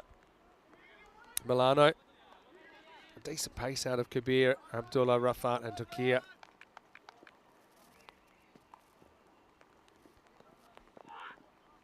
Over 5's wild. Charge and swing from Imad. That's what to stay at home and have a look at him first. And that's kind of playing the shot you want rather than playing the ball that's bowled at you. It's fine if it's perfectly into the slot for that shot, but probably not the optimum decision there from Imad Khan. It's more like it. He just kind of stands this time, does still get in the front foot, pounds it over centre right field, and that is Maximo. Proper baseball hit. Time to circle the bases for Imad. He's still, he's still on the front foot here, but it's not the crazy kind of 3 or 4 steps first, which kind of triggers the bowler to maybe change their plan. Oh, slow ball. Pretty good one as well from Takir. Completely fooled Imad.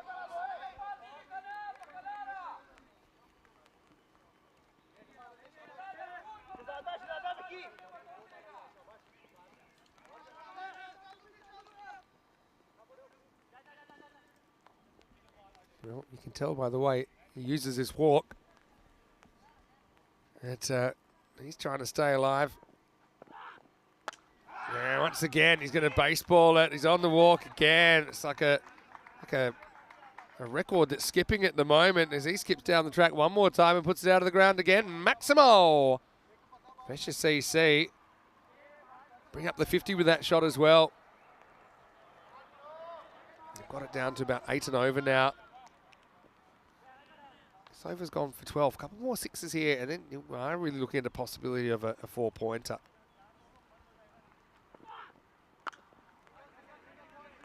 Reaches for this one, Takir. Getting it out towards the tram line.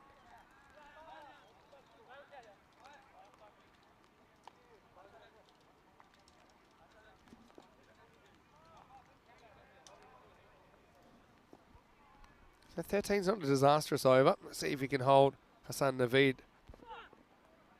We'll have to bowl at him again because that'll be a wide. So yeah, hopefully this rain doesn't persist and cause us too many problems. Just looking at what's expected here. Maybe a little bit of stuff. End of the day, and then maybe overnight, bit of rain expected. Wow. Well, I don't know if any fielder in the world's going to get that, because that has taken the proper Tortuga and almost taken his head off. Have a look at this. Get behind the ball, they said. Maybe it'll be like American football one day, and everyone will be wearing helmets. Maybe. Anyway, the end of 5, and the score is 57 for 4. Having a look at some of those events coming up. I'm really excited to bring you some T20 international cricket as well. So we have tournaments there in France that we're covering. Netherlands is going to be an absolute banger between the Netherlands, Ireland, and Scotland from the VRA ground there in Amsterdam. Continental Cup in Romania as well, 24, 25 and 26 of May. So we'll have some T20 international cricket from Cyprus, both men's and women's. Also in the Netherlands, we'll have a 3-match series between the Italian women's side and the Netherlands women. And Amelia Bartram actually been in touch a little bit. Very excited for that. Well, Imad goes on the charge again. This time we'll just get one off Rafat. So 57 in the first half means, well, now we're going to get an overthrow. So Imad will get the strike back. That was a little bit loose from Marcourt. So 57 in the first half means 37 is what they'll need in the second half.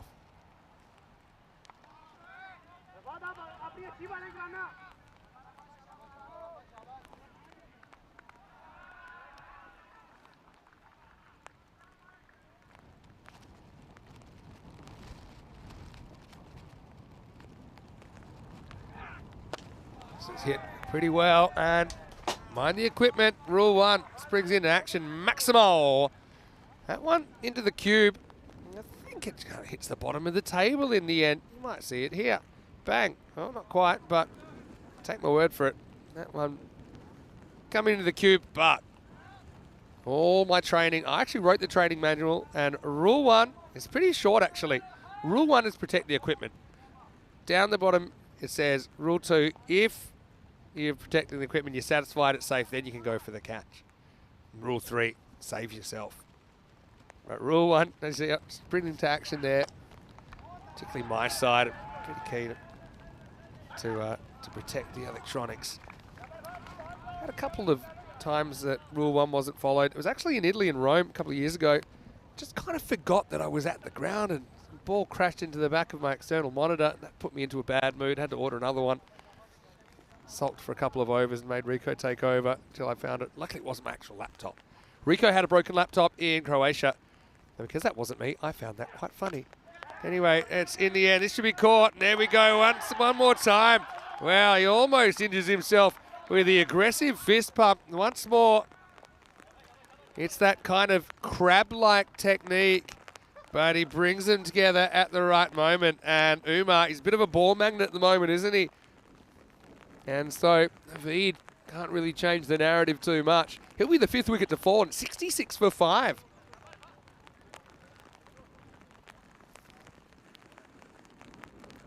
Here comes Kalab Sajjad. Open Shut Them, one of my favourite songs as a child. Give a little clap, give a little fist pump.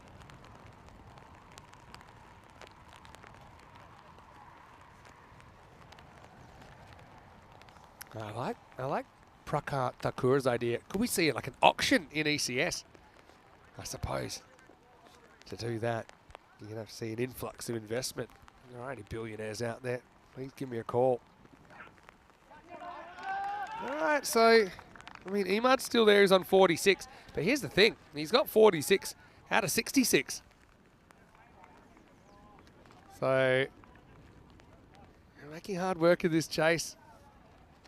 It looks easy on paper. They need 28 off 26. 28, 25 now.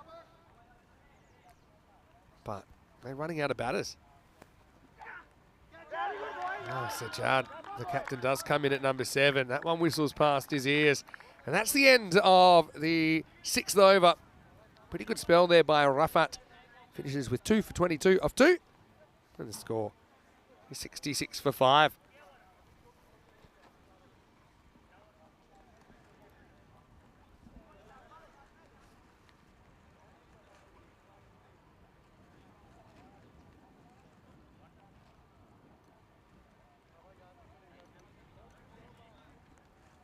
So, just 4 overs to go.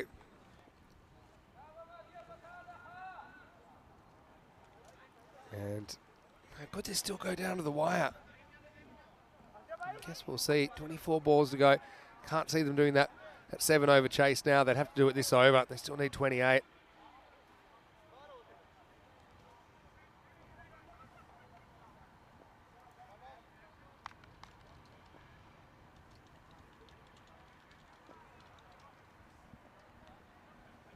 Judd gets the ball, and it's medium pace to push. The first one's a fraction short, and whacked down to the ground. That'll be the 50 for Imad Khan. Maximo. And now gets his 50 acknowledged by his team. Yeah, well, I suppose, like I said, there's no chance.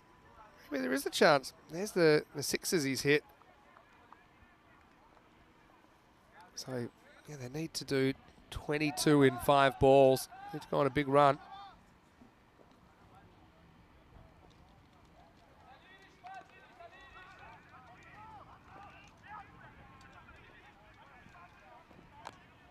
Now it worked, but no chance of a run there. So 22 or 4, that's if they were to get all the points. Remember, if you chase it in 7 overs, then you get all the points.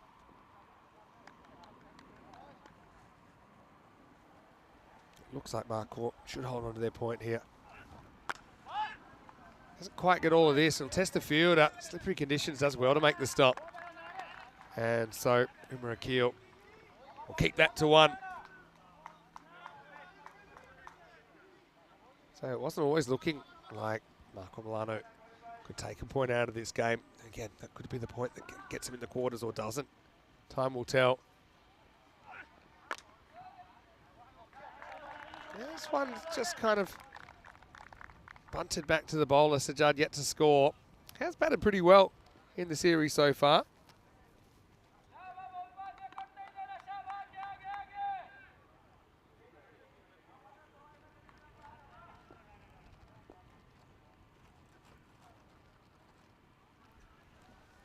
Couple to come in the 7th. Sajjad, well, you can't keep him quiet for too long. He'll get 1 run here. That's all he'll get. He's off the mark. So, yeah, Milano certainly going to get the point here. Pretty competitive group, this one. No easy matches. Brescia CC, no. Looks like they should do this. They will have to still work hard for it. Swing and a miss, so Imad, sometimes he's hit him, sometimes he hasn't. That'll be the end of the 7th over. And the score is 74 for 5. Let's have a look at what's coming up in the next match. And this will be starting in around about 40 minutes' time. Fresh Tropical and Foronacci going head-to-head. Bit of new blood in there for Foronacci as well, with Newman Ijaz coming in. They've got Susith Kachat Kaduge behind the stumps, and they've got Tayab Abbas into the side as well. Fresh Tropical 1-1 after last night's loss to Chivadate. It was a pretty exciting game. Shoaib Malik comes in for them. Zain Nakfi and the wild thing, Javid Zadran, listed to open the batting. Javed, he'll be hoping for a big day. It was a little bit disappointing in the number 3 position yesterday. News from the toss there. You saw it on your screen. Foronacci have won the toss and elected to bat. So let's see if they can make something happen. Fresh Tropical, they'll be feeling in a pretty ruthless mood, I think, after that Chivadate game last night. Second time Chivadate have beaten them in the European Cricket Series, but I suppose if you look for positives, they've never lost a European Cricket Series here in the north of Italy. Anyway, it's 20 off the last 3 overs required, and Sajjad, he times this one perfectly. Abdullah comes back and disappears over backward point. Cuatro carreras. Really nice position there, opens the face, knows exactly what he's doing there.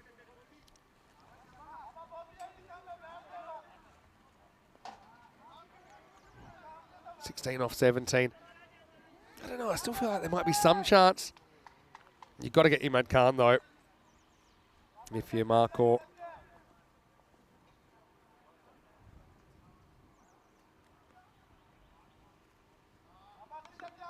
So you see there, 5%. It's not nothing. You can see that landing area's built up with some of the mud and the sand from the surrounds. It's pretty well bowled. Change of pace there from Abdullah. Bowls that one pretty well, doesn't he? I always think if you can get it back to more runs required than balls remaining, then you're only a few kind of little wins away from being back in the match. Now, is it easy? No. Is it possible? Yeah. 16 off 16 required.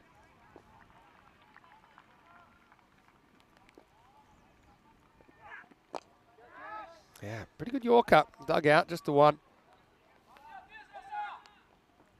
Imad forced to hustle. This is where the rubber hits the road for me, though. You're going to have to deal with Imad, who's 53 off 21. Hasn't always been convincing in this innings. A few curious decisions to run down the pitch. But he is there. He's on 53, and he looks in control, doesn't he?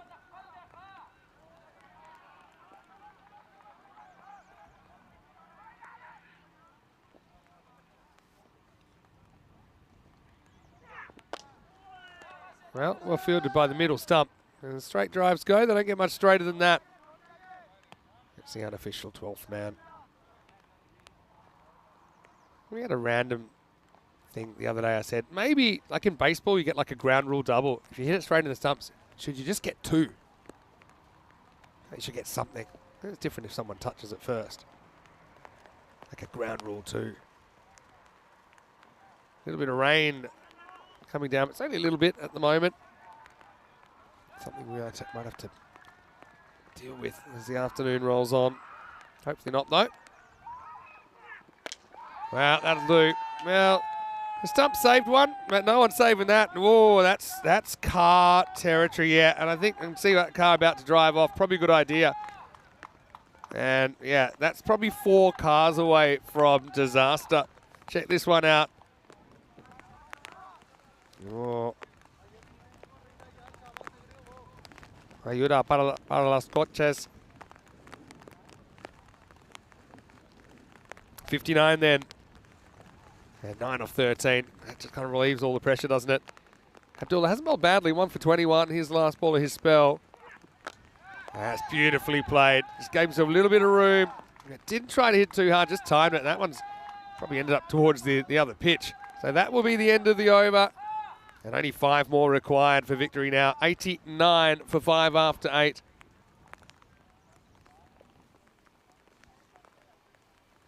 So Abdullah, 1 for 25. Like I said, not the worst figures, but yeah, both teams have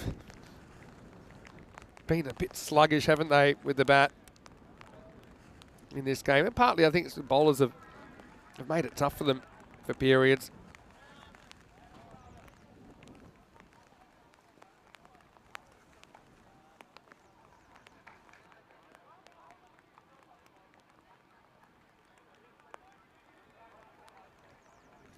I've got to say, it's always great to have some of the youngsters in, and I know you're going to get blocked. Yeah!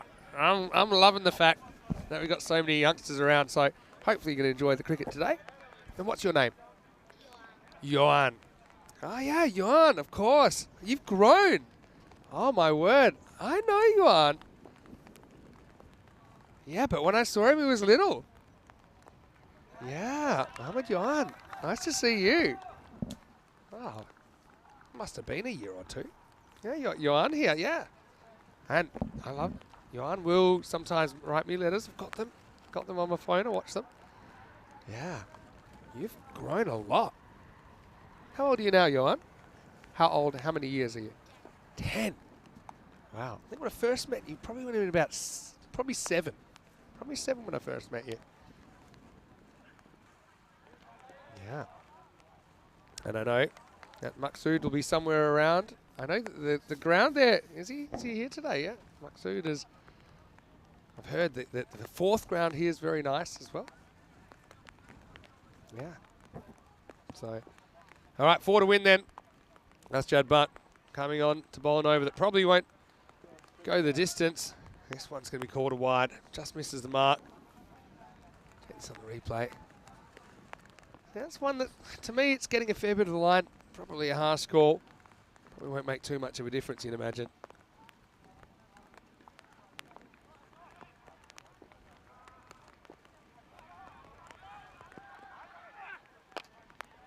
And this is hit towards the fielder who handles it, keeps the game alive. For now, at least. And Jeff's asking what's under the wicket. Good question. I'm going to check, actually. Something I said I would do. I'll ask that. Some of the Brescia guys, those in the know. All right, bowls this one from miles away, and it's going to get hit miles. Game, set, Maximo. And Imad is going to finish on 69 not out. Engineers that chase. He scores 69 out of 98 in the end. So he dominates the scoring. And Brescia CC, they get there in the end. They get there in the 9th. They'll take 3 points away from that. Milano, though, they do fight. They do get a point out of the contest. Just quickly, Fresh Tropical versus Fornaci coming up. And Fornaci batting first after winning the toss. And that one, about half an hour away from returning to the Brescia ground for that contest. Let's have a look at the response from Brescia CC. And it didn't really go to plan. They couldn't separate the openers, Fornaci in the first game. But Marco Milano were able to get both of them back in the shed pretty quickly. Mashal going for a second ball duck. Umar and Teak going for just 4. But Imad, he was the difference really between the two teams in the end. I'm sure he'll take the player of the match. Some great catches in here. Imad took a great one in the first innings. That was a pretty good one too. And that was Umar Akil. But yeah, Imad just able to find the boundaries when they needed them. I think, Marco Milano, the bowlers, they did pretty well, I think, to restrict. And you can see there, Mohamed Umar took a couple of brilliant catches. The claw coming out a couple of times. Some nice timing of the ball, though. Imad hits 9 6s out of the 10 in the innings, and he hits 2 4s out of the 5 in the innings. So, really, without him, I think they might have made a meal of that chase. Really nice over-the-top visual of this facility. We're on centre court here at the Brescia cricket facility. Brescia CC 98 for 5. Imad Khan 69 off 25 with 9 maximos and 2 4s in there. Nobody else able to crack double figures in this one. 2 for 12. Kabir thought bowled pretty well. 2 wickets also for Rafa. The other one went to Abdullah. But in the end, it's the same old story. It's not able to get enough runs on the board. We'll take a break then, and we'll be back in around about half an hour's time. It'll be fresh tropical time. Hopefully I can bring some tropical weather as well. They'll be on the park against Fornaci, searching for their first win in ECN cricket. Vinny Sander here, Mr. Maximo, for the network. Hopefully you're enjoying today. ECN Wednesday continues after this. You're watching the European Cricket Series.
This European Cricket Network event is proudly brought to you by HCL Software and Paramatch. Hello, cricket lovers, and welcome back. And how about those scenes? Fancy bit of the Italian countryside in spring? Well, you've come to the right place. And we're at the Brescia cricket facility here with 3 grounds side by side. And we've got 5 matches side by side as well. We're heading into match 14 now. And this one, we'll see Fresh Tropical back on the park taking on Fornaci. Let's see what happens at the coin toss a little while ago. Samir had the 2 skippers. Team Fornaci to call. Tail. It's tails. We're gonna bat. Fornaci has won the toss and they're going to bat first. Thank you very much, Samir. Doing a great job filling in for Tyrone today. And yeah, it will be Fornaci to open up with the bat. Fresh Tropical probably wanted to bat first themselves, but they won't be too bothered. Just have a look at that. And I found out there's a water ski park that's behind the ground there. And also there's another kind of private fishing area. Anyway, Fornaci have gone for the reinforcements with Tayyab Abbas coming into the side as well as Susith, the keeper, and Numan Ijaz. Fresh Tropical bringing Shoaib Malik for the first time in the series. All the other players in that team we have seen at this point. And Fresh Tropical, heavy favourites, as you would expect in this one, 91-9. But Fornaci, they're a plucky little team. Like I said, they're no easy beats. They haven't necessarily been able to put a whole game together, but you can see the players getting out there, and Fresh Tropical in their bright yellow. Loving the kits of Fresh Tropical, loving the name. One of the more popular teams on the network. A couple have gone for the jumper in the alternate colours. You see, looks like Javid Sadran has got one there, bottom left of your screen, getting ready to field. Now look, last night, Fresh Tropical, they had a bit of a heartbreaker, didn't they? It was 114 they put on the board. Chivarate looked like wouldn't they? Kind of a second innings, but in the end, Chivarate, they did chase it in the 9th over. And Javid Sadran actually, with a simple misfield, just kind of changed the momentum of the game. Not quite ready to go yet, just having to wait for the clock to tick over. But Bilal takes the opportunity to have a bit of a practice run. Bilal Hamid opening up as we get ready for the start of match 14. Raskar, bit of a cult hero already, facing up. And he's going to start by just muscling one leg side, and that's going to be 4. Cuatro carreras. Got to say, he had a bit of a half an hour break or so. Went out in the middle with young Johan, who's now 10 years of age. He put me through my paces. A couple of the other youngsters. Let's just say, it's probably a good thing that I retired. Although my left arm bowling's coming along. Good start for Fornaci.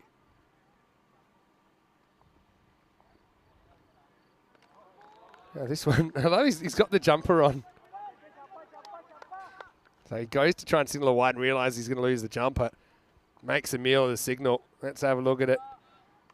He's like, yeah, okay. Let me stick it under there. You get the idea of what I'm trying to say.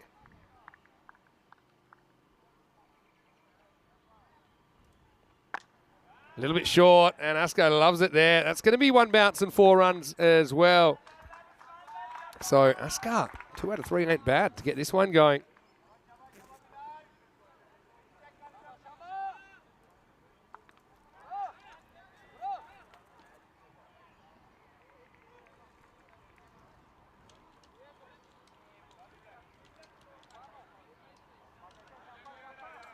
Warm welcome to everyone back in the chat as well.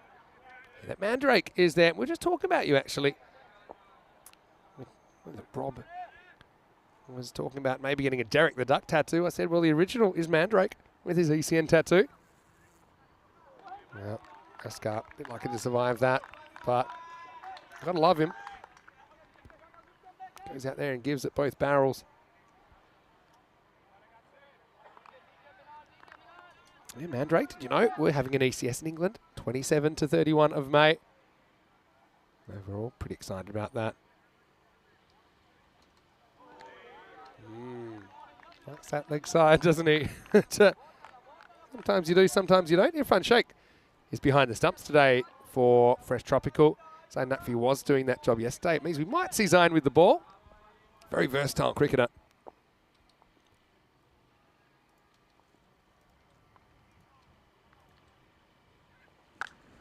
Don't bowl there, although it almost works out. I think that's gone for 6. It has just blasted through the hands. I think that's Shoaib Malik who's into the side. But Maximo, yeah, he could have used that extra 2 metres. Just crept in a little bit there. Oh, missed opportunity. You have to say, Askar, he'll take it and he'll take the runs as well.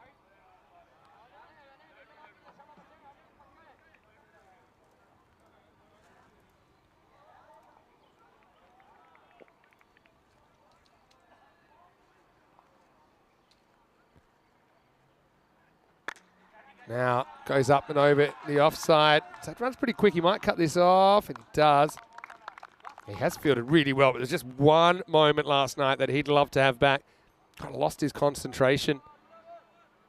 And a simple dribbling one down the ground became 4, and then Zain Ali turned it into many, many more. Next 3 balls went for 6, and the whole game changed. But good stop to finish the over. And it's 17 without loss after 1. Of course, Javid Zadran will be playing for Austria, you'd imagine, in Group B of the ECC, which is coming to the Cardimer Oval, the home of European cricket, from the 23rd of September. So yeah, really excited about that. And of course, always love going back there. And every time it's a little bit better.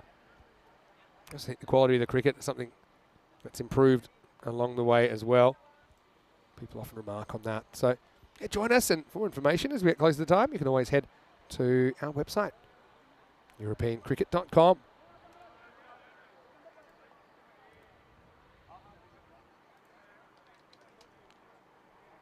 So we're going to get Ahmadullah Safi opening the bowling now. Big left armour. CR is going to face for the first time. Flirts with this one. But we called a wide. Check it out. Not so sure that's wide when it passes the line, but batter gets the call. If there is doubt, they do normally call them wide. Just trying to find some grip here, I think, CR. Ahmadullah Safi, though, he's known to us as Mr. 100%. And that's because he gives 100% all the time, on the field, off the field. That's the way he lives his life.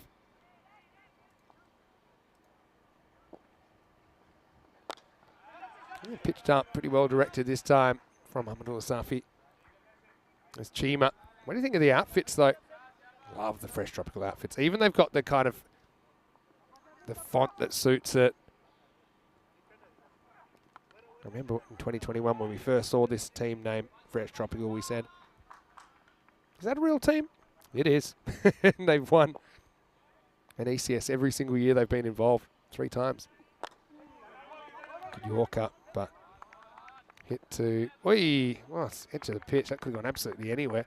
But I think Askar knows his limitations between the wickets and didn't want to run himself out. Had a decent start.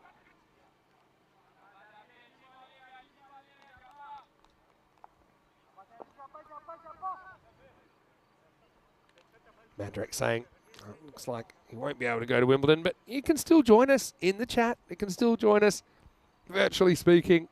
Dave, always great to see you. A bit short, and he loves it there, doesn't he? It's one place you don't want to bowl to him. That's going to go for 4. Very good on the pull. Askar. I did have a little word to him before the game. I said, look, crowd loves you. They just need you to bat a bit longer. That one pitches just inside the line and runs away for 4. Hello to Jules Udebridge as well. Great to see you as well. And look, he's saying he might struggle to get there for the Monday, but yeah, anytime you can come down, I'll be there. Rico with that. Charlie Hunt will be covering a few games as well for us.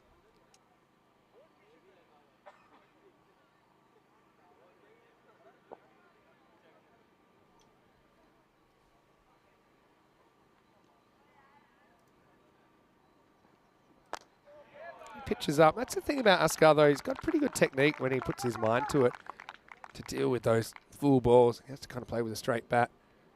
He does. Just realises that's going to be a tough ball to score from.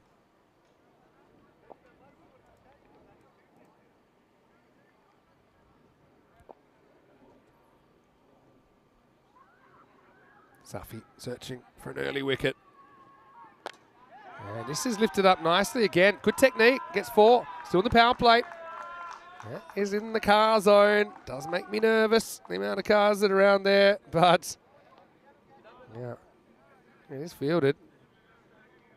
And some of the other Fornacci squad members just getting bothered by that.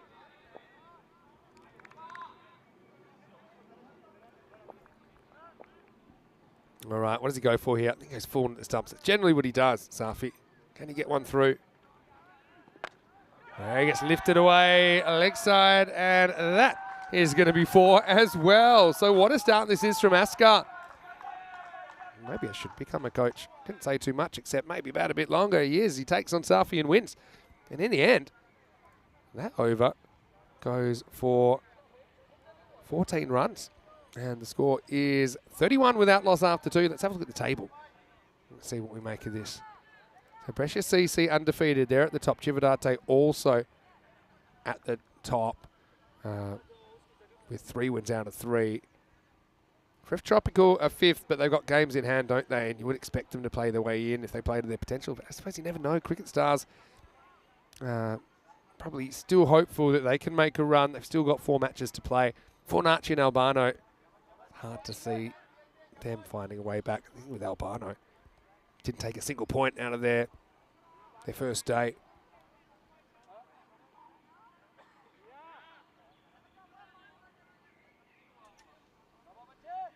So CR will be facing up, and Zahi Chima bowling over number 3. You know what that means? Could we hear the Chima chant?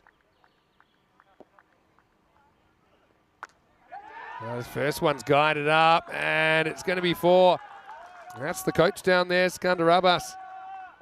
I didn't know what he was trying to do here, really. Is he trying to go with the foot, trying to stomp it? Is he trying to go with the hand? In the end, gets away from him. As soon as that ball lands, it's going to be tough. Mandrake says he won't be missing a minute of the ECS England.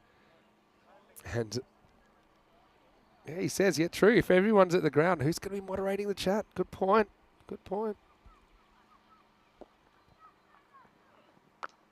Short and smashed. See ya. Who's going to go? See ya later. 4 more runs. Zahi Chima having a bit of a tough time. Chima's probably at his best when he's pitching up. This is probably too short for him. He pays the price.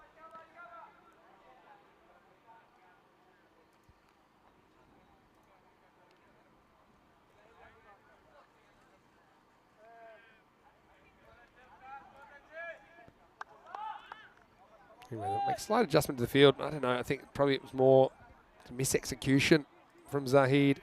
We first saw on the network back in 2019.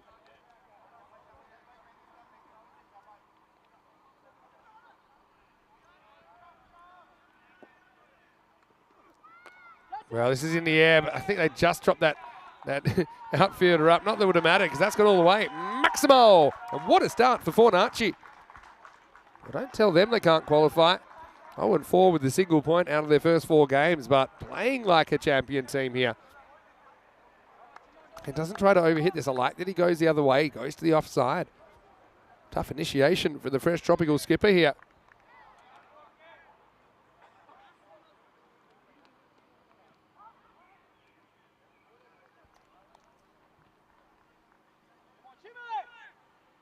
Anyway, it just takes 1 ball to bite back, doesn't it? That's a good ball. That's really slightly better length.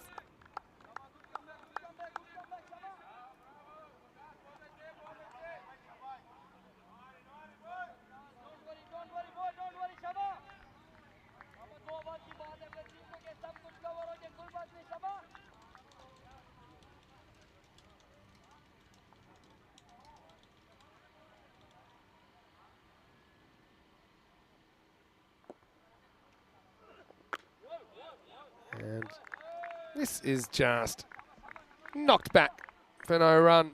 But decent power play, this.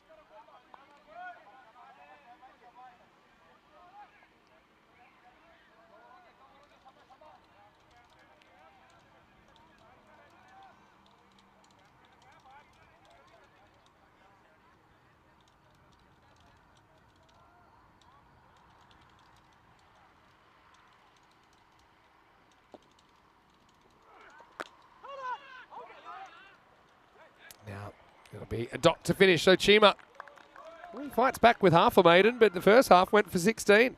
14, I should say. 4, 4 and 6. And at the end of 3 overs, Fornacci 45 without loss.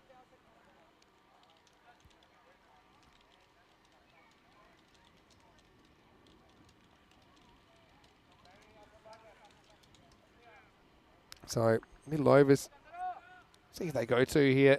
They go to Sikandarabas, I think. He's a kind of off-speed option. They do have Azim Ali available to bowl. He might be worth a shot. Just try and mix things up a bit. But Sikandar is in his own way kind of a pace-off option. Andy Mason in the chat. Hello, Andy. Hopefully you're well. Yeah, Rains Park is where we're going to be playing that ECS. So here's the coach, Sikandarabas. Now, he's not really the coach, but I remember that he was wearing a shirt, I think it was 2 years ago. It basically said, coach. So I've stuck with that.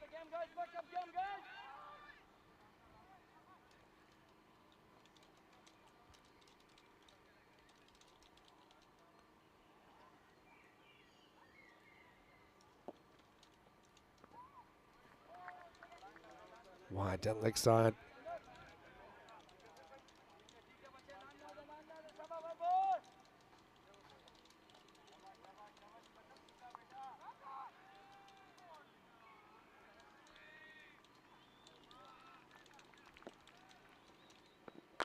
Steps and hits, and that should go out of the ground. Maximo met by Sia.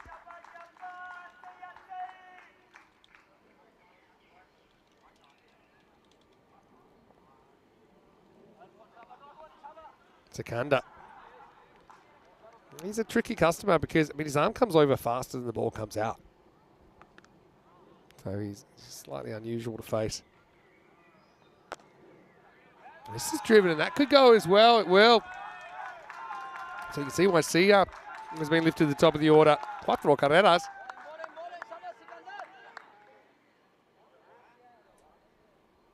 Yeah, Fresh Tropical. Well, we know they're a power-packed bunch. We might be chasing a few the way this is going. It's interesting, isn't it, that they're on 163 pace, but the computer isn't really a believer that they're going to do that. It's saying 132. Still a good score. Oh, in the air, but that's going to be 4. Chima at cover, almost able to kind of grab that one the way past him. It's just too fast. It was through him. And 4 more to the total. Yeah, Fornacci with the bat. They've made 75, 102, 108, 122. So moving in the right direction. They play Fresh Tropical here. They'll play Albano in match 25 and Bergamo CC in match 28. That's their group campaign.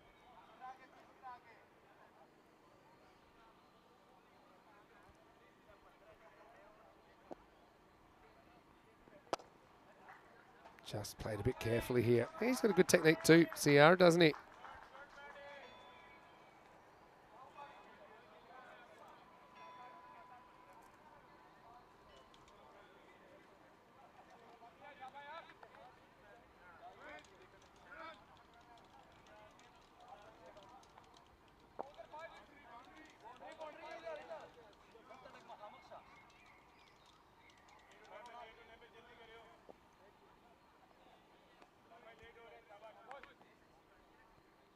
Askar, 29 off 12. Can he keep the party rolling? He'll try it. Oh, now he wants the run.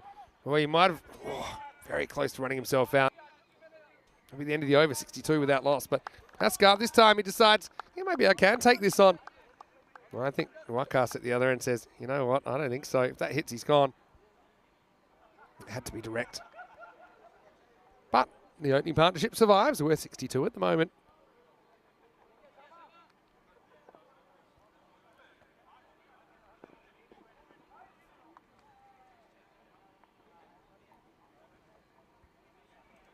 Having a look at the middle. Looks like they're going to go back to some pace in over number 5. And Hyder Ali is going to bowl pretty well yesterday, actually, when he was called on. kind of been in and out of the side so far. Nakash Raza carrying the drinks in this one.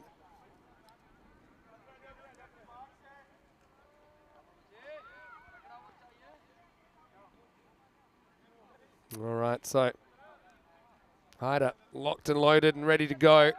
Can he get the breakthrough? Feel pretty well spread at this stage.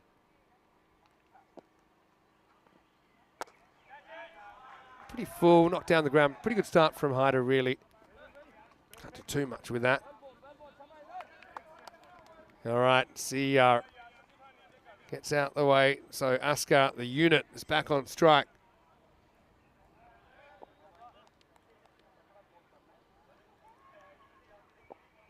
What do you got to say? He's batted pretty well.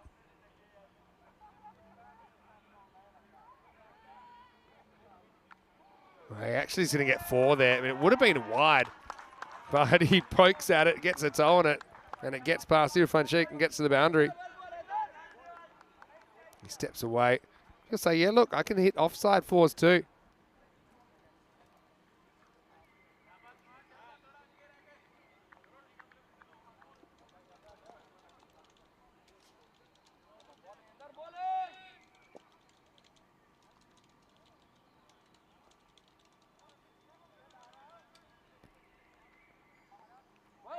Now, good comeback from Hyder Ali. Beats Askar outside the off stump. I think Askar got the jump in this because early on they bowled kind of into his strength.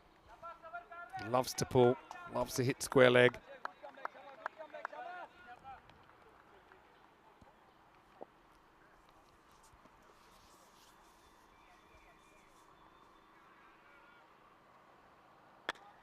And this time he will go the other way. He'll get away with it though. The cover isn't there anymore. It's gone back on the fence. So Sahid Chima will keep it to 1.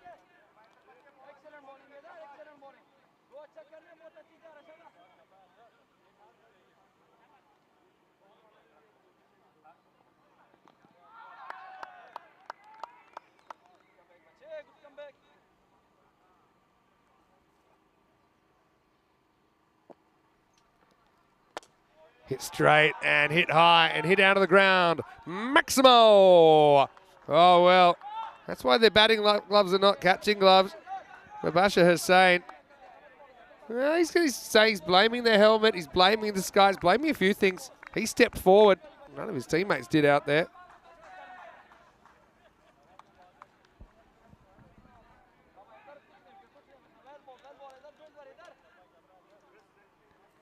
Nice shot by Sia.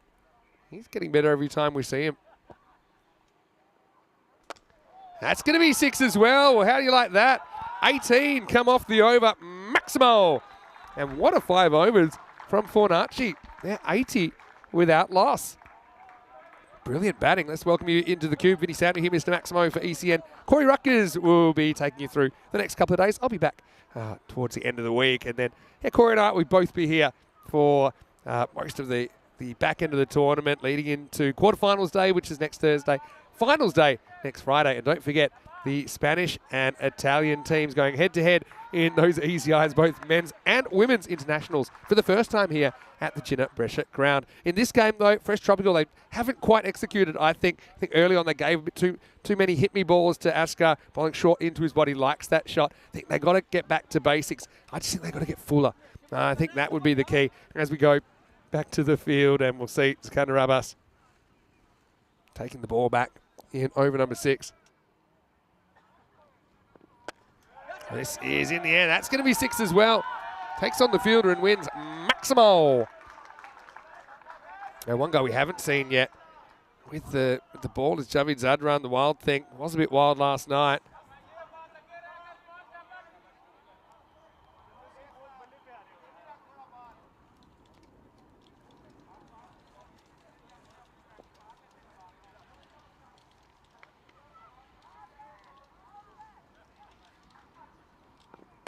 All right, in the air. Here's your chance. Zadran doesn't drop too many, and he's not going to drop this. So there you go.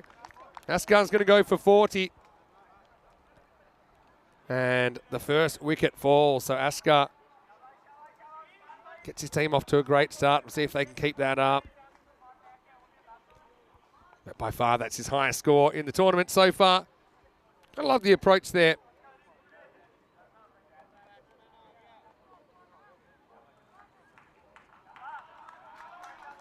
And he gets a good ovation from his teammates.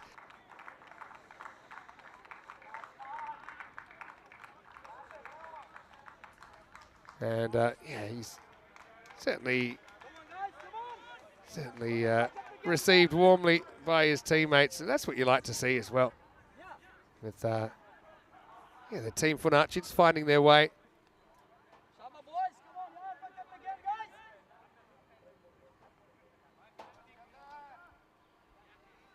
So Hussein, the new batter.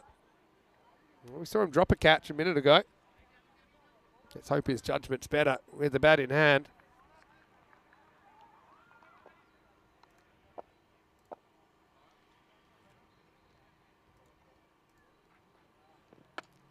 Well, lifted up. He's going to drag this from outside the off stump, and it's going to be caught. Great catch. I mean, they'll check it, but I got to say it looked clean to me. He basically reverse limbos himself over the line. Check it out. Where is he? Is he on the field? Yes, he's on the field. Where does he land? He doesn't touch there. Still doesn't touch. Steps out for a minute, but that's a remarkable bit of catching. Even the way he flicked it up to himself, it was a really, really good catch. So yeah, he's allowed to step out of bounds as long as he's not still holding the ball, but he can't be touching the rope or be touching the ground the other side of the rope when he's holding the ball, and he's not. What a great catch that is. This European Cricket Series throws all sorts up, doesn't it? And yeah, this flick, it's actually a reverse left-hand flick. It's non-preferred hand. Golden Derek might have to get out of the pond. Not sure if we can wake him up for that one. Sikandar Abbas, 2 wickets now.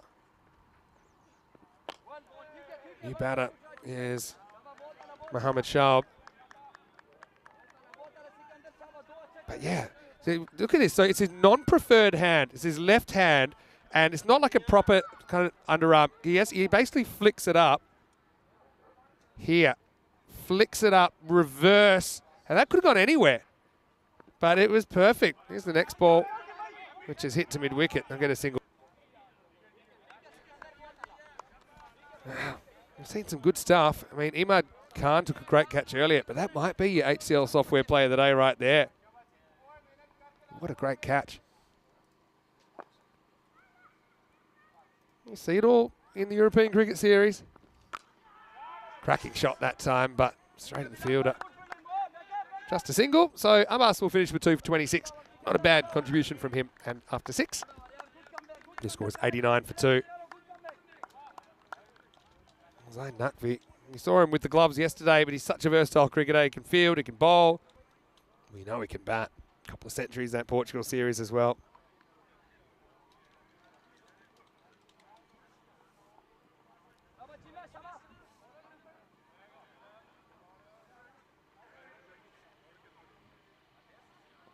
Mandrake saying, Vinny, if I do a good job in the chat during the ECS, can we get him the Hornchurch jersey? Well, you'll have to message me when I'm there. And if you do, I'll try and have a chat to the Hornchurch guys. See what I can do for you. But hopefully you can get there. We'll see.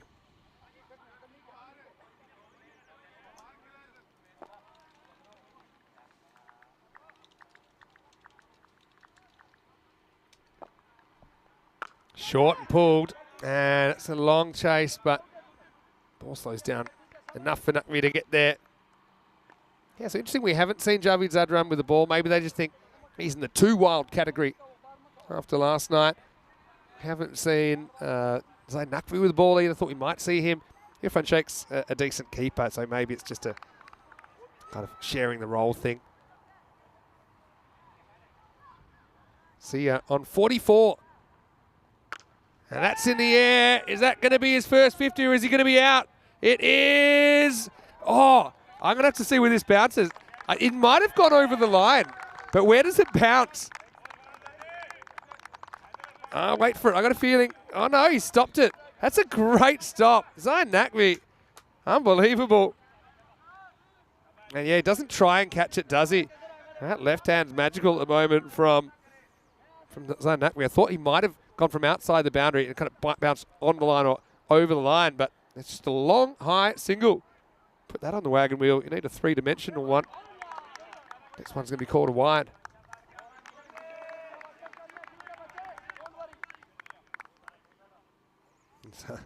Shake just throws it away.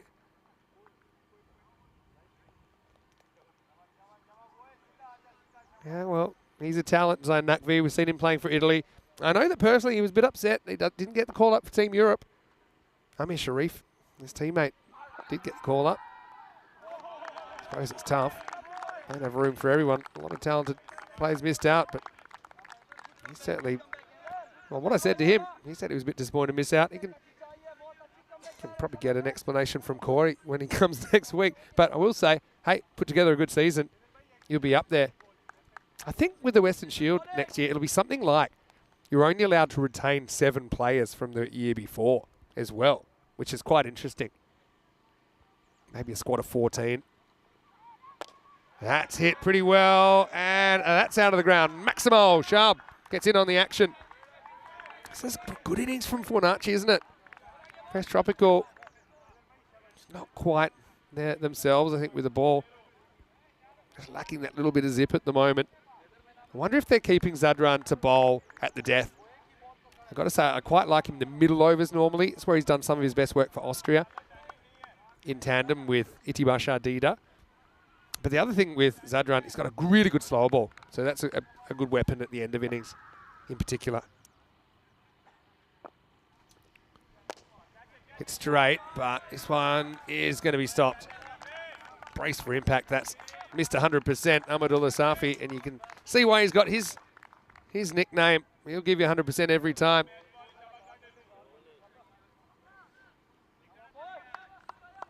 Yeah, and if he was a golf club, he'd be a sand wedge, but does well to save the boundaries. Been some great stops in here. Hello to Luke as well. Great to see you in the chat. Hello to Wazza. And anyway, it's Sia who's on 45. And I think this has got all the way. It has. Maximo and 50 for Sia. His first ECN 50. That's a really good knock. Sent to the top of the order. And yeah, just a little skip across. And then he watches it. And he watches it disappear. So his 50 coming up with a Maximo. 17 balls.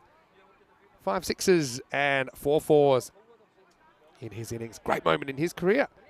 7 overs down. That's 105 for 2. Yeah, talking a lot about England at the moment because I know we've got a lot of our UK-based viewers watching. I suppose it's a nice time of the day, mid-afternoon. But before that, we'll be in Estonia for 2 weeks. Charlie is finishing his studies today, so congratulations, Charlie. He'll be part of the commentary team for Estonia. He's actually going to take over from me when I have to go to the Netherlands. Anyway, how about this for a shot from Sharp? We're just going to clip this off his legs for 6. Maximo. And Zahid Chima comes back, and this was the story. He went 3 boundaries, 3 dots in his first over. He'll be hoping it's not the same script.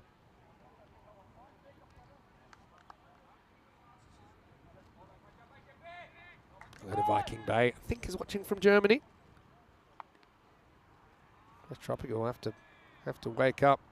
Sheikh just giving some free suggestions to Zahid Chima as captain, saying, hey, you got to bowl outside the off stump. That's where the field is. And just a bit straight again, a lot of bottom hand, and that's going to be in the gap. That's going to be 4. Even Nutfi can't stop that one. That's the action zone. Make sure you send the right ball back. I'll say that. But it's a lot of bottom hand there, isn't it? It kind of does the trick.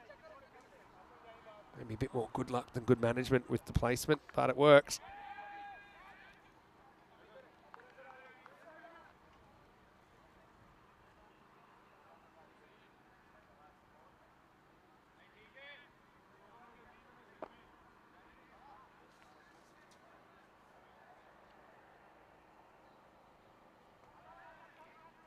Just getting ready to face up now, Sharp. 115. I think now the computer starts to believe, saying 150. Be a big chase. Zahid gets one through. One thing I will say though, Zayn Naqvi is likely to open. He won't be too bothered about a big chase. It's quite an incredible knock that he played in Portugal when he scored a ton for Gamblers SC, and they successfully were able to chase 174 against Punjab CC Amadora. Seems a long time ago now, but it's only 13th of April, so it was 18 days ago. Hit hard, won't carry. Abdul Safi, they almost creates a run out of thin air there. Almost created a bit of chaos with the backing up as well. But I like this. Saying, look, you better run. If this hits, might have been out, you know. Might have been on the line. Like that pressure. Hello to Zishan Khan, who's watching from Malta. Pretty sure, Zishan, you tell me. Are you in the squad for the Medina Cup in France, where I've just come from? That's not this weekend, but next weekend. In the air, just out of the range of the cover. It'll only be a single, though. One thing about Chima so far, he hasn't given me the chance to bellow his name by castling an opposition batter yet. He's got one more chance this game. And I suppose they've got the last game as well. It's against Brescia CC. Goes straight up, straight to the field. There's hesitation. Non-striker, slow to go. Gets hit with the throw. Right in the number 15. CR. Well, chiropractor's delight, this one. Bang, shot in the back. But he will survive, and he'll shake it off. He has it. Yeah, pretty hardy cricketer, you can tell that. 8 overs down, 118 for 2. Once again, Chima, kind of the same pattern, except this time was 2 boundaries, but then a good finish to his over. .111. He finishes with figures of none for 27. But yeah, his if you take the first halves of his overs, he's got 1 over for 24, and if you take just the second half, he's got 1 over for 3. So his starts weren't too great, but the finishes were good. Kind of all evens out the wash. I see Fornacci given 30% now. Remember, they started in single digits at the start of the game. Still no Javid Zadran with the ball. It's going to be Bilal Hamid to come back. Low full toss. This is knocked down the ground. Again, Safi does a good job. Wonder if they want to bring him back for the last. And Zadran not bowling, but one thing you would say, they've got lots of options, don't they? It's interesting they went for Hyder Ali and bowled him out 2 overs.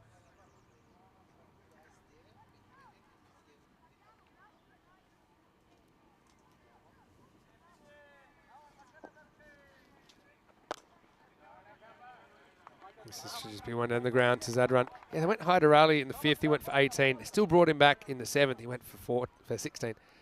So I don't know, maybe that was an opportunity to try someone else. But the other thing is Hyder, who knows, maybe they've said to him, look, you'll play the first game, we'll give you 2 overs. You know, there's always a bit of management there within the squad. Big swing and a miss off a full toss.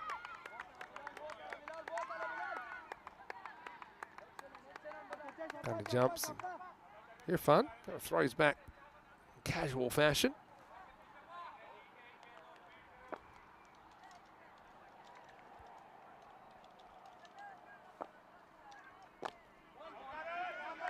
One job here. They'll get a fairly comfortable single. Yeah, so options. They could go back to Safi. He bowled the first over. It wasn't the first, sorry, it was the second over. Went for 14. Zishan says, yep, looking forward to France. Tries to go at the stumps here, but misses. Goes down the leg side for a wide. He's saying, yeah, France on the 8th of May, then Estonia on the 24th. Yeah, of course, Malta, Estonia in the ECIs. Men's and women's ECIs there in Estonia. So that's in about 3 weeks' time, I guess. Then, of course, they've got the World Cup qualifiers. That's in the air. That's going to travel out of the ground. Good shot. Maximo. CR. Hasn't had too much of the strike of late, but This time he's able to put it up and out of the ground. This is turning into a really good innings. Has a difference here. Now this becomes the highest score of the week for Nachi. Somebody going on and making a 50, making a big score. Now he goes after it again. Fielder goes back and he takes a great catch. Well, Zahid Chima will take that Statue of Liberty style. And he's hopping around like a cat in a hot tin roof. Takes it, has a look at the rope, says, yeah, I've got this one covered. That's a great bit of fielding, honestly. There's been some sensational catches from Fresh Tropical here.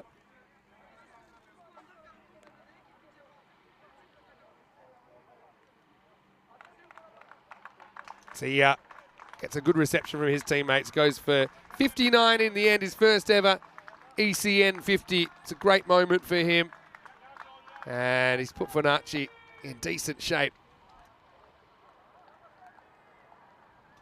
End of the over, by the way. It's 128 for 3, and they do go back to Safi. And this is a leading edge. That's going up. Now, Chima sees it late. Chima is going to drop it, and it probably was his catch, but I don't think he reacted straight away. Sikandar Abbas is saying, hey, maybe it's mine, but I don't think so. I think that Chima just had a few things on his mind. Number one, he knew he was late to the party. Huge leading edge. And then he heard the footsteps of Sikandar. And it's always the outfielder's catch.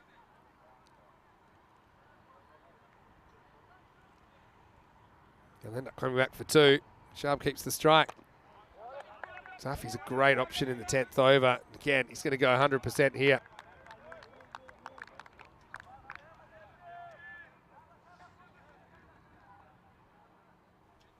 Safi hurls himself at the ball. Well, might have been close. We'll never know. But yeah, he's just a Yorker merchant, is Zamadullah Safi.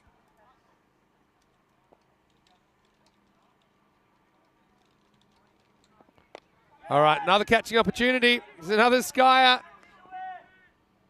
And this time it's taken Azim Ali. He's got his own kind of technique. Likes to go fingers up to the chest. Didn't work out too well last night for him, but this time he takes it safely. So a bit of chaos. You wouldn't expect anything less in the 10th over.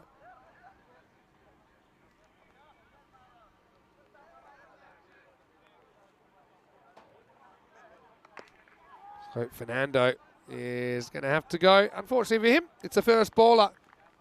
But that's the way it goes. Did the right thing, trying to get on with it. But as he departs, the score is 131 for 4.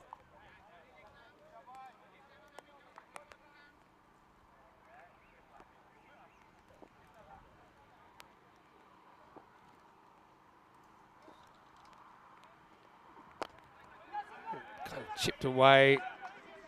Get one here.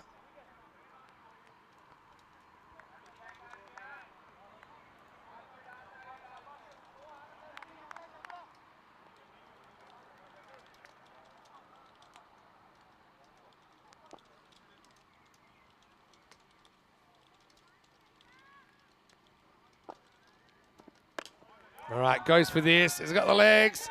Just Maximo. Oh, sharp.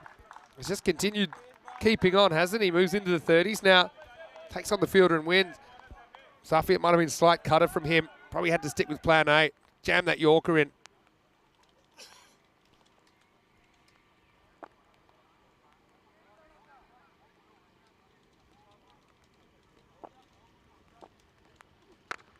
Full toss. Bottom hand here. That's going to be 4. So they're going to finish in the 140s. And it's their highest score with the stick by some distance in the end for Nachi. They're going past their 122 that they scored in the losing effort against the Marco Milano side. And, oh, look, runs on the board. They're good runs. 142 for 4, in fact. And go back and have a look at this. And, well, it was a nice start, wasn't it, from Malik Asghar that kind of bowled into his power zone. But between Malik Asghar and Wakasi, They put on 86 for the first wicket, and they did that in pretty quick time. I suppose the one thing, it was always going to be tough to kind of keep that pace up. And if you look at the splits, we had 80 in the first half, we had 62 in the second, but still 62 is a decent one as well. In the end, it wasn't to be a half century for Malik as he went on 40. But the hitting kept coming. Mubarak Hussain, he went by way of a crazy catch from Zain Naqvi down there at deep mid wicket. And that brought Mohammad Shoaib to the crease, and he was brilliant. And Naqvi was brilliant too, wasn't he? How about that stop, saving 6? We thought that might have been his 50, but in the end, he did reach the milestone and a few more. Looking at the concluding stage, as Shoaib was able to get them up past the 140 mark. Sia would eventually depart for 59.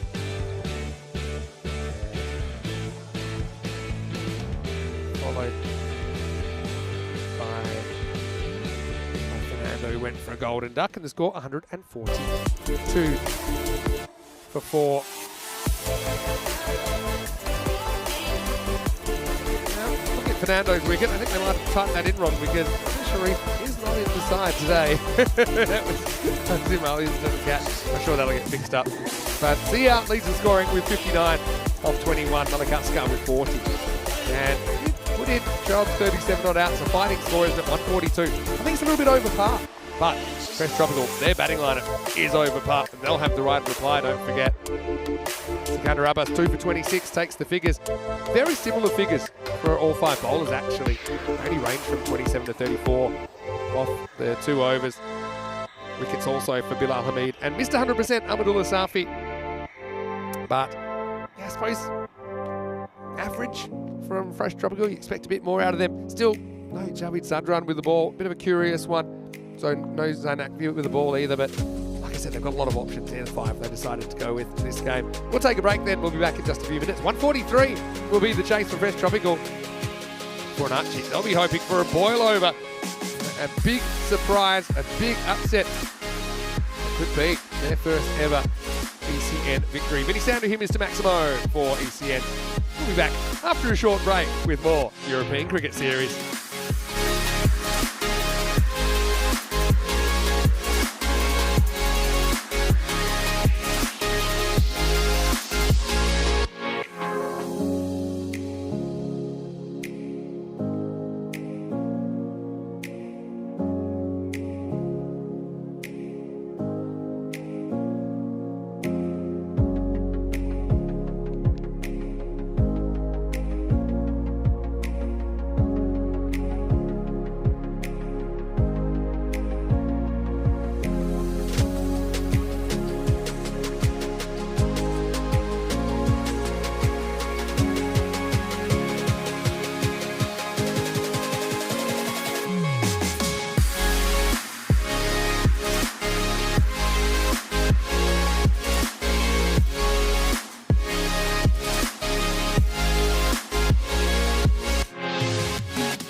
This European Cricket Network event is proudly brought to you by HCL Software and Paramatch. Hello and welcome back. Time for the second half of match 14, and maybe a bit of a whiff of an upset on the cards here for Fornaci. Outdoing themselves with about 142 they've put on the board. Fresh Tropical, pretty fresh Tropical last night, weren't they? Very hit and miss, bowled out 9 overs, but still a decent score. They'll need 143 to win. Who knows? The kind of team that might do it in 7 overs. But they need to make at least 100 to guarantee that they keep their point in this game for Fornaci. Without a win in this European Cricket Series, their first ever series on the network. And they'll be hoping to bring it up against a pretty big fish. 3-time ECS champions, Fresh Tropical. But look who's going to the crease, Zain Naqvi. And I'll tell you something. He was instrumental in a 174 chase playing in the ECS Portugal just about 3 weeks ago.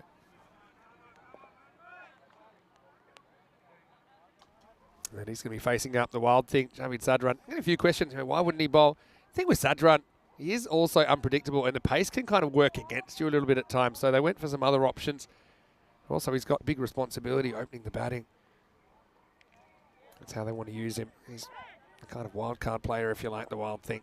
Every team allowed one non-Italian in the side. So they're using the Austrian Javid Sadran. Here we go with Hamad Afzal. 143, the target, the first one. Got beats him for lack of pace, and Zain Naqvi misses out. He had a few questions. What's with the what's with the stumps being in the ground at one end and not the other? And yeah, if you were listening earlier in the week, originally this pitch was measured out at 22 metres instead of 22 yards. That's about a 2 metre difference, and that's why you can actually see behind those stumps there. Maybe we'll get back in a sec. As this is clipped away nicely, and that should go out of the ground. It does. Maximo. I think he's out by the time he touches that anyway. It's Santa Fernando down there. And 6 runs. Gets Fresh Tropical up and going. So yeah, you see the batter's end stumps behind that there. You can see there's a little bit of a marking there. A little bit of a cutout where the stumps were. And I tell you, that's a long pitch.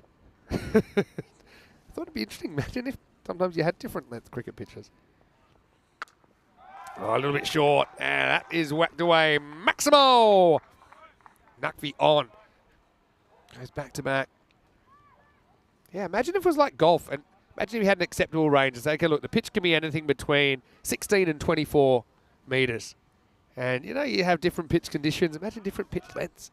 So in a way, obviously, it's beneficial to bowlers because it gives the batters less reaction time if it's shorter. But a shorter pitch is also good in a way for batters because you know when you have to run as far. There you go. There's something you might be able to mess with in an alternate universe. I'm still a believer that I think with women's cricket, especially at certain levels, shortening the pitch is actually good for the game. Makes it more inclusive. That's a really nice shot through the offside. That's going to be 4. And really classical cover drive from Zain Naqvi. 6-6-4. Just a short run here. In from Hamad Afzal. You might be saying to me, Vinny, you're crazy. Why would you do that? But the reason is that we see it a lot in the women's games that we have been showing. It's a long way for some of the women players to run. And it kind of upsets the dynamics of the game a bit. I'd also love to see some of the faster bowlers being able to use the bouncer, a bit like we see in the men's game. I don't know, maybe you might say the different sports, but I don't know. It's just an opinion I've got. It's actually more equal if you... Well, we've got a chance here to run out, but throw bounces over the stump. Sadran, can't believe there wasn't a run there, but to be honest, it's a striker's call here. And I don't think you ever really sold it, Naqvi. Sadran would have been run out without facing a ball, but he survives.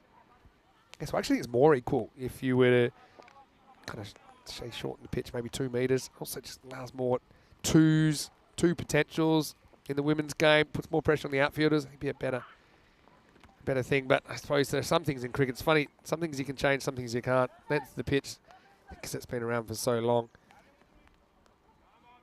probably isn't going to change anytime soon. Again, it all comes down to, I just love to see the most entertaining kind of product possible and see the players tested in more and more ways. Keeps down a bit actually from Afzal. So he recovers well after getting hit for 3 boundaries on the spin. And at the end of the first over, it is 17 without loss. Okay, let's take a trip down Golden Ball Lane, should we? Okay, I'm going to go to my random number generator, and this is telling me number 48. Okay, let's have a look at Golden Ball 48. And, okay, this is a great one. This is in Czechia last year, and this is one where, honestly, I was commentating, and I had no idea what had happened. So what happened was United, who, by the way, were playing their 3rd Golden Ball, one of only 5 teams to play 3 Golden Balls. Abhimanyu Singh, their captain, hit it into the outfield. And it looks like there's 2 there. Okay, so I'm thinking, all right, well, it's close, but I think there's 2 there. Here's Taya Babas. And he's going to get lifted up and over the top. What a shot by Zadran. I think that's gone for 4. But, yeah, let's have a look. Goes early. I would have gone at the stumps there, if I'm honest. Where's this bounce? Yeah, just inside. If I saw a batter doing that, I'd be spearing the ball into the stumps, and I just don't think he would have reached it. Yeah, anyway, going back to the Golden Ball 48, then it looked like he wasn't trying the 2. He was going back to the non-striker's end, and I was like, what's he doing? But then what he realised, he turned for the second, realised he hadn't tapped his bat in correctly. And so Abhimanyu kind of started the second run, the winning run essentially, got 2 or 3 metres, and then actually stopped, turned around, had to put his bat back in. The keeper fumbled the ball, so he definitely would have made a second run if he'd not essentially run a short run first. And because Abhimanyu had to just sacrifice several metres, the keeper was able to recover and take the stumps. Anyway, this is in the air, but he hasn't really got it at all, and that's going to be out. So Zadran tries to muscle this over the top, but doesn't get the right contact. For Anachi, get an early wicket. Zadran's he's a born 6-hitter, isn't he? But he's going to have to go just the 4 for him in this game. And Fresh Tropical, 21 for 1.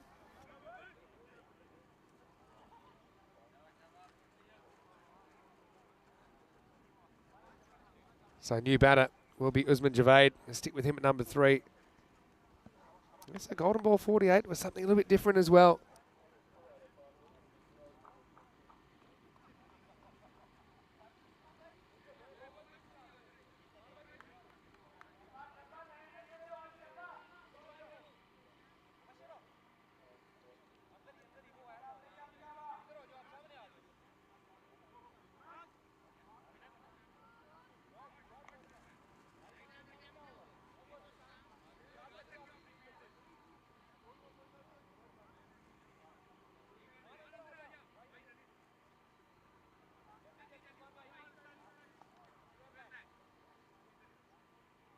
So Usman Javed, the left-hander, comes out at number 3. And he's going to lift this up leg side, and this is a good start to his day. Maximo! I think with Javed, he was kind of looking a bit like a one-trick pony yesterday, wasn't he? Just trying to go leg side all the time. That time he gets it. And I mentioned it's not really being critical of him. It's more just probably some advice that you're going to have bowlers, if you're only looking to take him leg side, you can have bowlers adjusting, and we saw him missing a lot of balls outside the off stump, and bowling standard is generally pretty good here in Italy.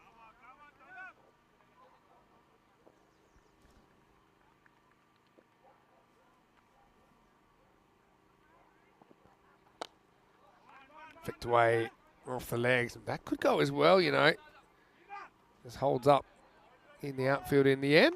Good running, they'll get back for 2.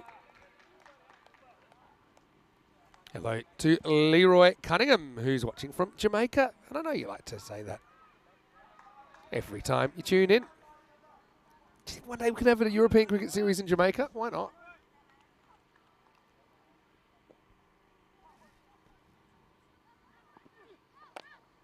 Now he gets across and flicks this away. That will beat the fielder.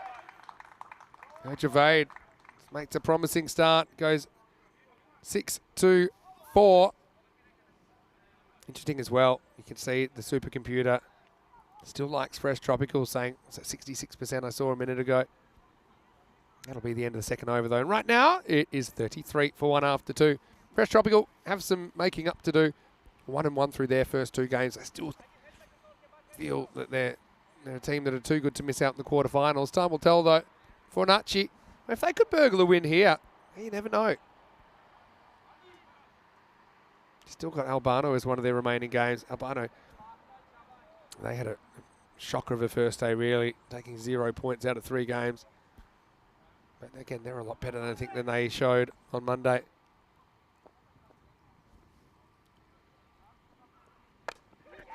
Little in-swinger, and it's just over the fielder.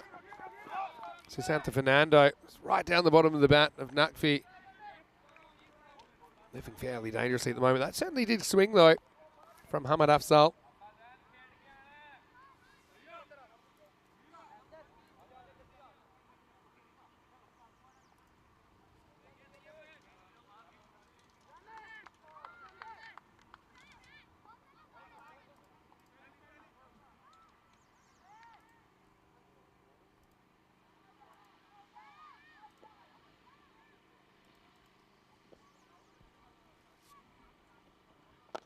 Yeah, Chavade does go offside this time, and he's going to get 6. I like that. And I think maybe he's watched back last night and realised he was kind of premeditating a lot. So he stands still. This plays the line of the ball. Great shot. Maximo, 6 runs. And that's the thing. I know he can do it. Obviously, this is the 4th year we've seen Fresh Tropical on the network.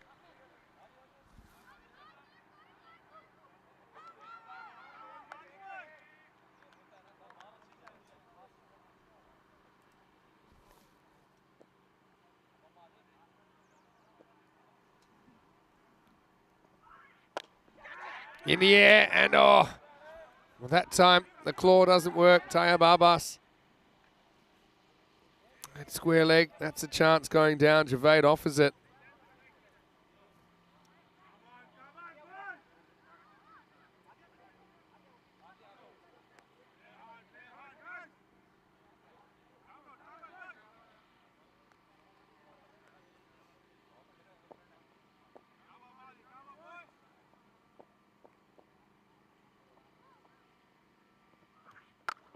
Oh, well, full toss. This is going to be a no-y.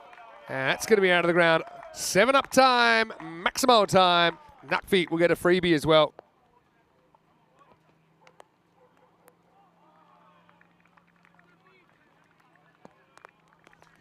Light rain falling at the moment. Something about the 3rd over has been the rain over. Almost like tempting the cricket gods to force the game to a no result.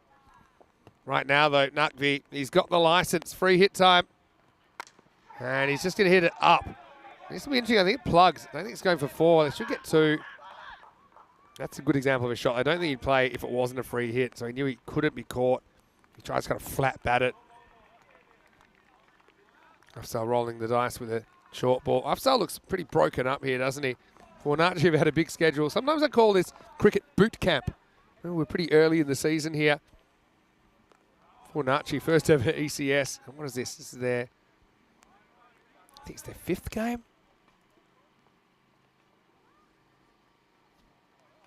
Seeing if he can continue. He's only got 2 balls to bowl. So, I mean, I think he'll get through these 2 balls, but I wonder if it might have to be subbed off. Well, it goes high. Now, this is an opportunity. He can reach it. It'll be the catch of the season. Well, it zigs when he needed to zag, and there's a lot happening here. I got a feeling it might have been 4 before that fumble. Yeah, I mean, this was reachable, but it had to be amazing. Okay, but have a look. Okay, does he touch it here? I think actually he touches it just before the foot lands. Yeah, see? Now this is where I'm worried, because that's going to be 4. So, you got to be joking me. There were about 3 ways that could have been 4, to be honest. And it was the second way. And poor Afzal is basically bowling with a broken body. See, it looks like a bit of a groin strain there where the leg meets the body. So it was the best of fielding, it was the worst of fielding. Last ball of power play, and that's going to be pumped for 6. Thanks for coming. Maximo, Nakvi to 35. Well, the scorers should know that 6 because it ends up in their tent at the end of the power play.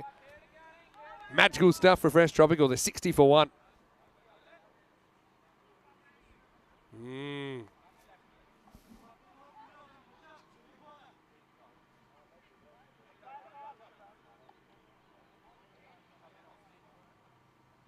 So, 2 decent power plays. 27 off that third over, though. I wonder if the bowler there, Afzal's looking at coming off. He ends up in the naughty 40s. None for 44.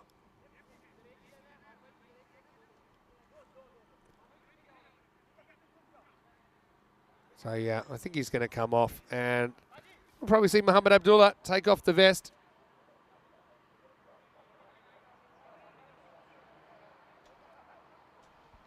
So, yeah, that's the 12th man, Muhammad Abdullah, who will be coming onto field, to subfield. Funny thing as well, Afzal then started to jog off and then remembered he was injured. So he's trying to, he's doing the right thing. He's trying to get off quickly, but I think he's allowed to take his time in those circumstances. What do we think of? I mean, that boundary non-stop, not quite the Ishak Safi stop, jump over the fence, jump back over the fence and fumble the stationary ball, but not far behind. That'll be 6. Javade. He sees the spin of Sia and he's ready for it. Maximo. Fresh Tropical making this total look pretty small at the moment, aren't they?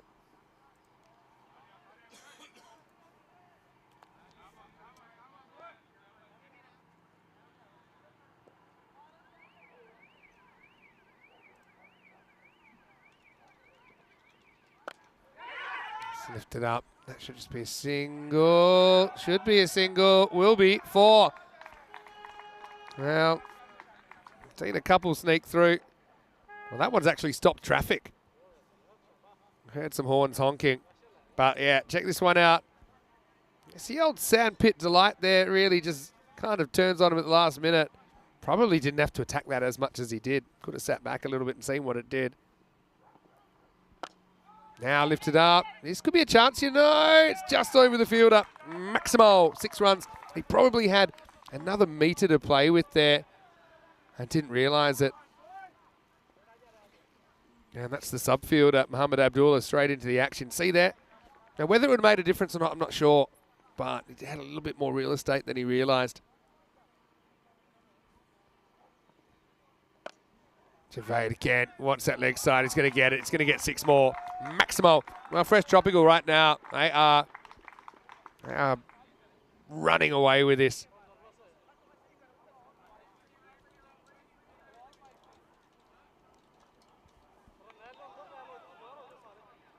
Have a look, how many boundaries is that in a row? 6 boundaries in a row. 4, 6, 6, 4, 6, 6.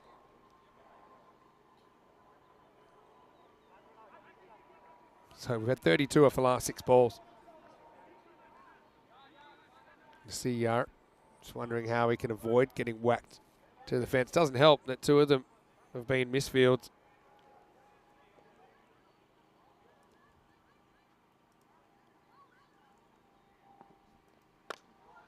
Hit up and another one out of the ground. Maximo. Oh, Javade right now, he's on for an 11 ball 50. He's 47 off 10.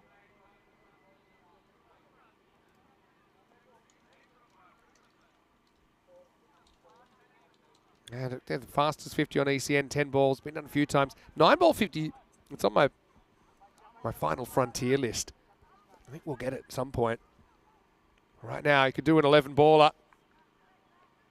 And decides this is the one he wants to prod, maybe looking for the one, but it's going to be a wide. Thought it might have hit the batter, but it must have hit the keeper's pad there.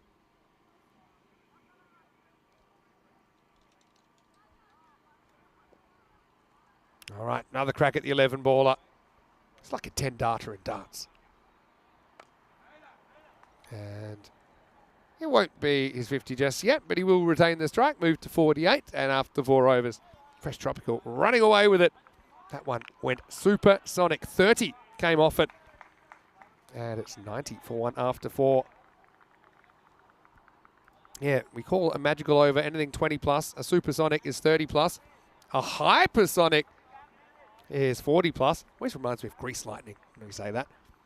And Corey said, one day we'll get a 50 run over. It won't be supersonic or hypersonic. He said that'll be the big bang and the ECN universe will collapse on itself.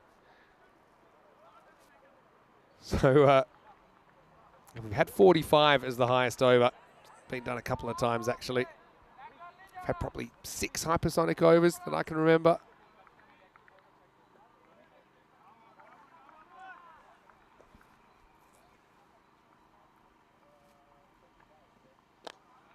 Gervais will move to 49 with this push.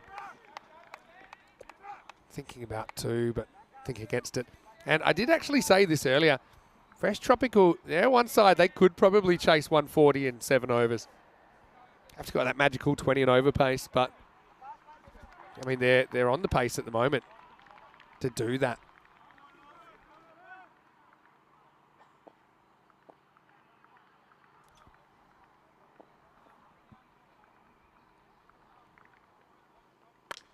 Goes up and over the top. Fielder comes around and he got a play on it. Oh, it's a great effort. It sticks in his hand for a moment, but then it goes over the line for 6. Maximo, that's Tayab out there. Into the bat. So yeah, I thought he might have a play on this. Does really well. Looks out, so it sticks in his hand. And then, yeah, actually sticks too long in his hand. He's trying to pull it back out, but the ball's stuck in his hand.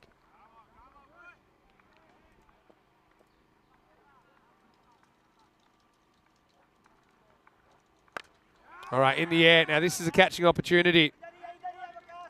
Coming down and well taken. So Nakvi's going to go for 41. Got upstaged a little bit there by Usman Gervais, didn't he?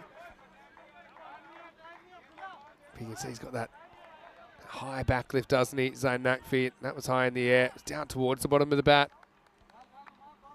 But pretty nice catch taken out there.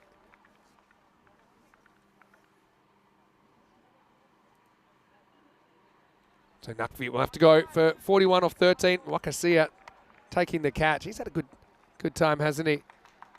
And Nakvi, again, he'll get a good round of applause for his efforts, but he'll be disappointed that he couldn't turn that into a bigger score. Certainly have sunk their teeth into his target. With Nakvi, when he makes a 40, everyone's like, okay, it's all right. Not quite the reception that the big unit Malakaskar got for his 40. Anyway, Irfan Sheikh comes out at number 4. Oh, he almost chops on. Lucky his pad was in the way because that was heading straight for middle stump.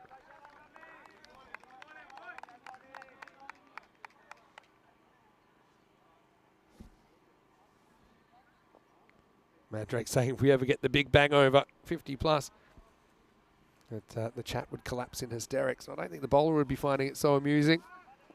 One of the 45 run overs actually was 2 bowlers that bowled it because one bowler got rubbed out of the attack for too many full tosses. Checks off the mark this time with 1.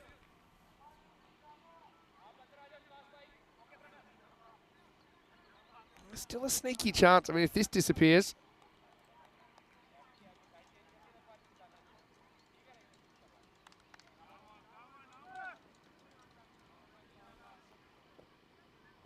Ijaz doing a pretty good job here. Sitting on for 8 in the over. Famous last words. Gundy down the leg side, left-hander, just throwing him out of whack.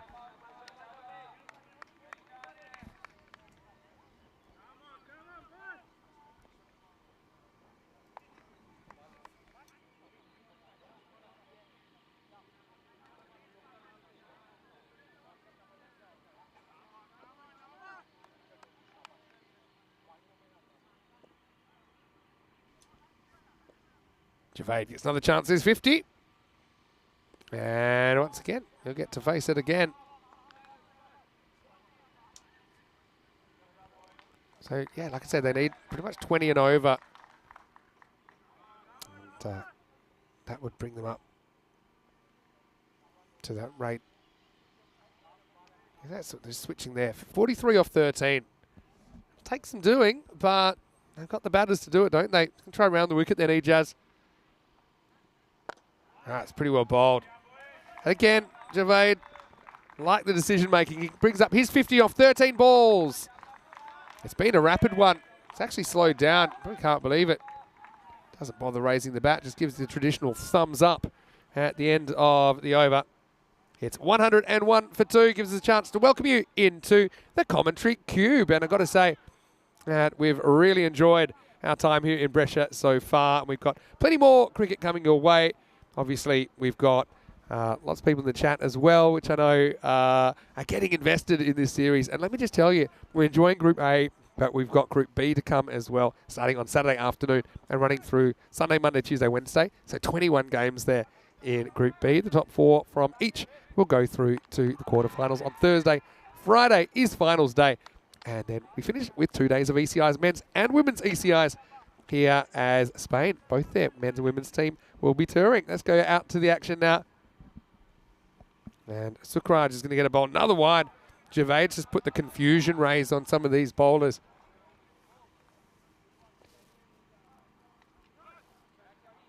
So I think they're going to have a real dip at this. They need 41 off 12. Man, what do you need to do that? Probably 6 sixes out of 12 balls. 6 to 8 boundaries.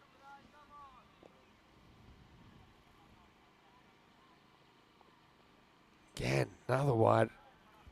This is just being left-handed does.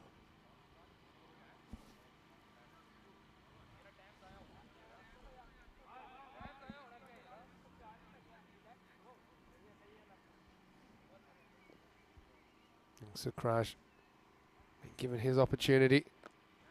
And just kind of flicked away here. Didn't go through the full-blooded stroke. Irfan, he's got to get motoring as well.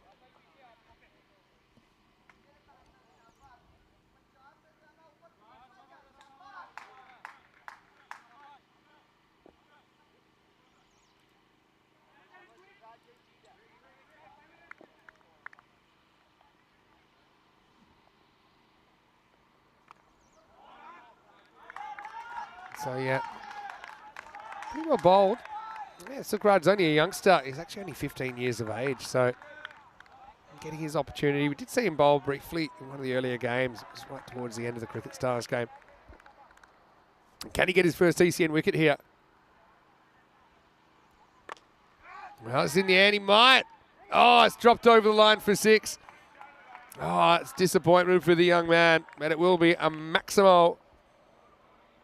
Tayab needed to have the hard hands here. Ball just burst through. It was hit hard. Jumping as well. Tipped over the bar. 6 runs.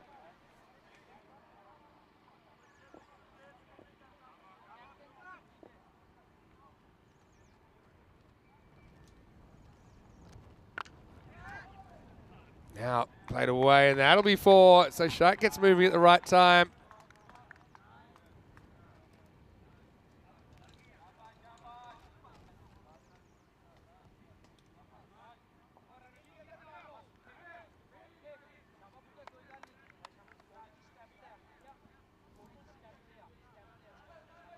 .29 off 8 for the bonus point.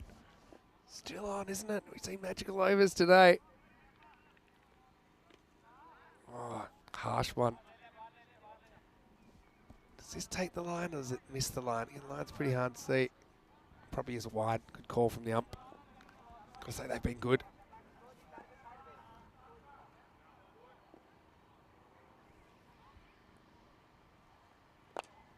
Goes up. Now this is another opportunity, and it's caught. So a nice moment for the youngster. And, well, the impetuousness of youth. I think Sukraj, not only has he got his first ECN wicket, he's got his first ECN send-off. And perhaps warning from the referee. Have a look at this at the end. He basically says, right, yeah, have a look at this. Yeah, he's saying, get out of here. Everyone's saying, what? And he actually, you could see that Stu Sith behind the stump saying, hey, look, settle down a bit. Don't need to get personal. But, yeah. Well, you can't script these things. Sukraj is going to get his man in the end. He gets Irfan for 11. Scores 115 for 3. Hang on. How's the kind of enthusiasm from the young man?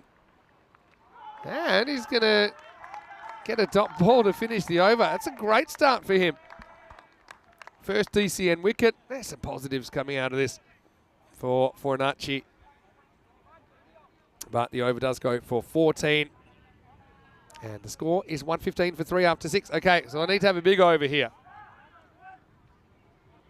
If they're going to get all 4 points, Fresh Tropical, they'd need 28 off this. This is where if you're Fornacci, you're saying, look, who's the best bowler to bowl? Let's bowl him. There's noted no Fahim in the lineup here. That's the issue, I suppose. Like a lot of games. Some of the guys getting a bit sore, I think. And Mandrake wondering if he's lost a couple of days. Is it Peacock Friday? It's not Peacock Friday yet. But, you know, I'm always wearing bright stuff. You know that. All right, this is lifted away. That's going to be 6. Perfect start to the over. So 22 off 5 now. That's a biggie from Javed. Maximo. Like I say, there's still balls that naturally he can turn on.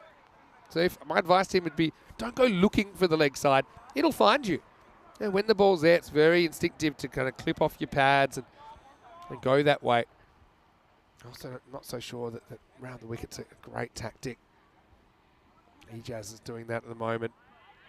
But, yeah, if it's outside the off stump, hit it the off stump. Hit it the offside.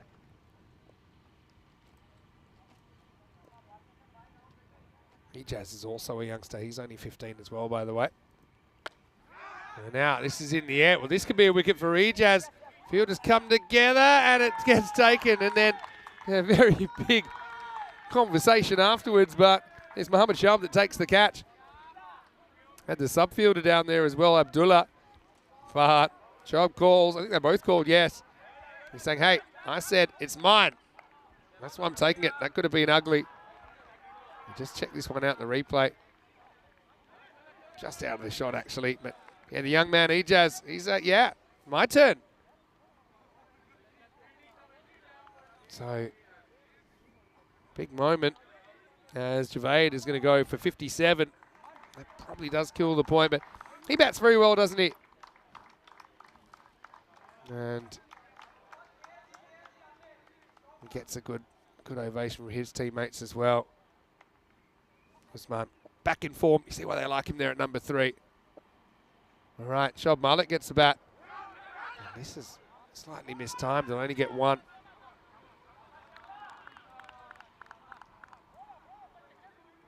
Yeah, so Ejaz on debut. He's got a cheeky little twofer. They're going to the youngsters here for Fornacci. Hello to Steve Bush. Good to have you as well.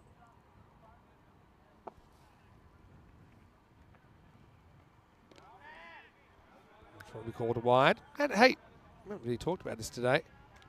But of course it is May 1. And there's quite a few ways that May 1 is significant. It's Constitution Day in Argentina, Latvia, and the Marshall Islands.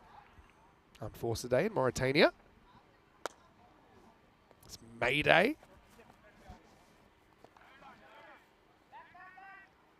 So it's traditionally thought of as the beginning of summer in the Northern Hemisphere. So happy May Day to everybody. It's also International Workers' Day or Labour Day internationally as well.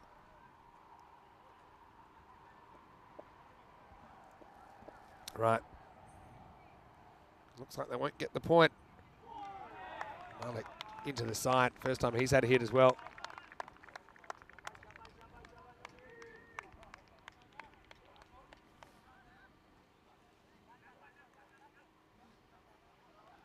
We'll probably see in a moment. Fornacci have achieved a point after this ball.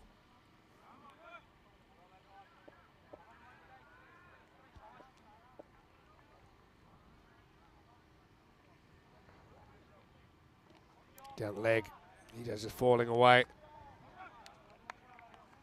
Again, it's great to see a mix of ages we've seen in Italy. We've seen players between 15 and 76 playing in ECS cricket now. He might have just lost his footing there. It's a little bit of that kind of sand transferred. Hopefully this is just a cramp kind of issue. Ejaz has got one ball to bowl. Well, he might as well bowl it. Maybe he can grab a 3-for. You never know with Fresh Tropical. Need 18 off 19 for the game. They might just collapse and lose. You never know what you're going to get from them.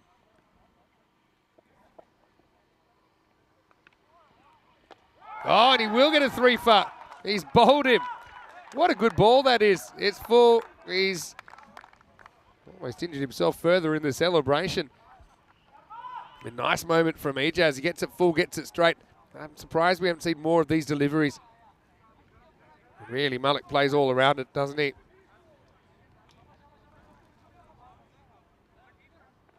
Perfect Yorker. Bounces right between the feet. And over goes the castle. So it will be 3 wickets for Ejaz in his first ever ECN match. What a great effort from the 15-year-old.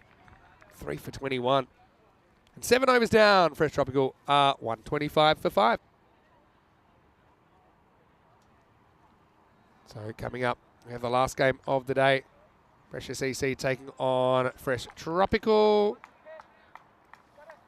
And Fresh Tropical winning the toss and bowling first. Interesting. They want to chase again. That one's coming up in around about half an hour's time. Let's get back to the action here.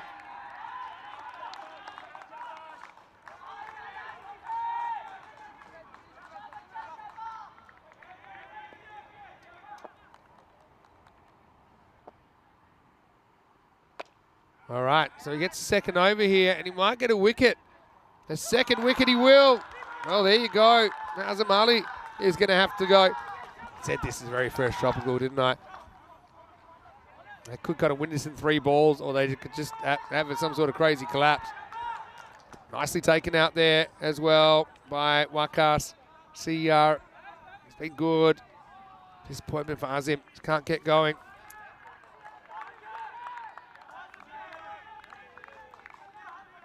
So Sakana Abbas looks like he's coming out to bat. Again, he could finish things very quickly. Chatu asking, Chatu and Pawan Vlogs asking, who played ECS at 76? That was Alfonso Jayaraja, and he's a very interesting guy. He actually was the first ever captain of Italy, and that was all the way back, I think it's 1984. He's playing for Roma Caponelli last year. All right. 2 batters that are fresh. That's well bowled. We had 2 15-year-olds just kind of operating together, and I like what I'm seeing. He's kind of riding every ball. We've already seen probably the best send-off from a 15-year-old that I've ever seen from Sukraj. Now he gets put back in the corner as Abbas is going to put that one onto the other ground. Maximo. Yeah, just too short. Abbas on the walk anyway, had plenty of time to size that one up.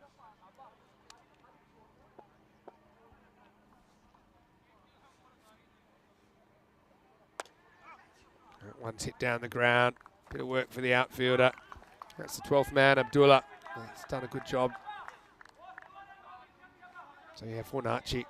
Look at the old walking wounded with their schedule.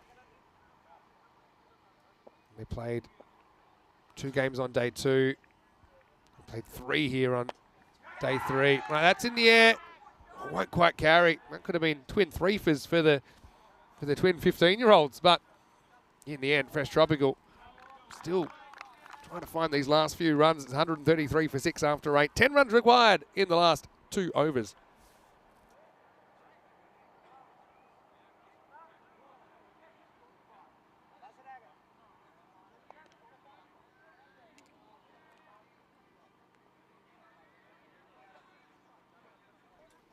All right, so you can see Fresh Tropical, they were well ahead, still ahead, but been creeping back. It's kind of look 3.5 minutes or so to bowl this over. I should do that, I think, with the slow bowler. Ahmed Sajjad, the captain, on. Oh, yeah, okay. 10 off 11. Another wicket would be interesting. A noise coming now. Can you stack up a few small wins here? Need a boundaryless over to have a chance in the 10th. Oh, yeah, pretty well bowled. Just one. Doesn't change the equation too much. Abbas, I think he's going to run at this, and I reckon he's going to try and put it about 100 metres over the camera tower. He stays put and he goes up and over the offside. That's going, and gone. Maximo. Well, he did stay at home, but he's still got a good swing at it, and he does get the 6. That puts him on the brink, and that's the walking the tightrope at this stage. Sajjad's having to do, and he bowls 2 good balls, third one just a fraction short.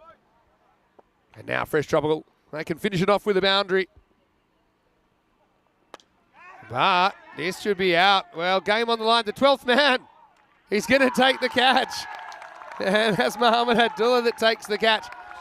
I mean, it was a catch so full of pressure, we had to blur it out for you. But that's a really nice one. Look, 3 to win, surely they're going to do this. But Fornacci pushing them all the way. So Zakanda falls just short of the mark. And the score is 140 for 7. Here's Mr. 100% coming in. Well, batted twice yesterday, scored 1 run at an average of 0.5. But he has hit some runs on the network before. He can handle the bat, but he's crazy aggressive. You know, the smart play here probably is just, just relax, take a single. He wants to finish it. He belts it.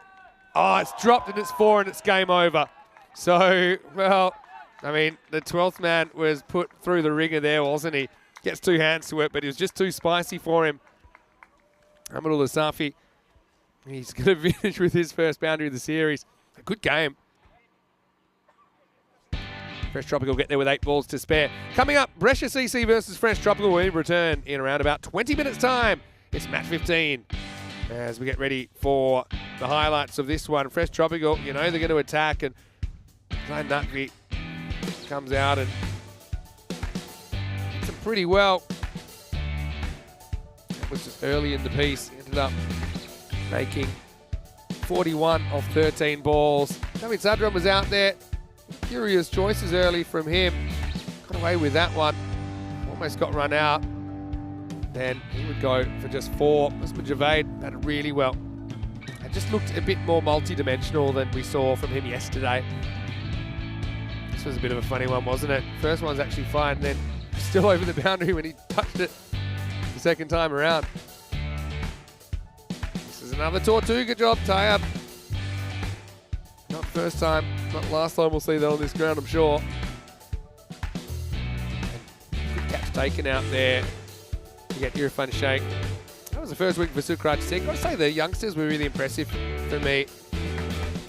Like the work of Ijaz, like the work of Sukraj Singh and Fornacci. Some good catching out there as well. Wakasiya has caught pretty well today. But it was tough to hang on. Good catch taken by Abdullah, who came on as a sub for Ahmed Afzal, who went uninjured in his second over. And he couldn't quite grab that one. And it was game, set, match. Fresh Tropical, they do chase the 143. 7 balls to spare.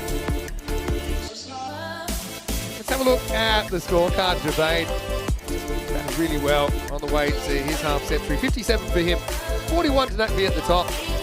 Counter up us with a couple of blows late in the piece. He scored 13. So Sheikh mentioned taking double figures. They've been lucky to do so as he was dropped before he was finally dismissed for 11. 3 for 21 for Ijaz and 2 for 22. Sukraj Singh, the 2 15-year-olds did a really good job in the middle overs. Apart from that, Tayyip Abbas picked up a wicket. Sajjad also able to get one late, but couldn't quite get through the 9th over in the end. We'll take a break then, back in around about 17 minutes, and we'll be seeing Brescia CC on the park versus Fresh Tropical. So 2 teams that have certainly proved themselves on the network. They're going to lock horns in 20 minutes' time when we return to Brescia for more European Cricket Series.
This European Cricket Network event is proudly brought to you by HCL Software and Paramatch. Hello and welcome back. Great to have you with us. And it's time for the last game of the day. It's the last game of day 3, in fact. Match number 15 coming up, and 2 Titans are going to lock horns in this one. Brescia CC taking on Fresh Tropical. A little while ago, Samir had the 2 captains. Let's see what happened at the coin toss. Team Fresh Tropical going to call. Okay. It's tails. Well, ball first. Fresh Tropical has won the toss and they're going to bowl first. Okay, so they're going to be chasing again. And they're a high risk, high return kind of unit. Fresh Tropical, we know that, but we also love watching them. Brescia CC also, they've got a soft spot in our hearts, don't they? Team that qualified for the ECL back in 2022. There's 2 teams. And you can see Brescia CC 4-0, hoping to make it 5 in a row. Fresh Tropical, after that last game, they're actually 2-1 now. Irfan Sheikh will stay behind the stump. Zahid Chima leading the side. Joey Zadran, yeah, looks like he's going to bowl here. He said he's just struggling with a little bit of a shoulder injury, but I think Fresh Tropical knew they kind of missed him a little bit with the ball. So they're going to go early on here with Zadran straight away. 60-40 to Fresh Tropical. It's for Brescia CC. They will be pretty keen to keep that unbeaten streak alive. Interesting that they're unbeaten. It's kind of the way last night, wasn't it, as well? They were, it was earlier today, it might have been, they were still underdogs. And they're saying, hey, we're the undefeated team here.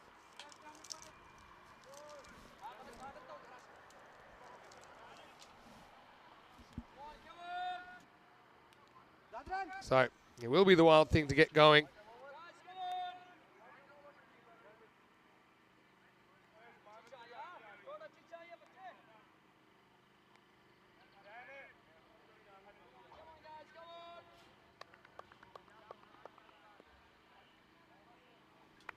So almost ready for a start. Of course, it is the last game of the day, so random questions are in session. If you want to throw a random one at me, please do. All right, here we go. Here's the wild thing. That is wild. And, well, to be honest, it's the exact same ball, except to a left-hander. That finished proceedings last night. Okay, it's a big swinger, but 5 wides.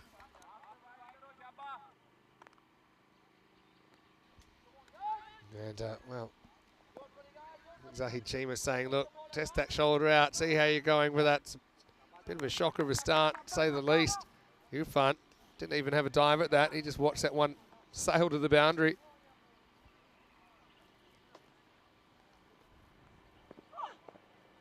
Yeah, more on target.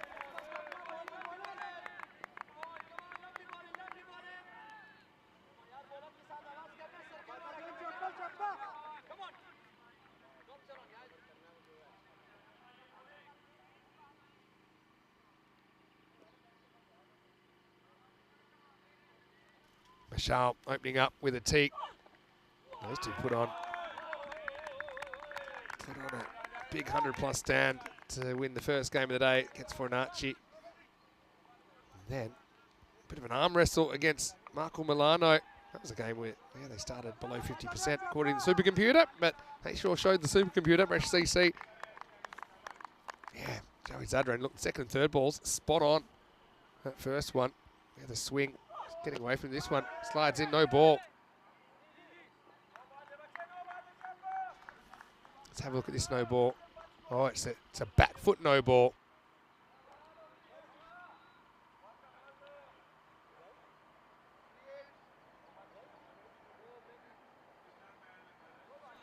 So you see here, he just gets too wide. There you go. See, that foot can't touch that line. So good call from the umpire. It definitely did land on it as well. So free hit. Slow ball. No, it goes pace on inside edge onto the pad and actually running away and going to be 4. Well, that's really flown. I honestly think this hit some of the pad in there, unless I'm crazy. Yeah, I think it did. But with the pace of Zadran, it runs away. Marshall gets his first runs of the contest.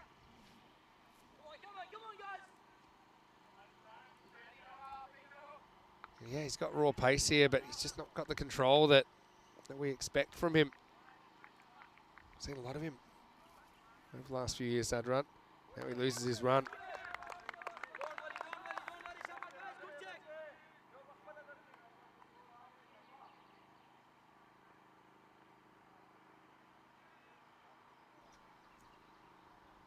Marshall, player of the match in the first game of the day, match 11, for his 68 off 22 balls.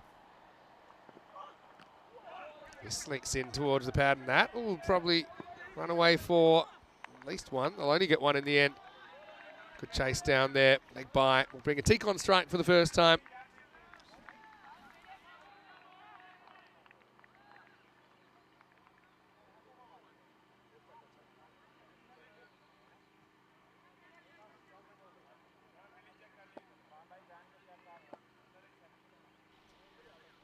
Right, a Teak. Still can't believe this guy's 51 years old. Have to get his skincare routine. This is up in the air momentarily. Probably two, I think. Yeah. Well chased down by Hyder Ali. Does keep his place in the side. And Joey does have that kind of jump out, doesn't he? A few bowlers do. I've said this before. I think that the back foot rule's probably past its use by date.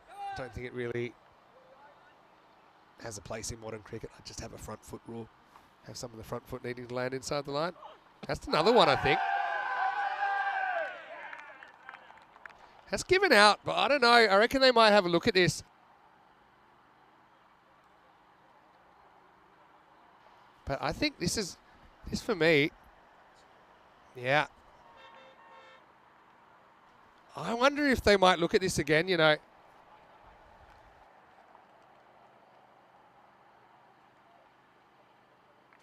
Yeah, so for me, it's definitely no ball. I wonder if they'll have a look at it or not.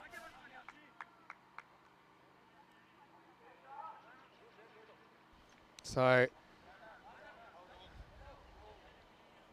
yeah, so again, it was called earlier. But yeah, I got a feeling that they might look at this. Guys, come on. Back up the game, guys. Back up game. Come on.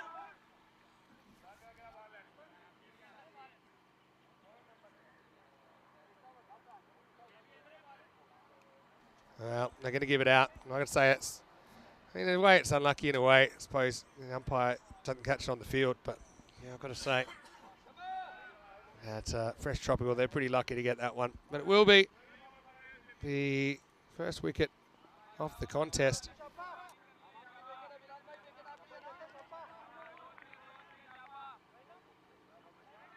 Anyway, when we look at the ECS teams there, make of that what you will. Let's get on with the game. And here's Bilal Hamid in the air and over the top. That'll be four. So Marshall is kicking into gear. Nice shot.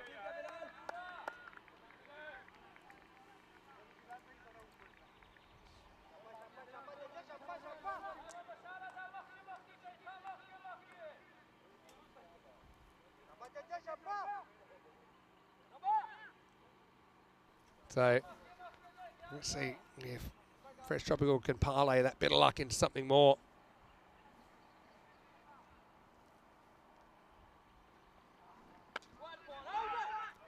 And now, whoa.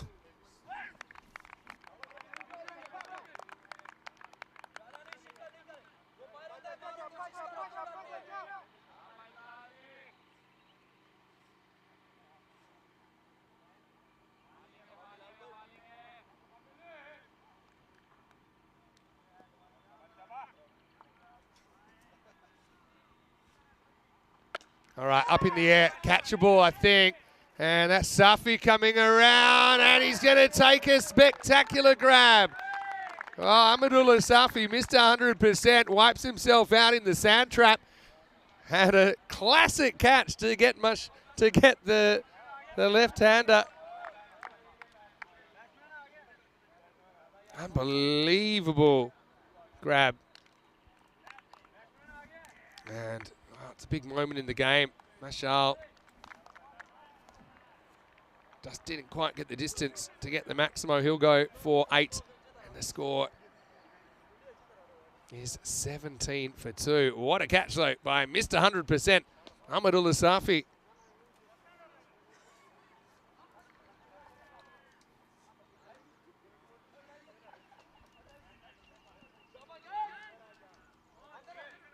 Yeah, but what I will say about that back foot rule, I'm not a huge fan of it. I actually think it's probably worth us. It's one of those rules, if we were to change it, in 2 years, all cricket would change it. You know, sometimes we're a bit ahead of the curve. I would just say, as long as the front foot has some part of it inside that sideline and behind the front line, it's fine. You're not getting an advantage by bowling wider anyway. If anything, it's a disadvantage. Anyway, that's up at the top. That's going to be 6. Well, Afridi comes to the crease and goes boom, boom. Maximo to start him off.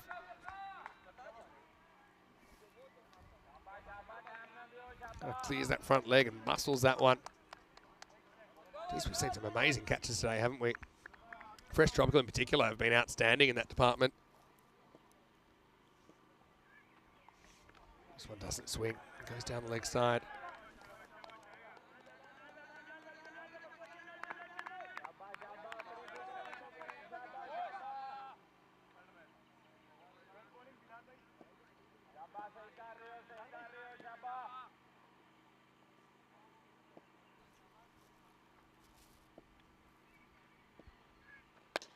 This is hit in the air. That's going to be 6 as well. Maximo. Afridi's come in, and he's in a hurry.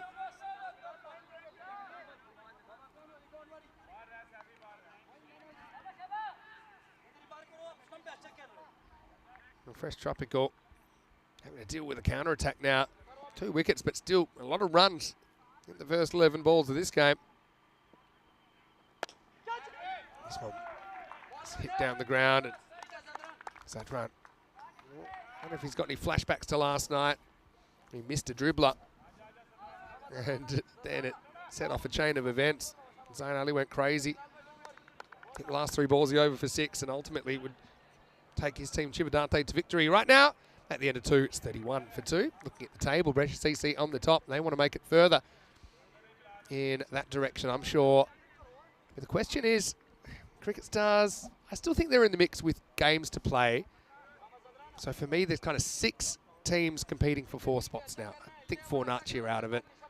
Albano, again, they've got games in hand, but the fact they didn't take any points out of their first day, I just don't see them recovering. Happy to be proven wrong. Here's Zadran getting a second over.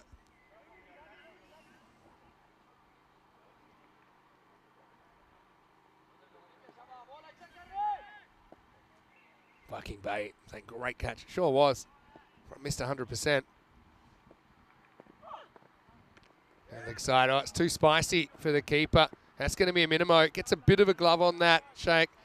And really, the keepers they've used so far in Irfan Sheikh and even Naqvi, they're part-timers behind the stumps. Irfan is kind of not making a great stride down the leg side, forced to kind of go one glove. And he's not easy to keep to, Zadran, because he is wild. And that's why he's called the wild thing. He's fast, and I mean, that's the second time that we've seen him start an over with a minimo. That one wasn't as wide as the first one. Anyway, might finish with a wicket here because Bilal will take the catch. So it's going to be Afridi that has to go. Tries to take on the pace of the wild thing. Takes this off stump, but never gets the contact right. So Afridi goes boom, boom, and bust. He'll go for 13, and in the third over, it's 36 for 3.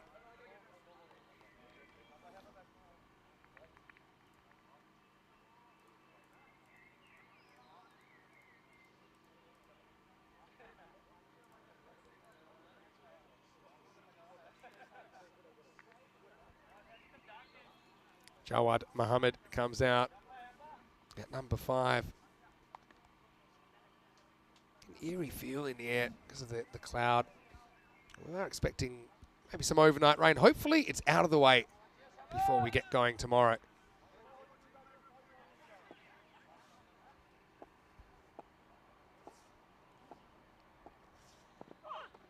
Another wide down the leg side. It's early in the season. I don't know how much cricket Jaweed's played. At the moment, he's just looking a bit rusty to me. He's got the film star looks, doesn't he? The Wild thing.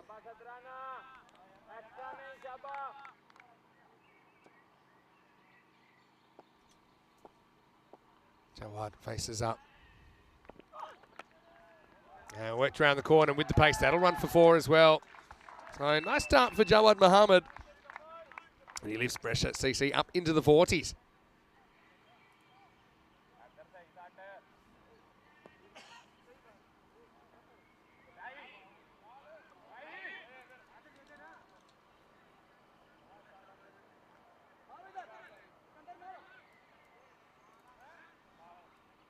So Brescia CC going to fight back from behind here. Still see that run rate's very good though. They do bat pretty deep. They've got they've listed him run to beat at 10. I mean, that's crazy. Oh, this one gets big. That's hurt him. Doesn't want to run. Wants to check that he doesn't have a broken bone. The Wild thing finally gets one on the straight.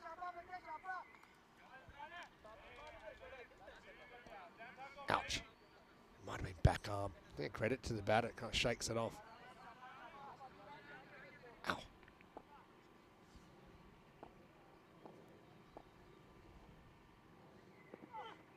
Slower ball there it was. Now we got another man down. He's saying that. It's got me. Oh, boy. Well, we had both batters hit in 30 seconds. That might have dislocated his finger. That's Imad.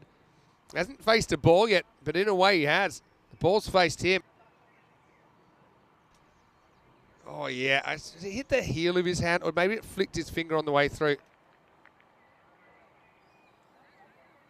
He's going to come out. Yeah. Oh, yeah. Look, it's right off the end. Was it the palm? Yeah, might have flicked the finger on the way through. Ow. Dot ball. But as we saw, Nabi retired without facing a ball in the French final when the ambulance came for him when he'd already started his innings. He was about to face. Could we have a retired hurt here before Imad's even faced the ball? Or can he get on with it? The reaction said it all. He said, come and get me because I got pain. No shaking that off. I had to just tape the fingers together. He's bending it, so that's good. There's Amadou Safi. Well, Safi actually played for Brescia CC in the 2022 ECL. He's kind of a pseudo wildcard player for them back then. Anyway, does that count as a drop catch? Tell you who's filthy with that is Jawad Mohammed, who's just copped one on the arm himself, and then he finally nails this one. And he smacks into his partner. I once got hit at the non-strikers end like that in a match, and I think I was on 95 at the time. I was pretty sure I'd broken my arm, so I had to go the old Malcolm Marshall style to keep batting. All right. So he's had a bit of everything. Now pace is back on. What a shot. Just times it out of the ground. Probably knew he wasn't going to bowl a second slower ball. So he's waiting on the pace. He gets the bat down in time. And Javi Zadran disappears out of the ground.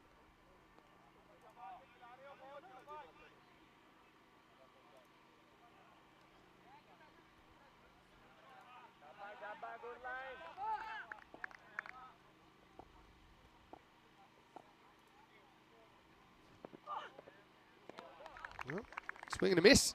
Interesting over, interesting power play. 47 for 3. After 3, we had runs, we had wickets, we had injuries. You bet. This is ECN cricket. Head into middle overs now. Let's do a rain check, make sure there's nothing on the way. But right now they're saying, oh, there could be a bit of rain around. But they've been saying that for a while. I think we've been lucky and it's just been missing us. According to my app, it's actually raining right now, but Don't think it is in the real world. Just expecting not heavy rain, but a little bit of rain and more overnight. We're going to get some, possibly some tomorrow as well. Corey Rutgers will be taking you through the action tomorrow and Friday. Friday morning at least. I think I'll take over Friday afternoon, so I'll have to get a little bit peacock. Anyway, here's Zahid Chima. Still to rattle the stumps, so I could bring out the iconic Chima call.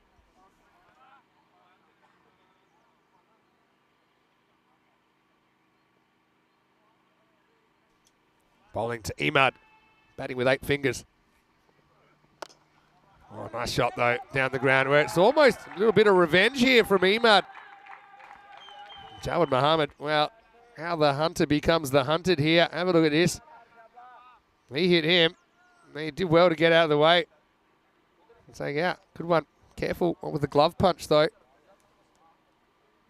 Zahid just over pitches a bit, just a bit.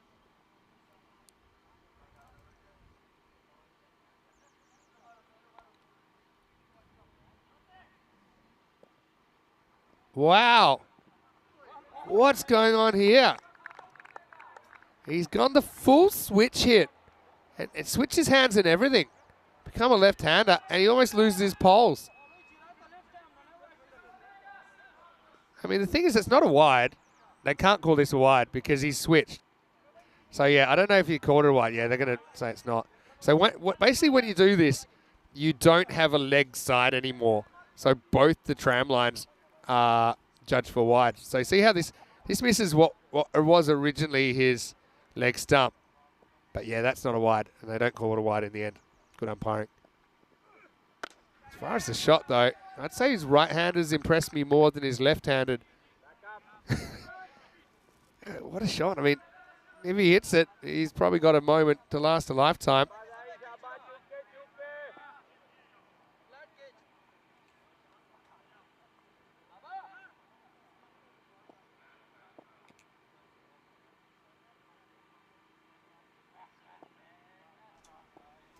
Chima.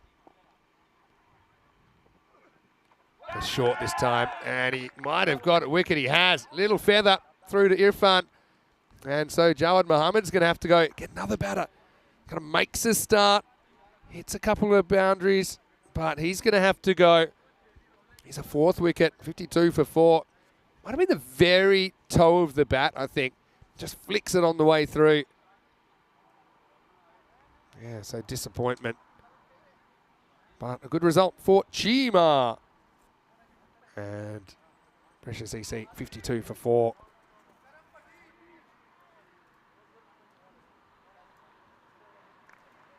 New batter comes out. That's Rizwan Mohammed.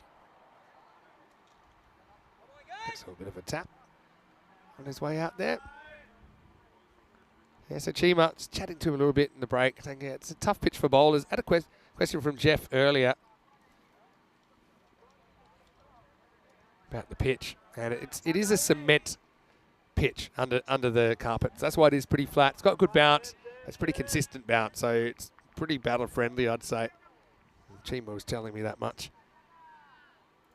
but the key is, he said, you do have to keep mixing it up. This one just pushes and get it an easy one here. So yeah, so probably slower balls are important. Chima's not that kind of a bowler, really.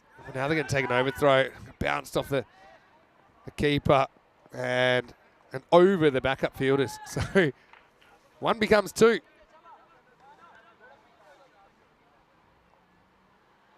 He's more of a kind of first half bowler, really. He doesn't bowl a lot of changes of pace. Thinks it's just going to be 1, but then watch this come in. Bounces off Sheik. Turning circle of the Queen Mary, it doesn't matter. I get the 2. Pitches up, and this one should just be the 1. You never know. That'll be the end of the 4th over, and the score is 55 for 4.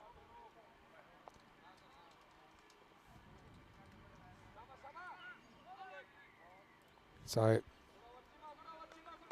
pretty even start. I mean, Brescia ECS, those 4 wickets, does it hurt them? Does it not hurt them? They've They've got batting. So, I mean, 4 wickets, if they only had, say, 5 or 6 bats, I'd say they're in a lot of trouble. But I don't think they are. I think they've got 10 genuine bats. The good teams, they do have that depth.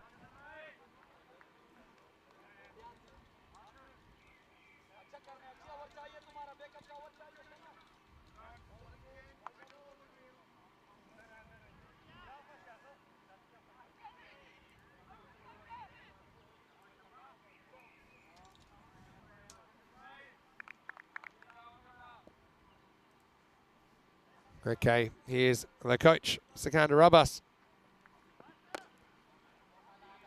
Push and run, just a single for Rizwan. Oh, famous last words. That missed it. Missed 100%. Chooses this time for his first misfield ever, but doesn't cost him anything at all.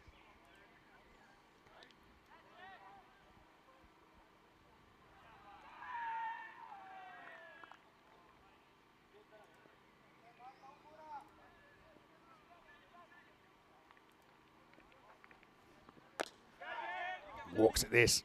And again, he'll only get a single down the ground.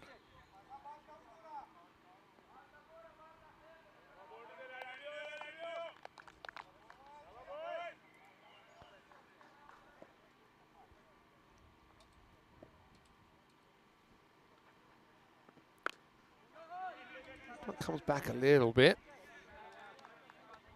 Kind of a bit of a consolidation period, it feels like at the moment. Sikandar also, he's tricky, isn't he? He's wily.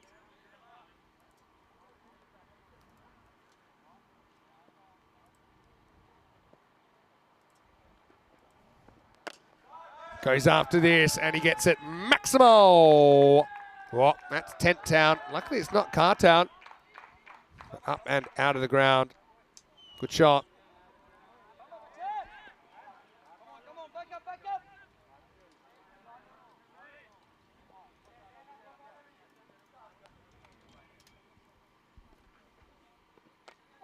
Oh, he hits this onto himself, doesn't he? And he's beating the wars a bit. Imad sticking to right-handed for now. Hard ball to sweep. It's like a genuine Yorker.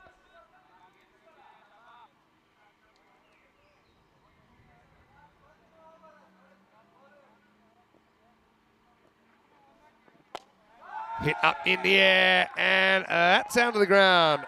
Maximo for Imad. Sticks right-handed. That's my advice. As he goes large, last ball of the over. And takes us to the end of 5. It's 70 for 4. Hey, Jeff. I've been waiting to see you, by the way, as you look at some of the upcoming events. Brescia here for a couple of weeks. Men's and women's T10s to finish on the 11th and 12th of May that weekend. Got France, Malta and Belgium in the Medina Cup. Also T20 cricket from the Netherlands and Romania in the month of May. So yeah, look, all of those first 6 series on locations, they're all in May. That's how big May is. It's, I don't know what you call it, May Madness on the ECN. So, Jeff, in case you missed it, I know you were asking about what's under the pitch. It's a cement base. So cement and then kind of carpet over the top. That's why it's pretty bouncy, but it's pretty true.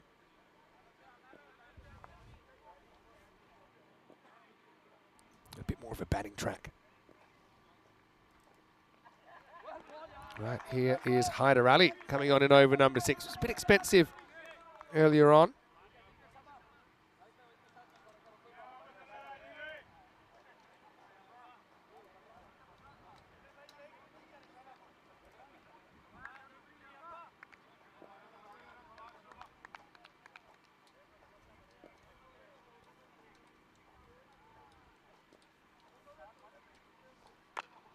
Now up and over the top, and that's going to be 6. Maximo. Hyder gets, he bangs it in. The bounce is very predictable here, isn't it?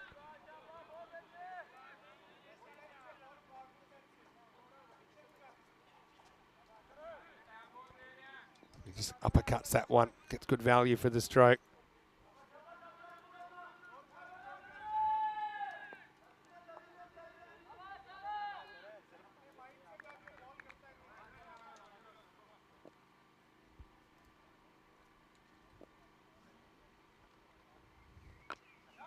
Flicked away, and this is going to be 4 as well. Brescia CC finding a way to rebound here. And that kind of little consolidation period, if you like.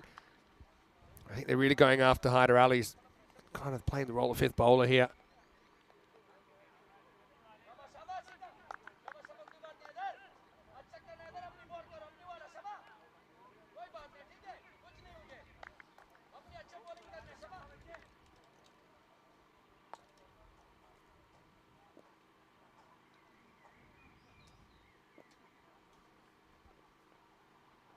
He's getting pretty close to that line as well, you know.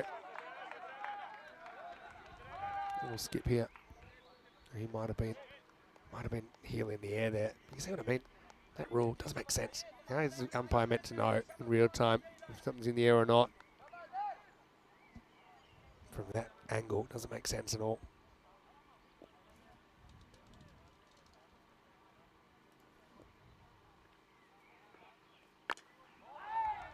Played away, just one.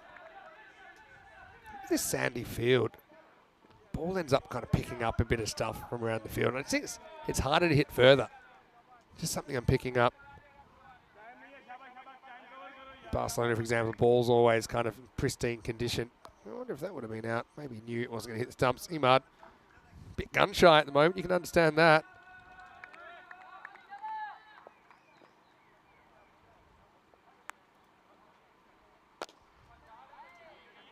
This one is just going to be a single.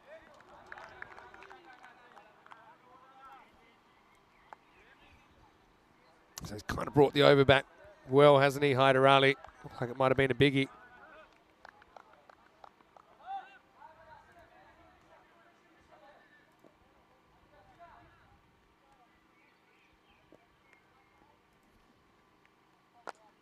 Yeah, good length. He's fought back well here. They might think it's 2 here, but I don't think it's really on. Fielders get there just in time. So at the end of 6 overs, 84 for 4.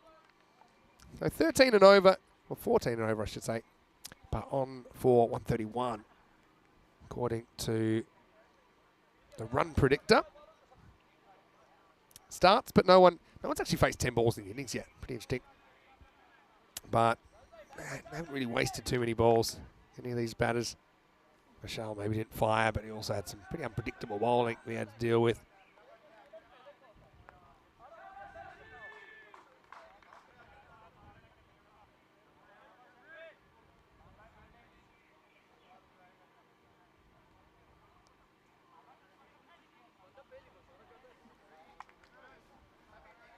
Looks like Amadou Safi, Mr. 100%, is coming on in over number 7.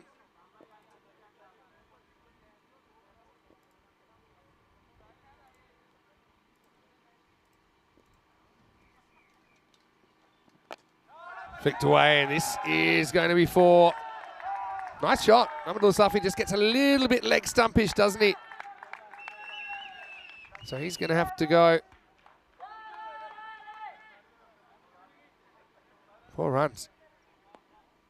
Nice shot. They're just using the pace there. Brescia kind of working their way into this contest. 45% now. They're a long way behind. Before that 4th wicket.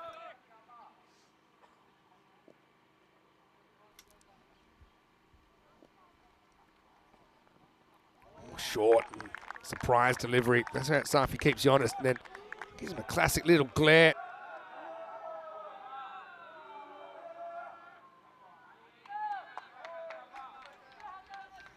Good bouncer. Look at Safi. He's saying, hey, yeah, say more than words ever could.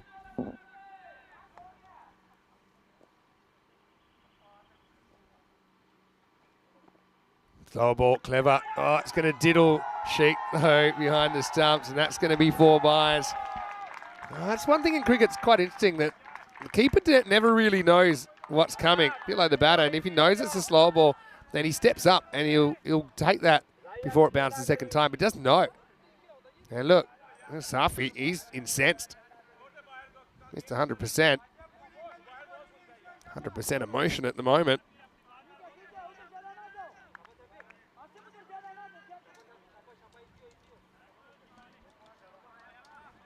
Just going to hang in there. I mean, he's pulled a couple of good balls here. By the way, he's only gone for 4. Now he's going to get slammed for 6. And if he wasn't happy before, he's even less happy now. Maximo. And, well, this game sprung to life a little bit. And Amadullah Safi's guy, don't forget, he played for Brescia CC in the ECL in 22. Played very well for them, by the way. And he just misses his Yorker that he's going for there. And he's saying, yeah, don't worry, I'm cool. I think the machine says that's a lie. But anyway, 2 to come in the 7th. Slow ball, that's going to go out of the ground as well. Well, watch out, cars. Maximo. Well, Malik, he's just trying to take a load off after whacking 40, probably going through his highlights. He always needs a new phone. Yeah, he's sitting there just trying to catch the highlights game 14, and suddenly you got a Grizzly coming your way. That was the cutter, by the way, and watch out. Decent sized target is Malik as well. Luckily, no one's harmed, except the figures of Safi. Now he changes angle, and that will be the end of the over. Think of running. It's yeah, it was a pretty entertaining over.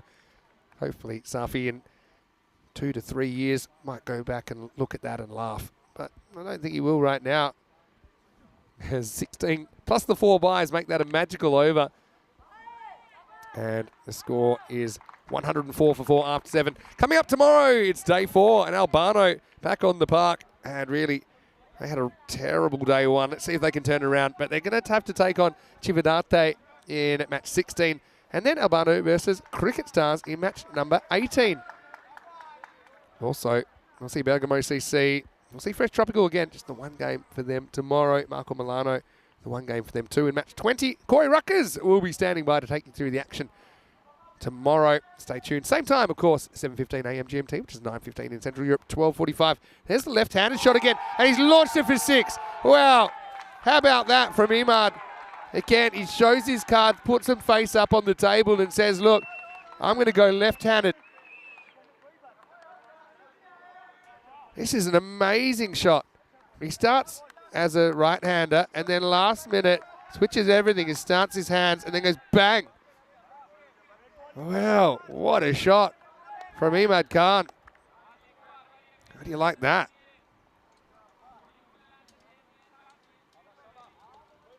That's a true switch hit. And he's got some highlights today, doesn't he, Imad Khan? Remember that catch he took earlier? In match 13, running back towards the boundary.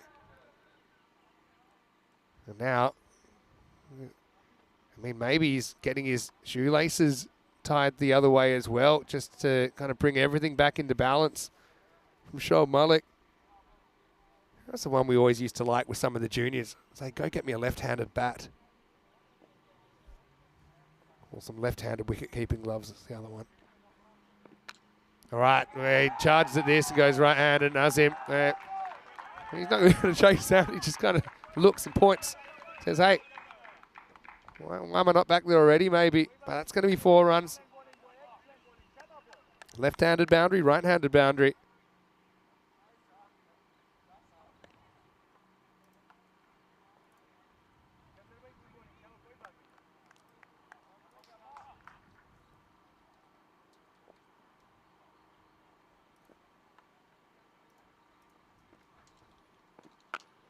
Now, this has got a leg side, and that's going to be another boundary. Well, pretty hard to bowl to. Again, yeah, that left-handed one, you have to premeditate it. It's the only way to do it. So, there's a bowler. I mean, I would have gone full in at the stumps. And say, okay, let's see how you're going to deal with that.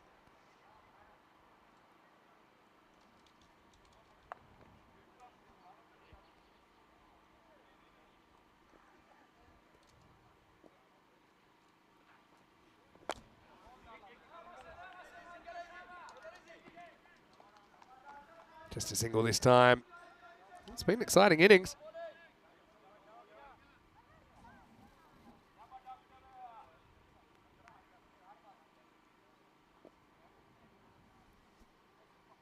Sikandar.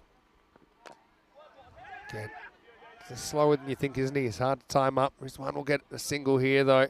Chopped onto the pad. Mandrake saying that he'll catch us tomorrow. Might be lurking until then. Mandrake, look forward to it.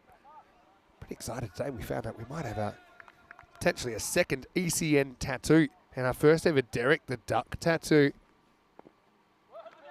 That one's okay. Loves a little throwback, doesn't he, Shake? But this will just be a dot ball in the end, and it also will finish the over. So that over went 6-4-4-1-1 dot. So kind of brings it back in the end. Sekundarabas at the end of 8 overs. Brescia CC 120 for 4. Yeah, they're in the mix here, aren't they? But no team's really dominating this game. 60-40 to Brescia CC. Interesting. Obviously thinking a lot of their bowling. Fresh Tropical. Their hitters. Zahid Chima comes back. He'll be happy just to concede the one here. Interesting what his tactics are. Like I said, he's not really known for a change of pace. He's more of your kind of the archetypal, strong, kind of outswing bowler. Hello to John La Follette as well, and to anyone else that's out there. Feel free to jump into the chat.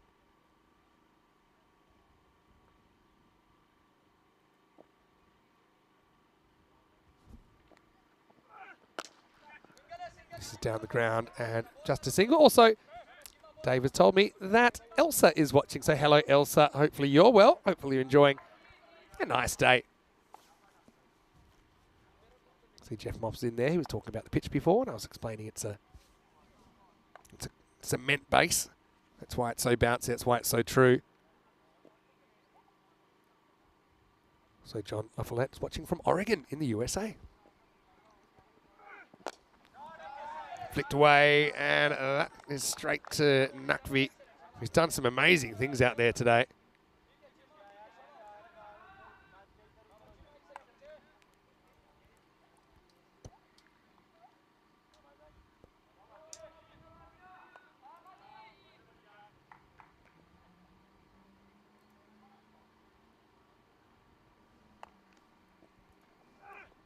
Slow ball, and that does the trick. Zahid Chima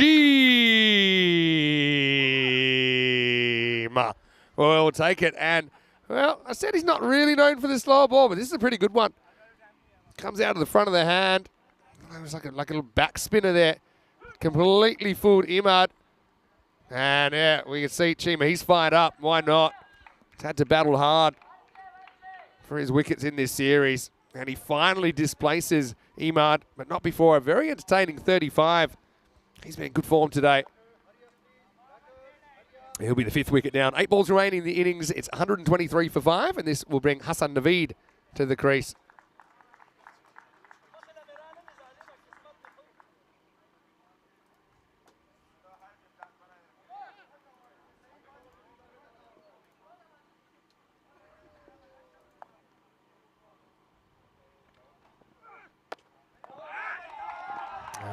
That's going to be clipped away. That's going to be 4.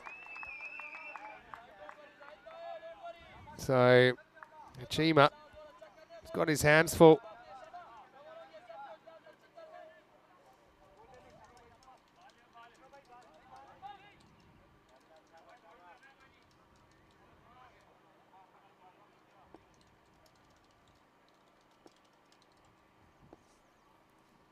Last ball of the 9th. Wild swing that time. Chima will finish with 2 for 15. Good effort from the skipper. He's a guy who always plays with his heart in his sleeve, doesn't he? And Brescia CC, for me, this is around about a par kind of total at the moment. I'd say these teams, they're kind of 140 teams against each other. I just feel that someone's going to fire. Maybe 135 to 140. So I don't know if anyone's getting golden ball vibes.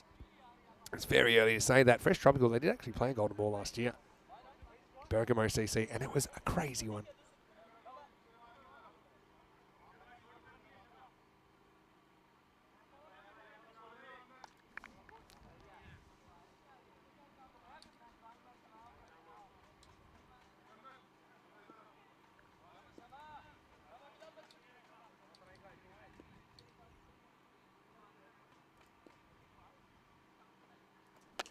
All right, well, it's last overtime. Bilal Hamid comes in and he's going to get a wicket.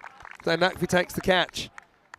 So it's an entertaining 36 from Rizwan Muhammad, but he's going to have to go. And in the 10th over, it's 127 for 6.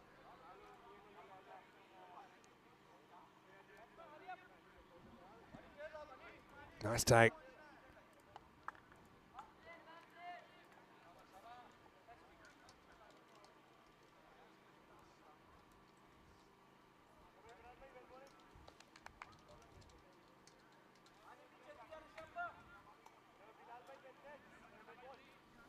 So Imran Naveed comes in at number 8. It was actually listed at 10. It's very low.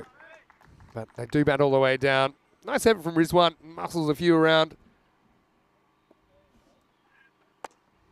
Well bowled by Bilal Hamid. Just worked away for 1. Rizwan hit 3 6s, 2 4s in that innings, 36 off 19 balls. Pretty good knock. It's funny, no one's really got onto a big score here for Brescia CC. Been helped out by 19 runs in extras. Wild Thing was responsible for a fair few of those as well. Anyway, hit straight and hit pretty well, but Zahid Chima, he's pretty useful in the field as well, the skipper.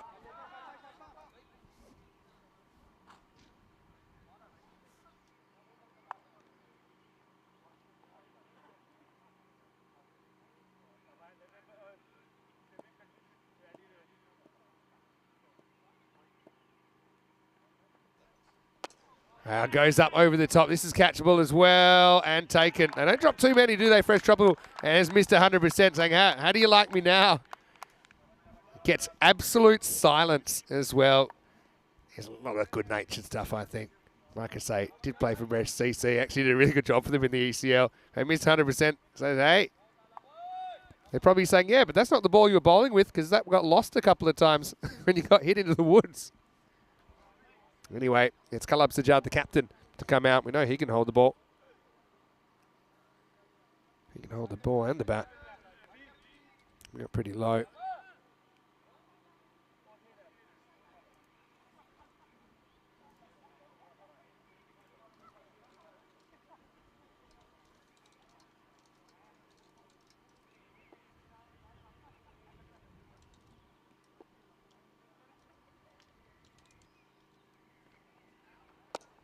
That's not bad.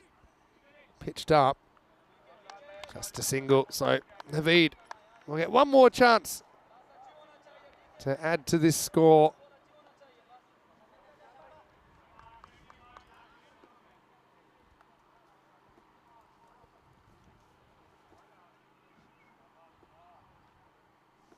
Last ball time. Running on anything. Well. Be surprised if they can manage to get 2 here, but they might try. So let's take it on. He might drop it. He doesn't drop it. So, yeah, Sajjad, unselfish there. Bit of an average killer, but I still think that you've got to do that, I think, at the end. I think they do cross. I think it is Sajjad that's out. And Sajjad, I think, is the man who's out in the end.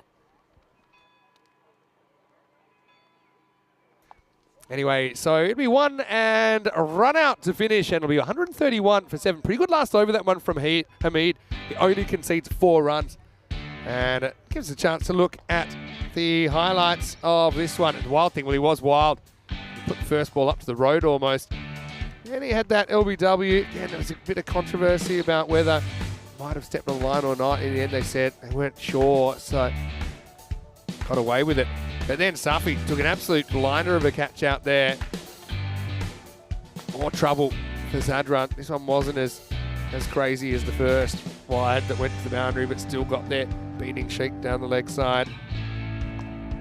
But Fresh Tropical, we know that they're dangerous, but also the batters were kind of dangerous to each other as Jawad Mohammed pumped one into Imad, and then Imad hit one straight back at Jawad.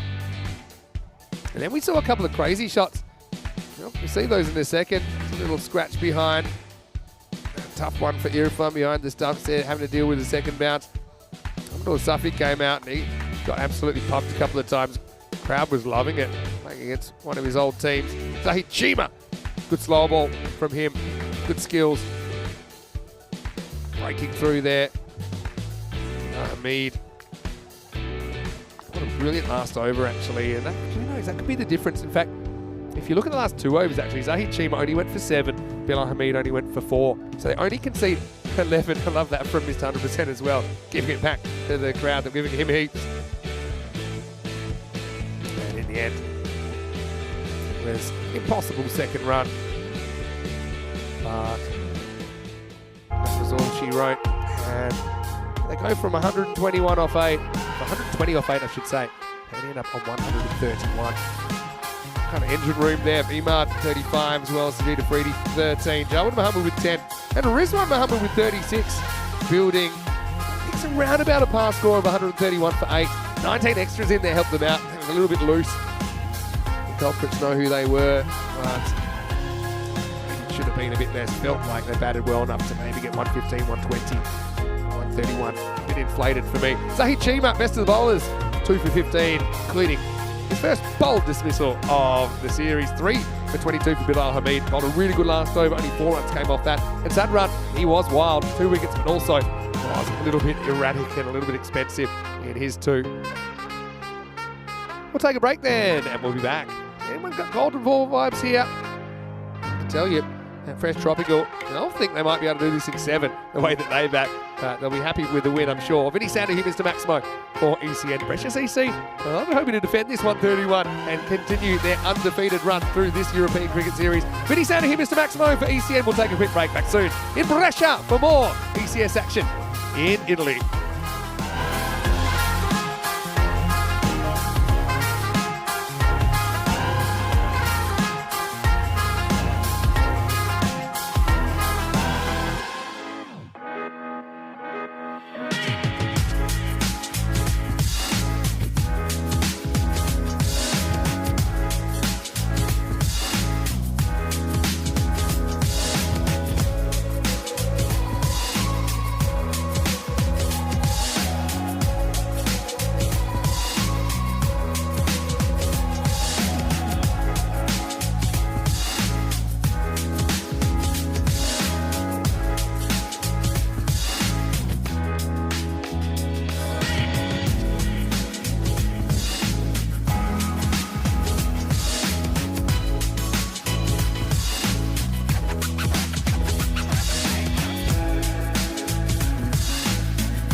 This European Cricket Network event is proudly brought to you by HCL Software and Paramatch. Hello and welcome back. Last innings of the day. And it's match number 15. And a pretty even one, I'd say, as well, between Brescia CC and Fresh Tropical in the first innings. Brescia CC, they put on 131, which I think for me is pretty close to par. 130's par between these two teams at least. It means that the batting team will have to exceed that 91 if they want to keep their point. They'll certainly be planning on doing that, Fresh Tropical. But also, they might plan on blasting the bowling and doing this in 7 overs. They almost looking to do the 143 in 7 overs in the last game, although I do think they're going to get slightly higher calibre of bowling out of Brescia Cricket Club. Well, welcome to everyone who is tuning in on Fan Code, of course, in the Indian subcontinent. Also, I know a few people sticking with us on the YouTube telecast as well. Well, Freedy number 10, that's a pretty famous jersey in those colours, isn't it? It's Javed Mohammed, who is going to open the bowling. So Naqvi opening up. Hasn't really gone on to a big score so far, like a big daddy kind of score. Javed Sadran, the wild thing, is at the non-strikers end. Let's go. 132 for the win. And let's not go. Javed Mohammed loses his run first up.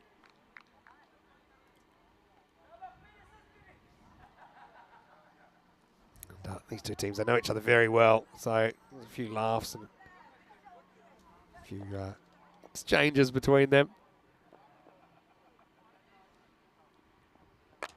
Well, that's going to be in the air. I don't think anyone's chasing this down or plug.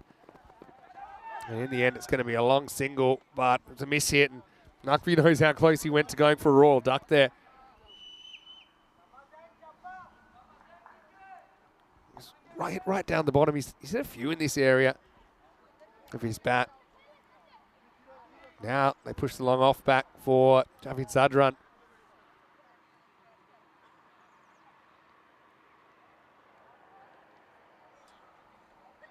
Dave B's got a bit of the golden ball tingle. What do you think?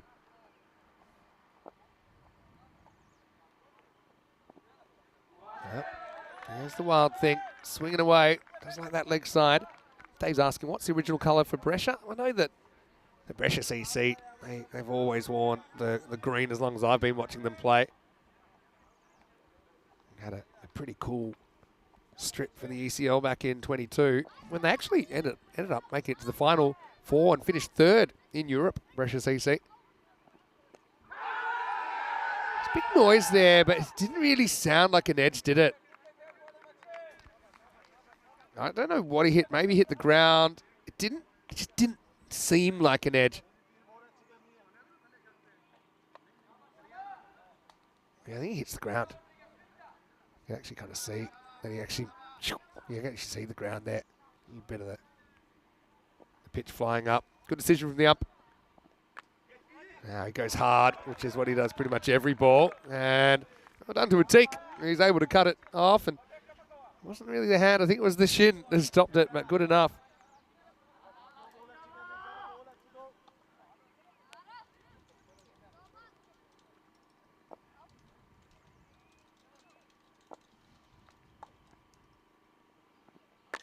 Now, another outswinger turns on it. This is going to be a chase. I don't see them winning it. No.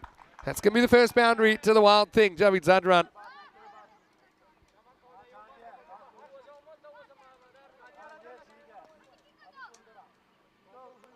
Nicely played into the gap. Again, it's probably not going to win too many beauty contests, that shot, but that's how he plays his cricket.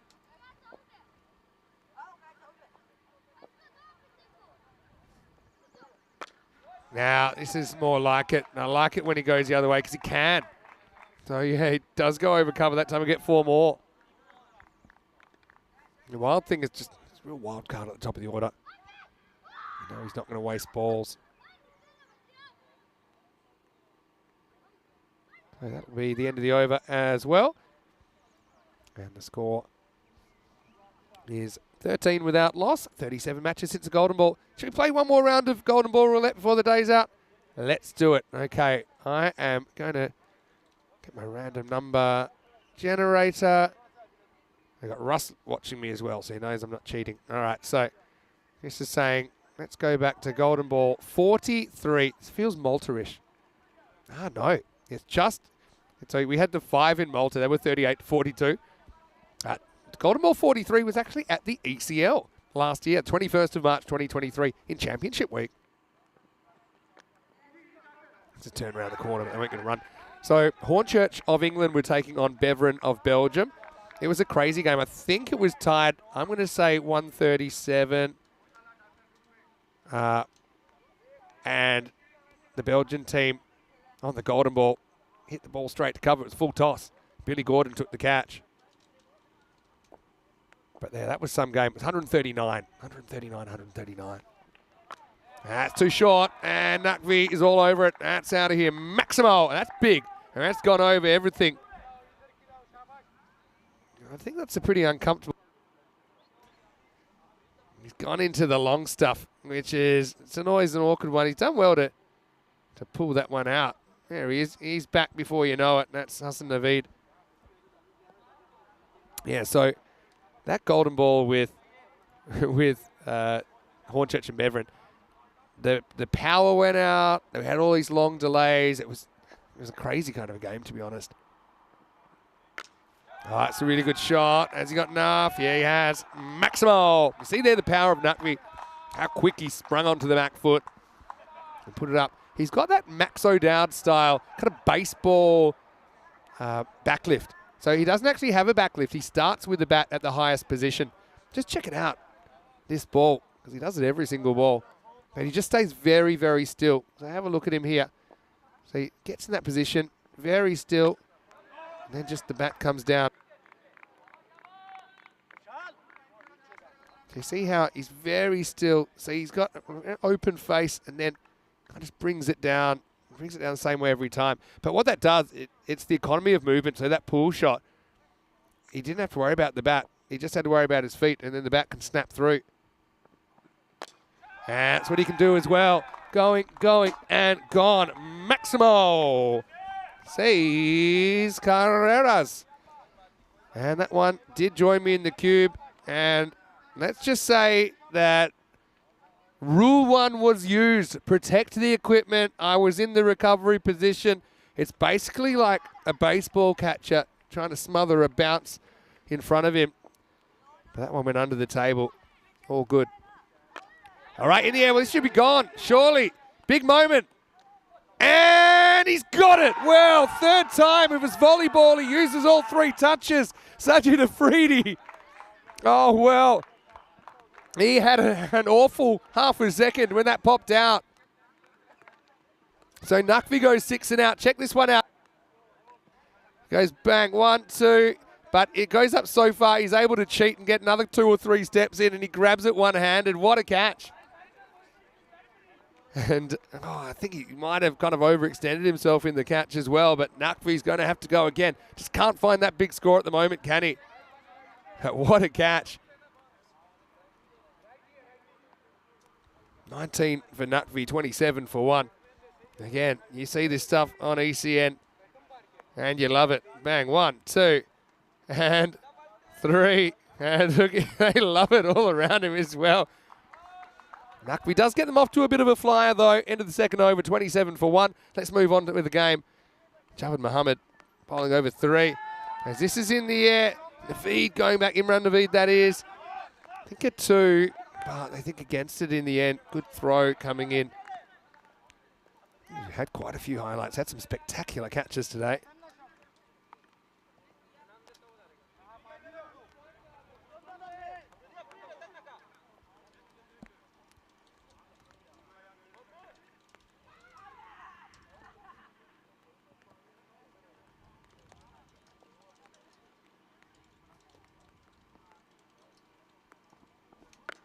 Now, this has popped up in the air, but still in the power play. No infielder in that area. Pretty much packed out the offside. Usman Javed coming off a really good 50 in the last game. So, yeah, that 6 that came in before Nuckvy got out, though, was perfectly at me, but I was into position, did go under the table, but I don't mind getting hit by the ball. It kind of takes me back to when I played. As a keeper, you've got to kind of love it. Probably a wide. Yeah, he's saying, hey, did he move? Well, maybe he did, but remember, the line stays where it is now. So even though he steps across a bit, this is just making things simpler for the umpires. It swung a bit too much, didn't it, for Javed? Yeah, so yeah, keepers, a bit like goalkeepers, I think, in football as well. They've got to be a bit crazy. I think ice hockey goalkeepers, they might be the craziest of the lot, or even field hockey goalkeepers. And he's going to blast this up and out of here. Maximo! Oh, well, that's one for the youngsters to grab over the cube and far away. Come again another day. It's a flat bat smack from the Wild Thing.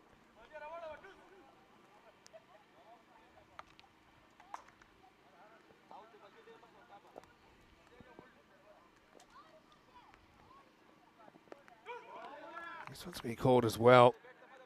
This is where you've got to decide to get some of that blue line that you can barely see or not. Maybe, maybe not. If there's doubt, it'll get called a wide. It's good that the rain's held off, by the way. We had sprinkles of it earlier on.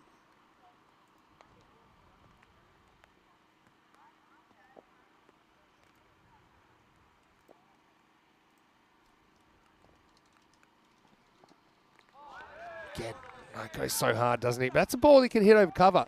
He probably knows that. Just, it's a habit, isn't it?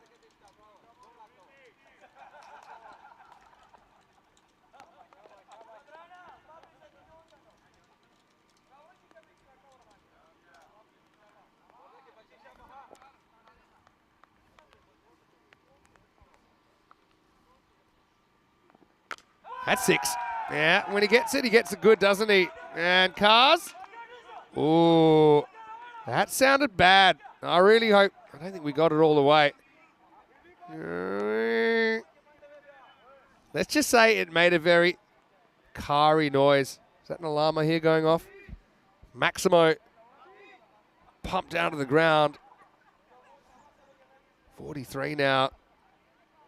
Wild Thing. He's there for the majority of this innings, and I'll see them going at that 13 and over to win. That's a good shot. See, there's an offside as well. Oh, it takes an awful bounce. Oh, it's sand-pitted. That's the first ever. Oh, that's a quicksand. We haven't seen the quicksand since Malta.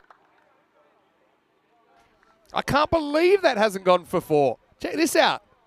That's motoring and bang. Oh, hit the bunker. Into the over, 44 for 1. Check this out. What was this hit? Might have gone down. Might have been a rabbit hole. I don't know, you tell me. Whew. And perfectly stopping the ball. They should have got 2 if they'd known, but I can't kind of excuse him for standing there and watching it, thinking it was 4. 18 off the over, though, 45 for 1 after 3. Wowzers. See it all here on ECN, don't you?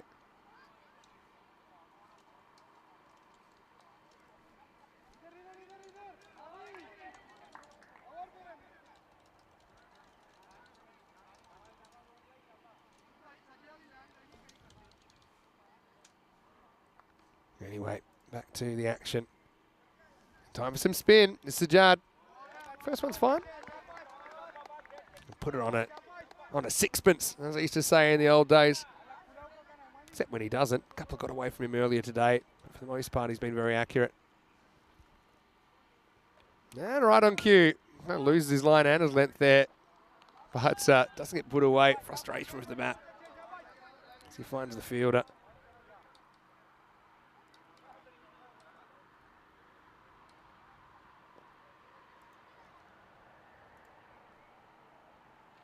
You see it kind of drops out of the air.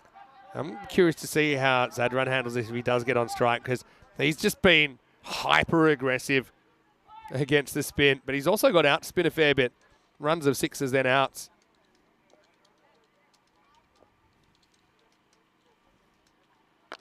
In the air. Now this is catchable, I think.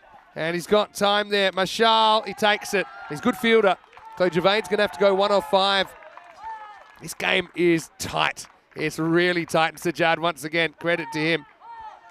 Gets that ball kind of angling across. And again, doesn't get in a great position to hit that offside. If anything, he's trying to kind of flat bat it. He's very front on there. He's kind of lost his shape. So Javane batted well earlier, but this time he's got to go. And the score is 45 for 2. Disappointment for him, but Irfan Sheikh will come in at number 4. See if he can keep things rolling along.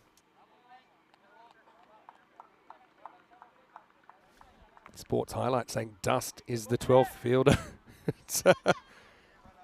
Well, we saw the middle stump be the 12th fielder earlier. What else have we seen be the 12th fielder? Occasionally the umpires, when they get hit. You never like to see that. Sometimes the helmet behind the keeper, but that's a keeper that's a fielder that costs you 5 every time if that happens.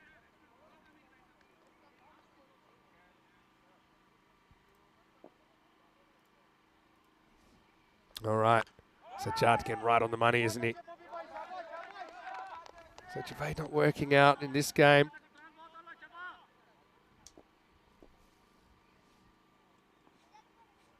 Full toss though, just loses it for a ball, and he's going to go a long way. Maximo as Irfan gets into his work, and he brings up the 50 for Fresh Tropical in the 4th over.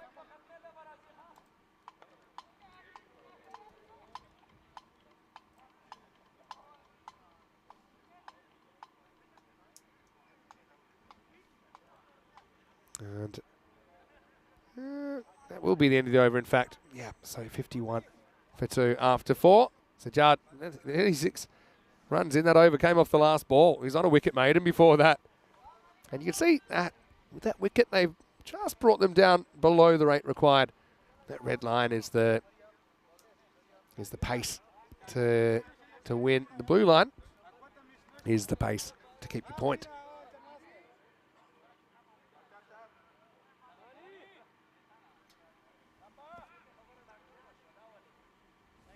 Anyway, Imran Naveed looks like he's going to bowl the next one.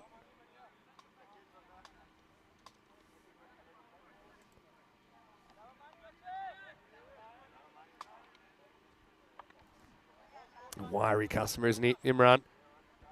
He's played pretty well for them, and we've seen him at the Carlton Oval back in that 2022 series.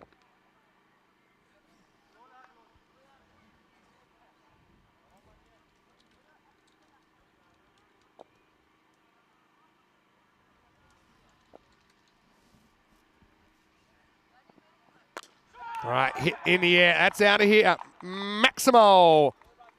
Well, you better keep your eye on the game at the moment because that run's batting. It is wild. That one might have almost taken out. Who's up there now? Is that Maggie up there? Oh. Hello, goodbye. Whoever's up there, can you give us a thumbs up? Let us know you're okay. That is the official procedure.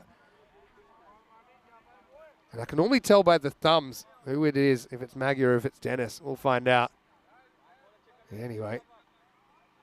Obviously, must be okay. Here we go. Umpire saying it. Thumbs up. Everyone's fine. There we go. Yeah, it's not Dennis's thumbs. That looks like Maggie. Unless Dennis's hands have suddenly become a lot more beautiful. Look, he's a beautiful man, Dennis.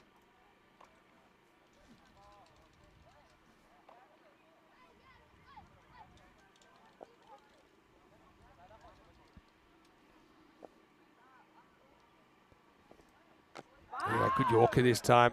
Maybe a low full toss. Tries to muscle it away, but can't quite.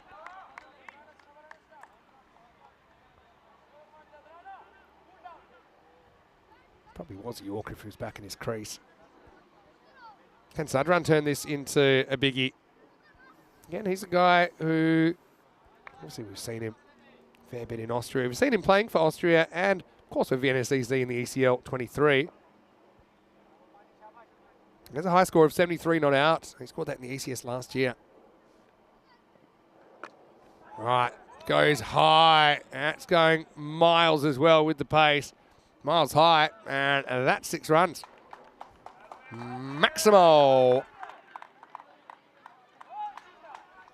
That one hung up in the clouds for a long time.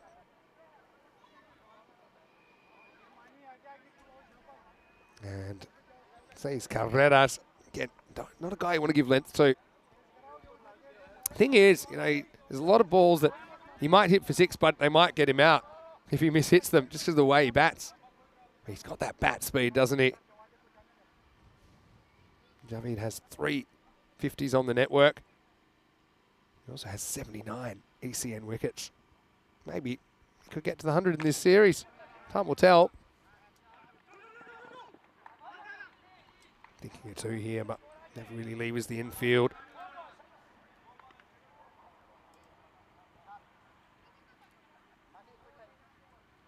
Siapa maning, siapa bawa talak keluar, okey? Siapa?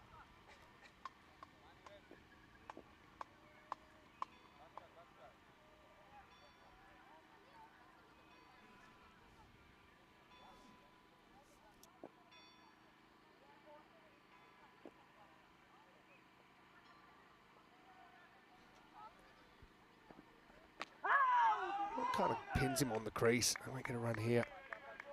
Yeah, his run rate is hanging around that kind of low 13s, right where it started really at the moment. Really good contest on at the moment.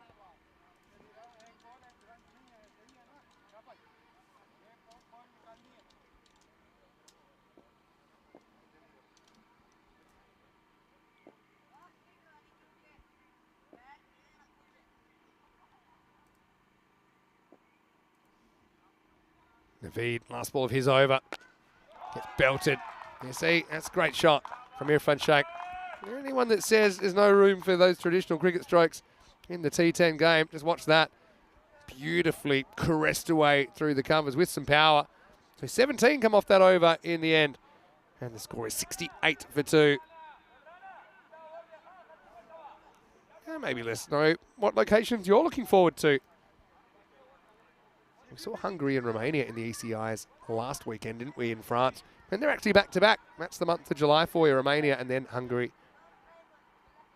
2 great locations. And that'll be stinking hot, I'm guessing, as well at that time. But that's okay, because that's summer. And cricket is a summer sport.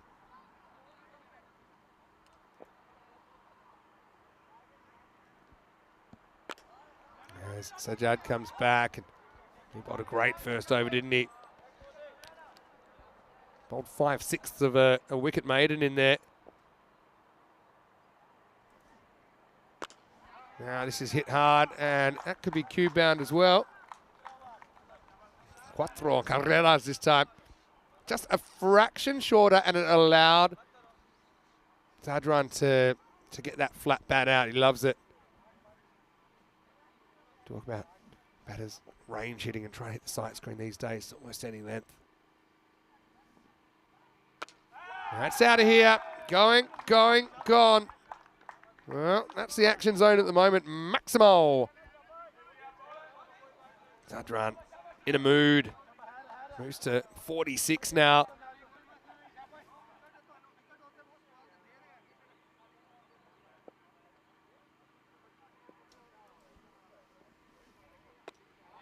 Oh, yeah, just gets one in several minds, so he just keeps it out.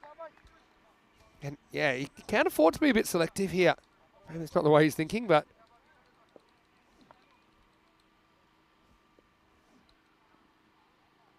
yeah, again, sees that middle zone, wants the strike. I think there's still one to come in the over.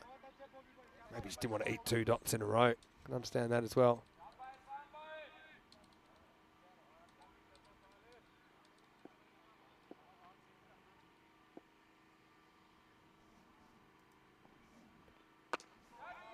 And Sajjad doing the job again, even though, yeah, look, been hit for a couple of boundaries in the over, but 2 boundaries in over is kind of par, I think, in ECN cricket, and ECS cricket at least.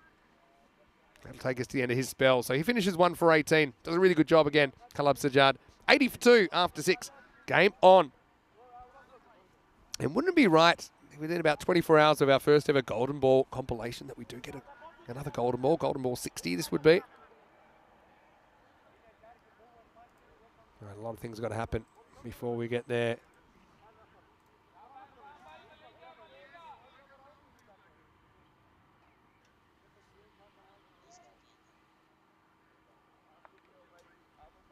They're just getting ready, and Afridi is going to come on. He's an interesting bowler, isn't he? He's kind of on. He's got an unusual action.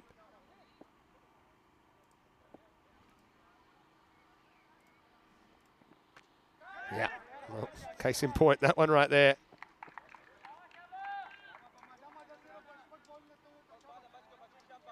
But yeah, he's a slinger from way back, isn't he? He's a little bit ginger, isn't he, as well? I wonder if he's carrying a slight injury off short run. Look at him hobbling in. Hit some full. And he's an interesting one because, I mean, he's bowling from very wide, but his front foot is might even be touching the line, but that's not actually relevant for sidewaysness. Just the back foot is. So his back foot lands inside and he keeps going wider.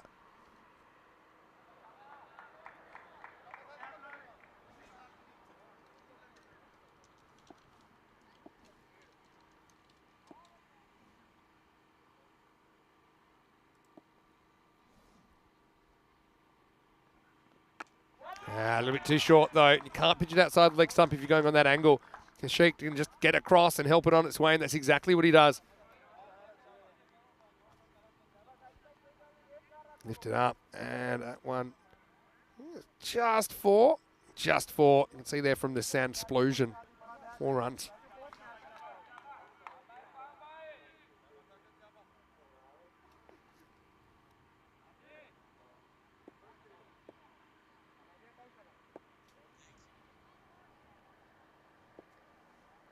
Freedy, got to pitch it up, got to get outside off.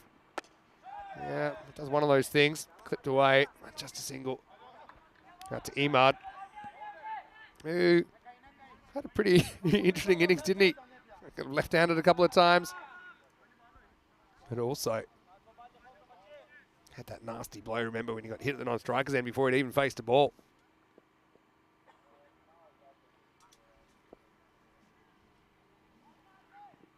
Slower ball this time, in the air, going, gone. Maximo, and 50 for Sadran. He brings it up in 21 balls, his first 50 for Fresh Tropical. Well, he lives life in the fast lane, doesn't he, Javid Zadran? The wild thing. Just picks the slower ball and hits it. And again, I like that he's going a bit straighter. Not trying to drag that across, and yeah, acknowledges his teammates. Kind of the villain of the piece this time last night, wasn't he? He's hoping to secure a win here for Fresh Tropical. No, he's almost hit the helmet, but he'll go for 4, and it's diving kung fu style attempt from Jawad Mohammed. Well, 4's almost 5. Look at this, almost hit the helmet. Bang. And I mean, a great effort back there. He's very fine because of the pace of the bowler, Sajid Afridi. But 4 runs to finish the over, 97 for 2. And coming up tomorrow, 4 more matches. Corey Ruckers will be taking you through day 4. And fingers crossed that we get some good weather tomorrow, because there's a bit of rain floating about tonight. Hopefully doesn't hold things up at all. But Albano will hit the park versus Chivadate first up. Bergamo CC are back, and Cricket Stars are back as well. Marco Milano and Fresh Tropical, they just play the one game. And that's the last game, match 20. Join us tomorrow, 7:15 a.m. GMT, which is 9:15 in Central Europe and 12:45 in India. 4 more European Cricket Series action from the north of Italy.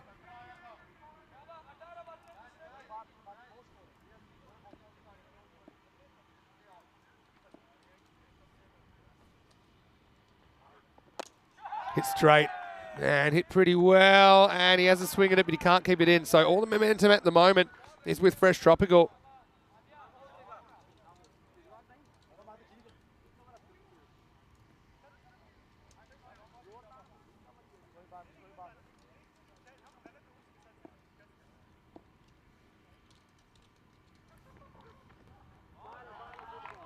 This one just sneaks inside. Oh, don't know about that.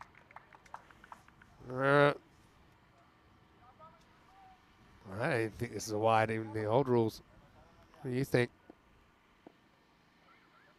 Oh, straight over the line. Anyway, back to the live action. This one's hit through the covers, and that's going to be another 4 runs. Naveed saying, hey, help me out here. Skipper, he's brave. Giving Colour both barrels. Did look like Kalub was kind of running up Mount Everest there as he turned and just hoped the outfield would be able to clean up. But yeah, Fresh Tropical, they're right on top now. Okay, Brescia CC, they've secured a point, gotten to the 8th over. They want the win. It really doesn't look like they're going to get it. And Fresh Tropical, they're a team, we know that they do lose a lot of wickets if you look at their numbers over the years. But, you know, when they don't, they're getting big runs. And even when they do, they're normally scoring pretty good runs because of the way they play. In the air and gone. And he spikes it NFL style. He's had about enough of this. Kalab Sajjad. Got to admit, some umpires don't like this. I like it. I think if you take a catch, you should be able to do whatever you want with it. Grab the bottle top, the sandpaper, whatever. But only when you take a catch. But Zadran, his innings is going to come to an end on 58. Maybe opens a bit of a Pandora's box. Brescia CC fighting to stay alive in this contest. And they do get the big hitting Javid Zadran for 58. And it's 107 for 3. Yeah, Zadran, like I said, is kind of the villain of the piece last night, wasn't he? That misfield, and ultimately things kind of unravelled from there, but he's certainly put his team in a very good position in this chase. Tricky chase against Brescia CC, very good team.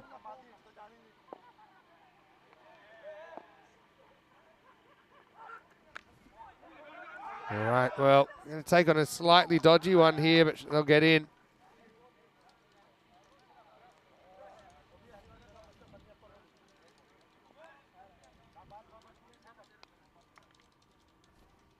I think he was probably going to make it anyway. Well judged.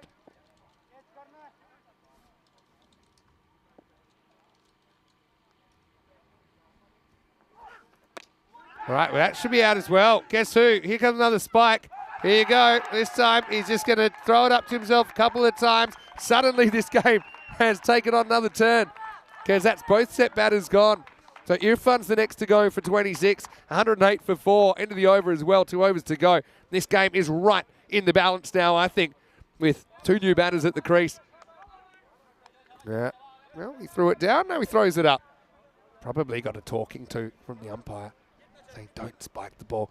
Because the reason is it's to do with changing the condition of the ball. But these balls get smashed around so much. I don't think banging into the ground once is going to make a big difference. Anyway, rant over. 108 for 4 after 8. They need 24 off the last 2 overs.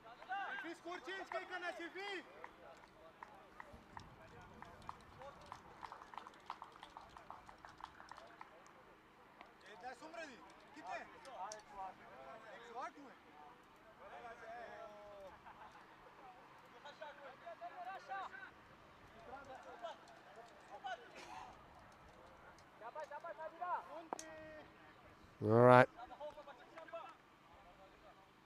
Game on here. Azim Ali faces up. And he's going to hit this in the air. There should be another one, surely. He's going to get another catch. He is.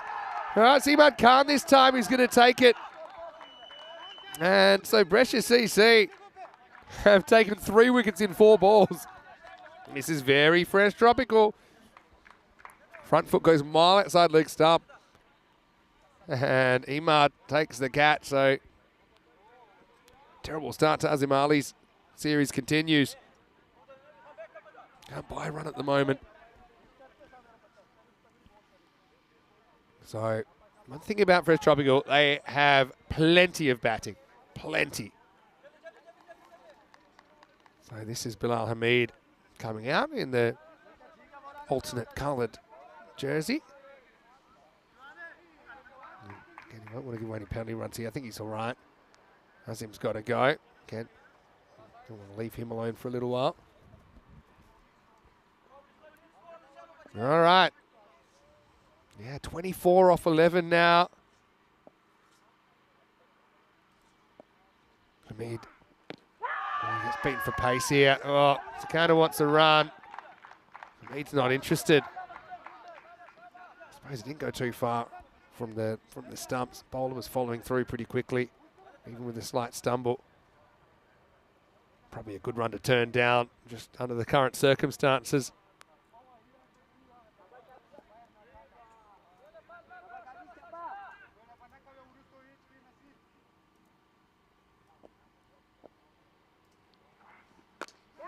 Gets a piece of this. Oh, he actually backed off there. Sajad, no harm, no foul. It'll only be a single. Didn't spot. That was such a bad miss hit first up.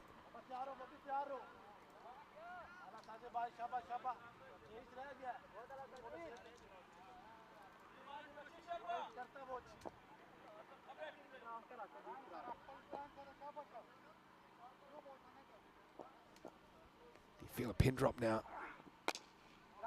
Down the ground. Again, they've really played themselves back into the lead here, haven't they?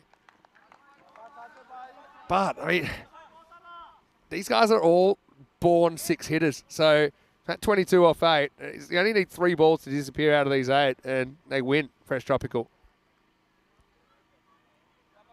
Dyson with the clock, but they seem okay. 2 balls to bowl in this 9th over. Can't get under it. Sajad with a step over. Look out of place on the football field, but only a single. Had confidence that the fielder was going to clean him up there. 21 off 7.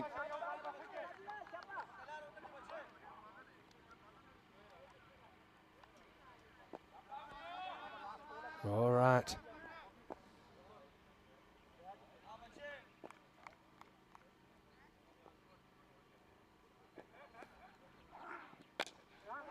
Dugouts, really good bowling when the pressure's been on. Afridi's been wonderful here. And between him and Imad Khan, they've changed the whole feel of this game. And from being well ahead, Fresh Tropical, they're staring down the barrel of another heartbreak in the last game of the day because they need to go magical. 20 required off the last over. It's 112 for 5. Yeah, Fresh Tropical, they're kind of known for never doing it easy. I remember their first ever ECS final against Bergamo United. They're chasing 74 for victory, but they were 9 for 4 before you knew it. Had to battle. There were only 3 Maximos in that whole game.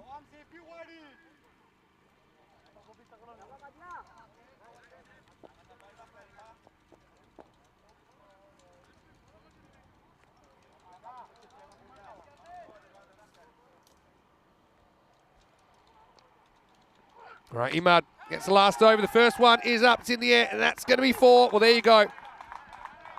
So, Abbas, like I say, he's a very, very capable hitter in this situation. Hey, we might have a golden ball in the dark. What time's sunset here? Let me check it out.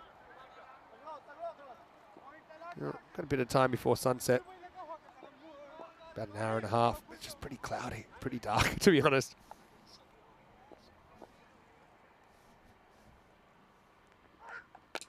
Yeah, that's 6. Yeah, you know it. And it's the coach that's going to town in the 10th over. There's half of them. 4 and 6 pick up sticks.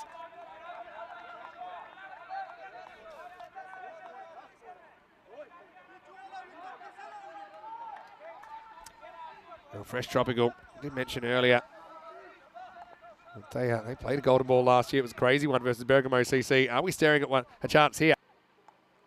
Imad. The walk's wide, got to stop it. Oh, yeah, real wide, but could have been worse, could have been minimo time.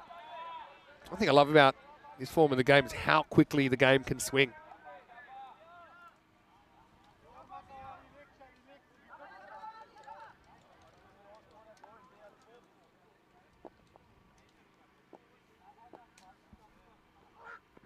There's 6, going, and gone. Maximo. And once again, the cube under attack. Rule 1 is in force. And there's the 3 boundaries. Said if they get 3 boundaries, they probably win this. And probably, I think we're right. Because it's got 4, 6, wide, 6. And, yeah, that's 2 balls that come straight at me. Luckily, I'm fine. The equipment's fine. The second thing's more important. All right, 3 to win. You can walk it home, can't you? Or can you? I mean, it's the top ball. 2 singles could be a golden ball. Game over. Thanks for coming. So it's a magical finish for Fresh Tropical. And Imad, he goes from hero to zero. And Zadran, he goes from 0 to hero in 24 hours, and it's very fresh tropical. It's very Brescia. It's very ECS, and you've seen it here on the European Cricket Network. And the coach, I mean, for all of that, maybe he's the player of the match. He comes out, he hits a magical 20, and he actually does it with 2 balls to spare. So, fresh tropical. They didn't want to lose another close one, did they? This is what's coming up tomorrow. Albano are back on the park, desperately needing to make something happen. Chivadate are here. Bergamo CC are here. Cricket Stars are here. In fact, we'll see 6 teams out of the 8 in day 4. Corey Ruckus can take you through that action. Same time, same place here on ECN. Let's go back and look at the highlights. And Zadran had a slightly kind of sketchy start, didn't he? But soon he came good.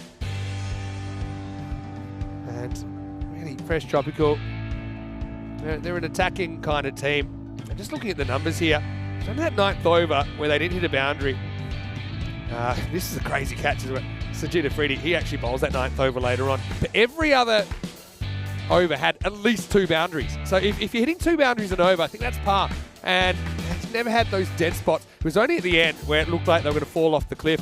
They had a kind of 10-ball drought where they actually lost 3 wickets for 1 in 4 balls through the end of the 8th and start of the 9th. For Brescia CC, they taste a loss for the first time. That was certainly the hot zone. A lot of balls disappearing out of the ground. But Zadran was able to make his first 50 in a fresh tropical shirt. That wasn't convincing. Love the attempt though, down there from Jalad Muhammad. And yeah, just think when it came to the crunch, we felt if Zadran was able to stay there, they're going to win easily. But then the game changed. He'd get out, and then Irfan, he would get out pretty much straight away. And then, you know, they say things come in threes. We'd have a 3rd wicket, and they're all pretty similar, weren't they? Nazim Ali going for just 1. And then come the moment, come the man, and Sikandar Abbas just went bang, bang, bang, bang. Sends us home. Brescia CC are still in a good position. It's a tough group, no doubt about it. Fresh tropical, they want to top the group. I know that's what they want to do. And now they've taken down Brescia CC. Pretty good chance of doing it. So, I mean, now you're looking at Chivadate, Brescia CC, and Fresh Tropical all kind of battling it out for that top spot based on what we've seen so far. 58 for the Wild thing, Javi Zadran from just 23 balls. If I check with 26 of his own. And Abbas scores all of those runs late in the piece. Getting 23 off that last over. Imad Khan went magical in the last, and Fresh Tropical get the win. I know we see a lot of magical overs, but having to do it, one thing to have a magical over, it's another thing when you have to do it. And I think that it's a very tough thing to do. Very impressive to kind of get them over the line. 2 wickets for Imad Khan though, despite going for all those runs in the last over. Sajid Afridi, I think, was the best of the bowlers for me. 1 for 21. Although maybe Sajat would have something to say about that. He took 1 for 18 of his 2. Teak also chipping in with a wicket. I want to say a big thank you once again to all of you out there. It's been great to have your company. And I'm just very thankful the rain held off. I know we're expecting a lot of rain tonight, but we got through a full slate of games. And what a game. Something about the last game of the day. It's been a thriller the last couple of nights. I know a lot of people have been watching on Fan Code, so thank you to you. Thanks to everyone who's also watching our YouTube channel. If you haven't already, please give the video a like and subscribe to the channel. Get us close to that 400,000 subscribers.